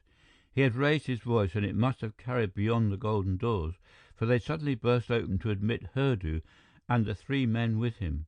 No longer were the Changpas carrying bows and arrows. Hurdu had a revolver, and the others were similarly armed. Efficiently, Kron motioned the robed dignitaries to one corner of the throne room, Thomas Brewster and Charles Keene to another, Biff and the boys to a third. That left the youthful Chauncey Lama still on his throne. For how long was a question, though he took the situation calmly. Pleased by the way he and his picked crew had taken over, Bela Kron decided to enlarge upon it. "I started the trouble at the mines," he bragged. "I wanted to acquire the Rajah's ruby as a passport to bring me to this hidden citadel, so I could either make my own terms with the Chauncey Lama or else notify certain foreign factions just where they could find him. Brewster beat me here, but when I learned his son was bringing the ruby, I decided to come along with him." With a mocking look toward Biff, Kron swept his hand around his head, turban fashion, then downward from his chin to indicate a beard. "Remember that Sikh in the bus?" he demanded. "The one with the false beard? I was that Sikh. That's how I picked up your trail. I saw Chandra buy the tickets, and I purposely crossed your path later. For other reasons, I had helped stir the Kali cult into making trouble, but I didn't know they were hot after you. So from then on, I looked out for you, knowing that as Barma Shah, your father's friend and contact, you would bring me here. I saved your life during the tiger hunt and again when the bear was after you. I tried to get rid of your uncle on the bridge because I didn't want him in the way. So I had Hurdu cut the cable." Kron glanced at Hurdu, who shrugged apologetically. "Hurdu was slow that time," declared Kron, "but he did a good job faking Yeti tracks to scare Tix and his crew clear back to Leh, so we could hire the Changpas who were waiting in the valley where the trails met." It seemed that Bela Kron, the master spy, had called every possible turn, but he had a still bigger trick to play. "My men are stationed in the courtyard below," he declared. "I shall have Hurdu send 2 of his men down and bring the rest up." He waved towards the door, and Hurdu promptly started the 2 men on their way. "Then we shall leave, taking you with us." Kron approached the Chonsi Lama as he spoke. "It will take all the wealth of this hidden city to make the first payment on your ransom." Calmly, the youthful Lama studied Kron, then smiled as though ready to accept whatever fate decreed. Kron responded with a glare, then swung to view the others in the same ugly fashion.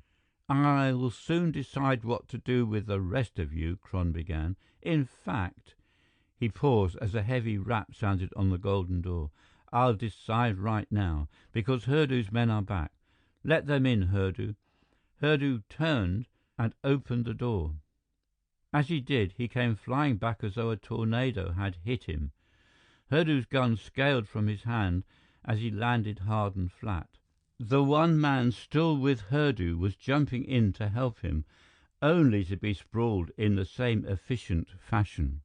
Now, Biff saw the man with the double-barreled fists who had played the part of a human whirlwind.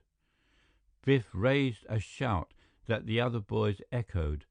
"Muscles!" End of chapter 20. Recording by Peter Thomlinson.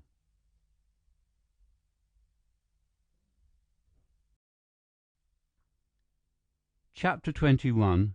Secret of the Snows. Bela Kron, though standing ready with his gun, was caught flat-footed by the speed and power that Muscles showed. Kron was a crack shot, but he had to wait until Hurdu and the other husky guard were out of the way before he could open fire. In his eagerness to concentrate on Muscles, Kron forgot 2 others. Those 2 were Thomas Brewster and Charles Keene. Knowing exactly how far Muscles would carry his drive, Biff's father and uncle acted accordingly. At the crucial moment, they launched a double drive of their own. Kron, coming to deliberate aim as Muscles hulked up as a target, was suddenly overwhelmed before he could pull the trigger of his gun.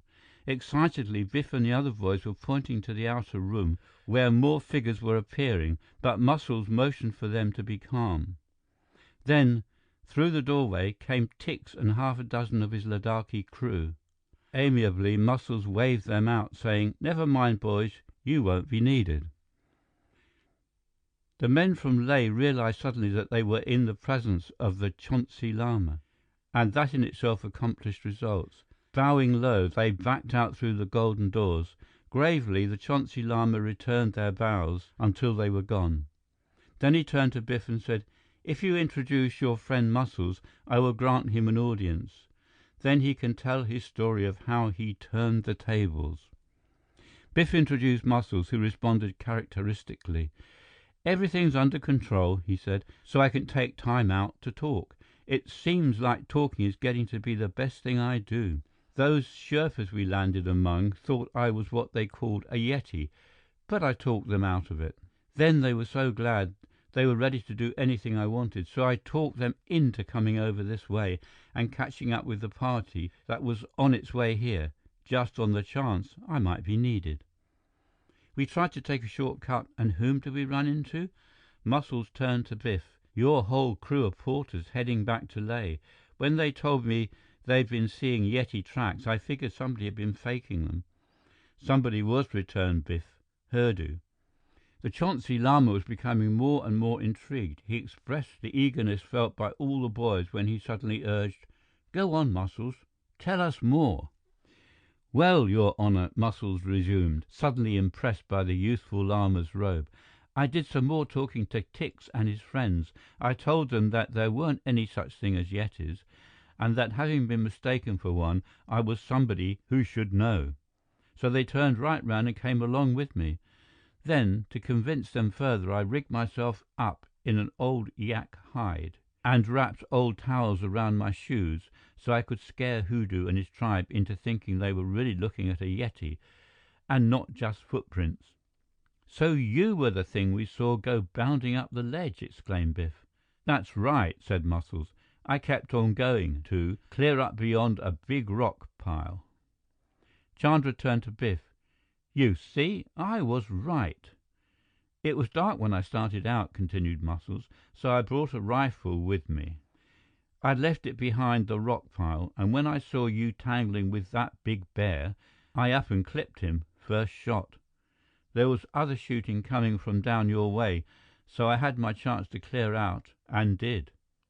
"And you followed us from then on?" queried Biff. "Sure did," returned Muscles. "We saw you go into the woods and disappear, so we did the same and found the steps that brought us down here. They let us in when I said I was with you, Biff, so I guess you're pretty important around here." "Biff is important here," declared the Chonsi Lama. "Very important." "I decided to take over," Muscles went on, "when we found a lot of Hurdoo's men going down in the courtyard. We jumped them before they knew what to expect. They knew, though, when they got it. I came on up and ran into a couple of Hurdoo's men coming down, so I bagged them and turned them over to my crew. Then I walked in here, and you saw the rest." It was time now for the Chonsi Lama to hold a conference with his advisors, so he politely bowed his visitors and rescuers out. On the way down from the throne room, Biff said to Muscles, "So you don't believe there are such things as yetis?" "I didn't when I came here," returned Muscles. "But after one look at this place, I'm ready to believe anything." They left Bela Kron, Hurdu, and a few of his men in the custody of the palace guards, a dozen men in garish red and yellow uniforms, whose chief business was blowing trumpets, opening doors, and participating in ceremonies generally. The guards were armed with brass muskets that looked like models of ancient Chinese cannon and probably hadn't been fired since the day gunpowder was invented. The guards were good custodians, however, for the massive buildings forming the foundations of the slant-walled palace were honeycombed with secret passages and hidden cells. Escape was impossible, even for Bela Kron, the master spy, and his principal followers. As for the rest, they were simply Changpa tribesmen who had been coaxed in from remote Tibet by Hurdu, just as Muscles had brought in the visiting Sherpas from Nepal. By now, Sherpas and Changpas were becoming friends, rather than one group having the other in its charge. The Ladakhi, too, were fraternizing with both groups and were all so overwhelmed by the importance of the Chonsi Lama that they were ready to follow his commands. So they were given the freedom of the fabulous city until the time should come for them to return to their native climes. Mr. Brewster sat in on the conferences held by the Chonsi Lama and his advisors, with Charles Keene an occasional participant in the deliberations. During breaks in the session, they chatted with Biff and the other boys, who were lodged in special guest quarters with Muscles. When the previous Lama died, Mr. Brewster stated, he saw to it that his successor would be educated in modern ways as well as those of ancient days. Your friend, the young Lama, had an English tutor and is versed in other modern languages as well. He is now just 16 years old and has 2 more years to go until he is of age. The 2 men you saw with him were the acting regent and the prime minister, who have been keeping Chonsi as it was until the new Grand Lama takes full power. But now that the Rajah's ruby has been returned to become again the light of the Lama, they have decided that this is their day of decision. All agree that Chonsi no longer should be the lost city. That became official the next day. The natives of Chonsi were told that they were free to visit the outer world without restriction. The Chonsi Lama entrusted Mr. Brewster with the state dispatches to be taken to New Delhi, so that the boundaries of tiny Chonsi could be defined and its status determined through international negotiations. Bela Kron, Hurdu and a few others were to be turned over to the government of India, as they were wanted for crimes committed within the jurisdiction of that nation. Biff and the boys had a last pleasant visit from the Chauncey Lama and then were on their way. All Chauncey was out to wave farewell to the departing visitors. From the distance came booming sounds like a parting salute, but not from guns. Those were the reverberations from the crashing masses of rock and ice that so frequently toppled from the granite walls that flanked this narrow land, the place of living thunder. All the porters and native tribesmen made the return climb from the mile-deep chasm and back through the mountain passes beyond. There were no serious incidents along the way, as the expedition no longer was troubled with plotters such as Bela Kron and Hurdu. Instead of returning to Leh with the Ladakhi, Biff and his father and the rest of the party continued south to the ranges where the Sherpas lived. There, Charles Keene and Muscles put the plane in flying order, and after a few pleasant days in the fertile valley, the first group took off for New Delhi. Charles Keene was at the controls. With him were Mr. Brewster, Biff, Chandra and Kamuka, all of whom would give first-hand evidence concerning the double dealings of the notorious Bela Kron. Charles Keene was then to fly back to the Sherpa Valley and pick up Muscles, Lee, Chuba and Mike Arista to bring them on to New Delhi, where all the boys would meet again. But as the plane climbed high above the mountain pass, thoughts of a more immediate reunion flashed through Biff's mind and brought an anticipatory smile to his lips. By the time they reached New Delhi, Biff's mother would be there from Darjeeling with the twins. Eyes half closed, Biff could already picture the eager faces of Ted and Monica as his brother and sister waited breathlessly to hear the full story of his latest adventures. End of chapter 21. Recording by Peter Thomlinson. End of Mystery of the Ambush in India by Andy Adams.